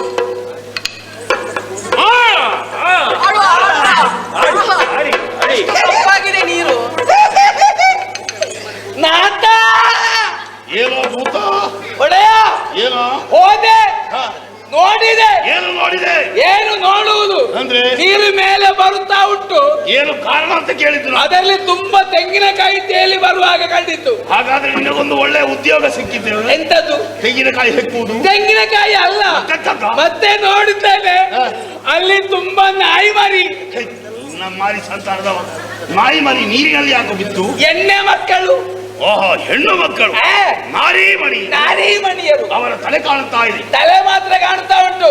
ಮಾಚಗಡೆ ನೋಡ್ತೇನೆ, ಒಬ್ಬ ತುಂಬಾ ಕೈಯನ್ನು ಮೇಲೆ ಮೇಲೆ ಮೇಲೆ ಮೇಲೆ ಇಟ್ಟಿದ್ದಾನೆ, ನೀರಿಗೆ ಅಡ್ಡ ಕಟ್ಟಿದ್ದಾನೆ, ಮತ್ತೊಂದು ಕೈಯಲ್ಲಿ ಎಣ್ಣೆ ಮಕ್ಕಳನ್ನು ಕೂಡಿಕೊಂಡು ಜಲ ಕರಡುತ್ತಾ ಇದ್ದಾನೆ. ಎಣ್ಣೆ ಮಕ್ಕಳು ಜಲಕರಳು ಎಂತದ್ದು? ಅದು ಜಲಕರಡು. ಕೈಗಳಿಂದ ನೀರನ್ನು ಬಂಧಿಸಿ ಉಳಿದ ಕೈಗಳಿಂದ ಹೆಣ್ಣು ಮಕ್ಕಳ ಜೊತೆಯಲ್ಲಿ ಜಲಕೇಳಿ ಆಡುತ್ತಾ ಇದ್ದಾನೆ. ಹಾಗಾದ್ರೆ ಅವನನ್ನು ನಾನು ನೋಡ್ಬೇಕು. ಹೋಗಿ ನೋಡು. ನಡಿ. ಈ ಕ್ಷಣವೇ ಆತನನ್ನು ಕಾಣುವುದಕ್ಕಾಗಿ ನಡೀತೇನೆ ಅಂತ ಕಡೆ.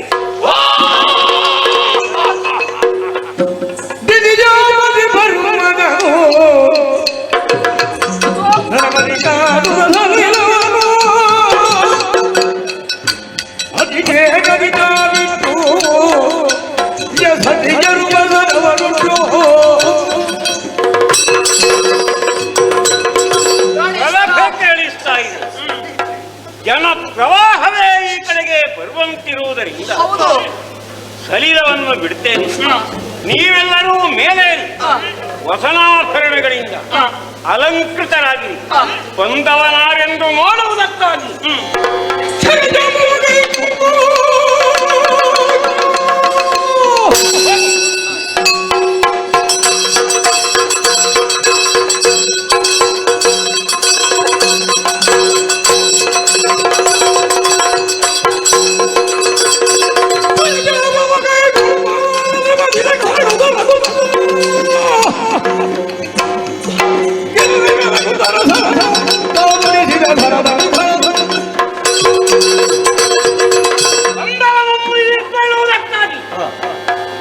ಚಾಪಹಸ್ತನಾಗಿದ್ದೇನೆ, ಪರೀಕ್ಷಿಸ್ತೇನೆ.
ಕೈಯಲ್ಲಿ ಆಯುಧವನ್ನು ಹಿಡಿದು ಎದೆ ಸೆಟಸಿ ನನ್ನ ಮುಂದೆ ನಿಂತಿದ್ದೀರಿ.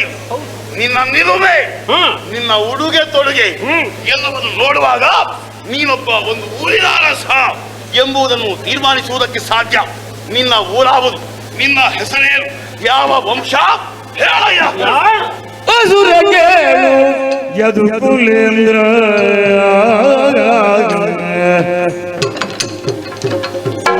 ಅಸುರ ಕೇಳು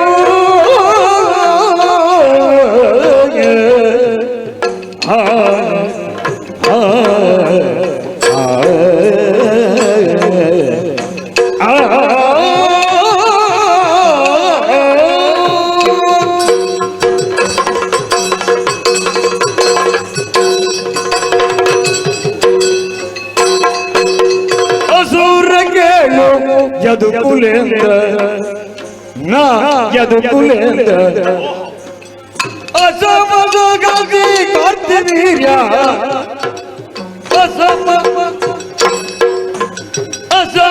ಸಾಹಸಿ ಕಾರ್ತಿವೀರ್ಯ ರಸಯೊಡೆ ನಿನ್ನ ಬೆದರಾದೆ ರಸಯೊಡೆ ನಾಮ ನಿನ್ನ ಬೆದರಾದೆ ಅಸುರ ಕೇಳು ಎದು ಕುಲೇಂದ್ರ ಅಸಮ ಸೊಗಸಿ ಕಾತಿ ವಿಚಾರ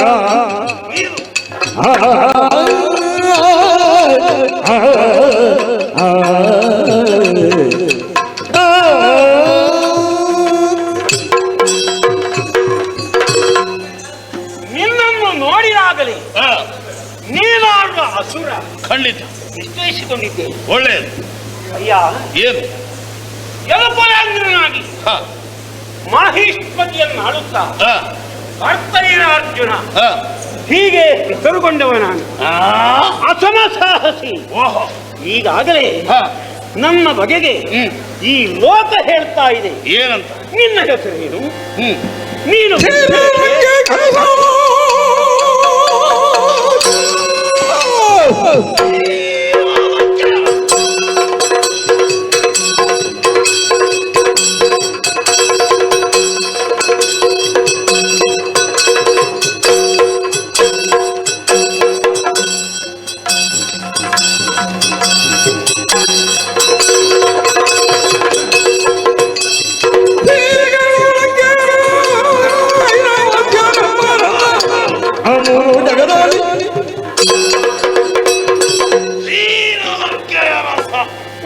ರಾವಣೇಶ್ವರ ಎಂಬುದಾಗಿ ನನ್ನ ಹೆಸರು.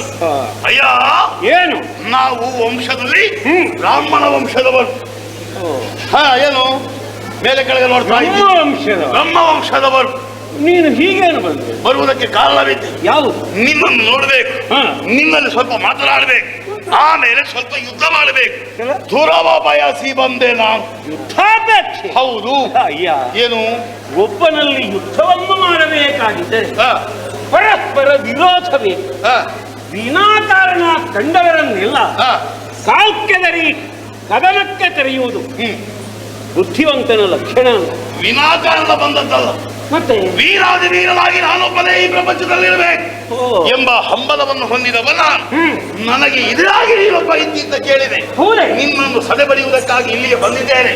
ಸಾಮರ್ಥ್ಯವಿದೆಯೋ ಎಲ್ಲರನ್ನೂ ಸೋಲಿಸಿ ತಾನೇ ವಿಜಯಿ ಎಂದು ಖ್ಯಾತನಾಗಬೇಕು.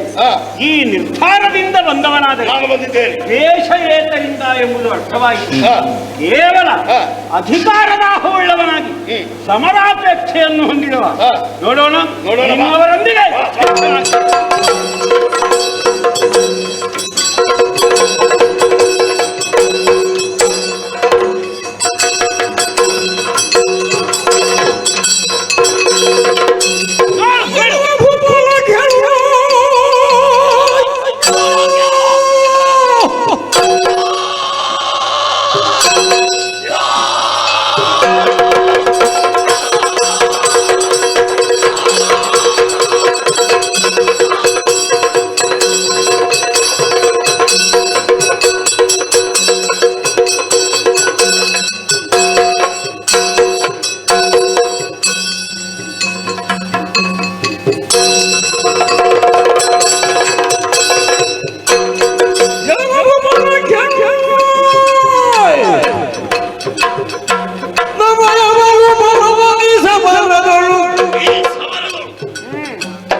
ನೀ ಸರಿಯಾಗಿ ಕೇಳು. ಏನು? ನಾನು ವೀರಾದಿ ವೀರ ರಾವಣೇಶ್ವರ.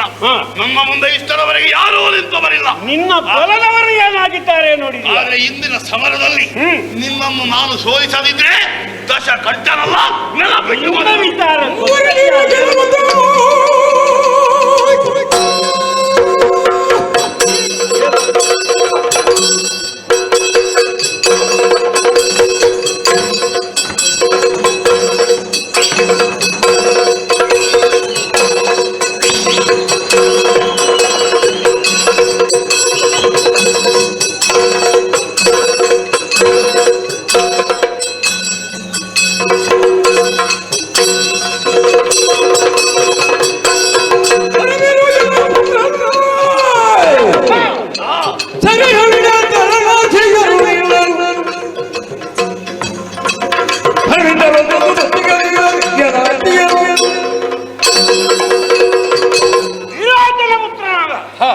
ಬಲಿಯನ್ನು ಸೋಲಿಸಬೇಕು. ನೀನಲ್ಲವೇ ಕೆಳಗಿಳಿದವ. ಹೌದು, ಏನಾಯ್ತು? ಅವನ ಬಾಗಿಲಲ್ಲಿದ್ದ ತ್ರಿವಿಕ್ರಮನನ್ನು ಕಂಡು ಭೀತನಾದೆಯಂತೆ ಅಲ್ಲಿದ್ದವರು ನಿನ್ನನ್ನು ಸೆರೆ ಹಿಡಿದರು, ಕಾರಾಗಾರಕ್ಕೆ ನೂಕಿದರು. ಅಲ್ಲಿರುವ ಹೆಣ್ಣುಗಳು 10 ತಲೆಯ ಹುಳವೆಂದು ನಿನಗೆ ತುತ್ತನ್ನು ನೀಡಿಲ್ಲವೆ. ಕತೆ ಕೇಳಿದ್ದು ಕಥೆ ಯಾರಿಗೆ ಗೊತ್ತಿಲ್ಲ. ಸರಿಯಾಗಿ ಕತೆ ಕೇಳಬೇಕು, ಆಮೇಲೆ ಹೇಳುವುದಕ್ಕೆ ಹೋಗಬೇಕು. ನಾನು ಬಲಿಯನ್ನು ಕಾಣುವುದಕ್ಕೆ ಹೋದದ್ದು ಹೌದು. ಸಂಬಂಧದಲ್ಲಿ ನಮಗೆ ಅಜ್ಜ, ಸ್ವಲ್ಪ ಅಜ್ಜನನ್ನು ಕೆಣಕಬೇಕು ಅಂತ ನಾನು ಹೋದ್ದು. ಅಲ್ಲಿ ನಾನು ಸೇರಿ ಸಿಕ್ಕಿದ್ದೆ ಯಾಕೆ? ಅಜ್ಜನನ್ನು ಒಂದು ವೇಳೆ ಗೆದ್ರೆ ಮೊಮ್ಮಗ ಪರಾಕ್ರಮಶಾಲಿ ಅಂತ ಹೇಳಿಕೊಳ್ಳುವುದು ಯಾಕೆ ಅಂತ. ನೀನು ಮತ್ತೆ ಬಾಗಿಲಿಂದಲೇ ಹೊರಟದ್ದು ಯಾಕೆ? ಹೊರಟದ್ದಲ್ಲ, ದೇವರಿಗೆ ಸ್ವಲ್ಪ ಓಡಿದ್ದಲ್ವ, ಸ್ವಲ್ಪ ತಲೆಬಾಗಿದ್ದು. ಆಮೇಲೆ ಆ ಹುಡುಗಿಯರು ಬಂದು ನನಗೆ ತುತ್ತನ್ನು ಉಳಿಸಿದ್ರು. ನನಗೆ ಅವರೆಲ್ಲ ಮಾತೆಯರ ಹಾಗೆ ಕಂಡ್ರು. ಏನು ನಿನಗೆ ಹೆಣ್ಣುಗಳನ್ನು ನೋಡಿದ್ರೆ ತಾಯಂದಿರ ಹಾಗೆ ಕಾಣ್ತಾರೆ. ಹೌದು, ಏನಾಯ್ತು ಅದರಲ್ಲಿ ಅಲ್ವಾ? ಅದು ಕತೆ. ಮತ್ತೆ ನೀನು ಏನೇನೋ ಹೇಳ್ಬೇಡ ಹೇಳುವುದು ನಾನು. ನಿನ್ನಂತಹ ಮೂರ್ಖರಿಗೆ ಹೊಡೆತ ಅಲ್ಲದೆ ಬೇರೆ ದಾರಿಯೇ. ಹೌದಾ? ನೀನು ಸರಿಯಾಗಬೇಕು. ಪೆಟ್ಟು ತಿನ್ನೋಣ.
ಇವನನ್ನು ಮಣಿಸಬೇಕಾದ್ರೆ ಕೈಯಲ್ಲಿದ್ದಂತಹ ಚಂದ್ರಹಾಸ ಶಿವನ ಪ್ರಸಾದ.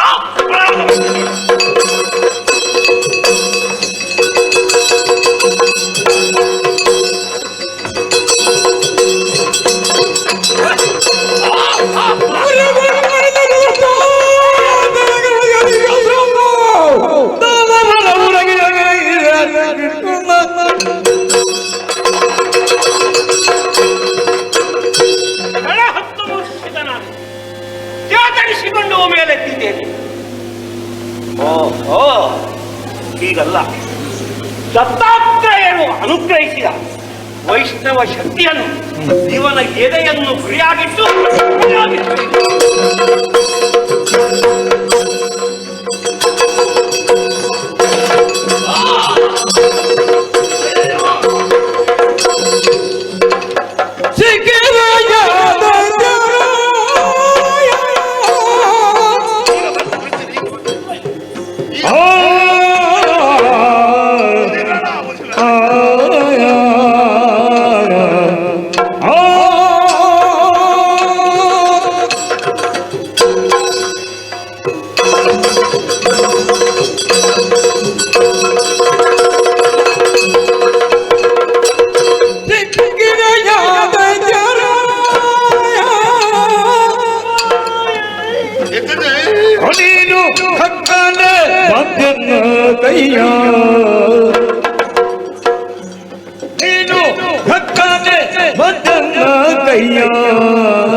ನನಗ್ಯಾರು ಸರಿಯದೆಂದು ಯಾರು ಸರಿಯಲ್ಲ ಭಕ್ತನ ದುರಂತಗೆ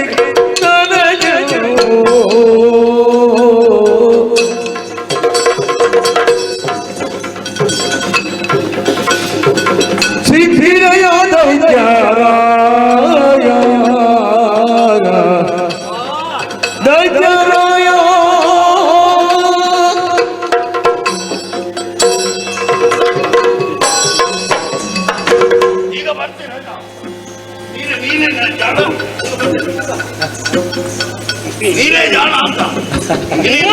ಯುದ್ಧ ನಿಲ್ಲಿಸಿದ್ದೇನೆ ನಾನು. ಎಡಗಾಲಿನ ಅಯ್ಯೋ, ಒದಿಬೇಡ ಮಾರೆ, ಒದಿಬೇಡ.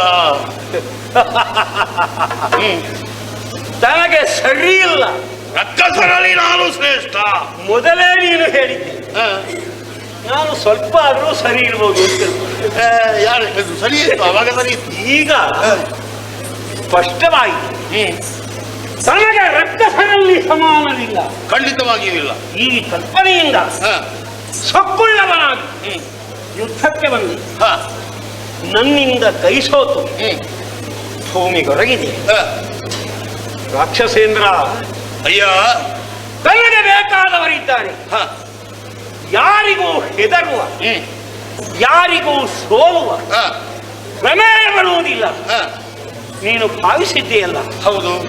ಎಲ್ಲಿ ನಿನ್ನ ಬೃಹಸ್ತನ ಅಲ್ಲ ಇಂದ್ರಾರಿಯ ಉಳಿದ ರಕ್ಕಸ ವೀರನು ಎಲ್ಲರೂ ಚದುರಿ ಹೋಗಿದ್ದಾರೆ. ನನ್ನ ಕೈಗೆ ಸಿಕ್ಕಿದವ ನೀನೊಬ್ಬನೇ. ನಿನ್ನ ತಾಲೆಯ ಕಡಿಬೇಡ. ನಾನು ಬ್ರಾಹ್ಮಣ, ತಲೆ ಕಡಿಬೇಡ. ನಿನಗೆ ಬ್ರಹ್ಮ ವಂಶದೊಳಗೆ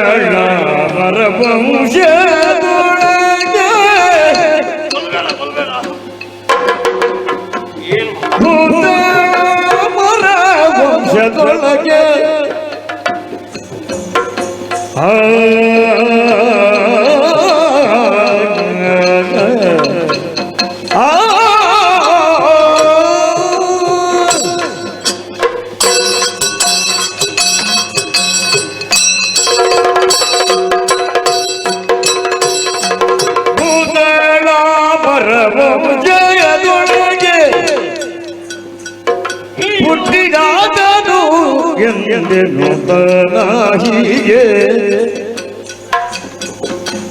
ಘಾತಿ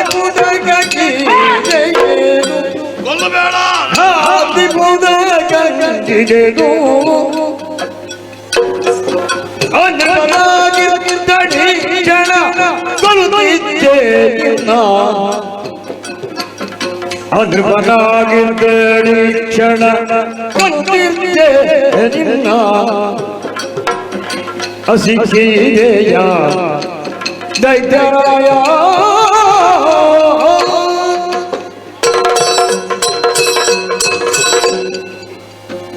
ದೈತ್ಯರಾಯ ಕಾರ್ತವೀರ್ಯ, ನಿನ್ನ ತಲೆಗಡಿಯುತ್ತಿದ್ದೆ. ನಾನು ಬ್ರಾಹ್ಮಣ ಅಲ್ವಾ? ತಲೆ ಕಡಿದ್ರೆ ದೋಷ ಬರುವುದಿಲ್ಲ ನಿನಗೆ? ಮೊದಲು ನೀನು ಹೇಳಿದ್ದದಲ್ಲಿ ನಾನು ಬ್ರಹ್ಮಕುಲದ ಪೌಲಸ್ತ್ಯನ ವಂಶದವ ವಿಶ್ವವಸು ಪುತ್ರ. ನಾವು ಕೇಳದೇನಿಲ್ಲ. ಅಥ ವಿಶ್ವವಸು ಪುತ್ರೋ ರಾವಣೋ ನಾಮ ರಾಕ್ಷಸ. ಹೆಸರು ಏನು ಮಾಡುವುದು? ಸೂತನದಲ್ಲಿ ಬ್ರಾಹ್ಮಣರನ್ನು ವಿರೋಧಿಸುವುದಿಲ್ಲ. ಹೀಗೆ ನಿಶ್ಚಯ ಮಾಡಿ ನಾನು ಅಧಿಕಾರವನ್ನು ಸ್ವೀಕರಿಸಿದ. ಹೌದು, ನನ್ನ ಗುರುಗಳ ಅಪ್ಪಣೆಯೂ ಆಗಿದೆ. ಬ್ರಾಹ್ಮಣ್ಯವನ್ನು ವಿರೋಧಿಸಬೇಡ ಮಗನಿಗೆ. ನಿನ್ನಲ್ಲಿ ಬ್ರಾಹ್ಮಣ್ಯ ಇರಲಿಲ್ಲ. ಏನು ಮಾಡೋದು ಹೇಳು? ಹೌದಂತೆ ಕೌರೇಡಿ. ಹೌದೌದು.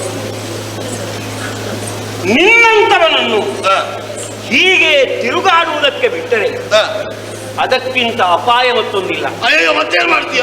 ನೀನು ಕಂಡವರನ್ನು ಯುದ್ಧಕ್ಕೆ ಬಾ ಕರೆಯುವ ಅಭ್ಯಾಸವುಳ್ಳವ. ಇನ್ನು ಜನ ನೋಡಿ ಮಾತ್ರ ಕರೆಯುವ. ಇಲ್ಲಿಂದ ನೀನು ಎಲ್ಲಿಗೂ ಹೋಗುವುದಕ್ಕೆ ಬೇಡ. ಮತ್ತೆ ಇವನನ್ನು ಸೆರೆಮನೆಗೆ ಆದಿ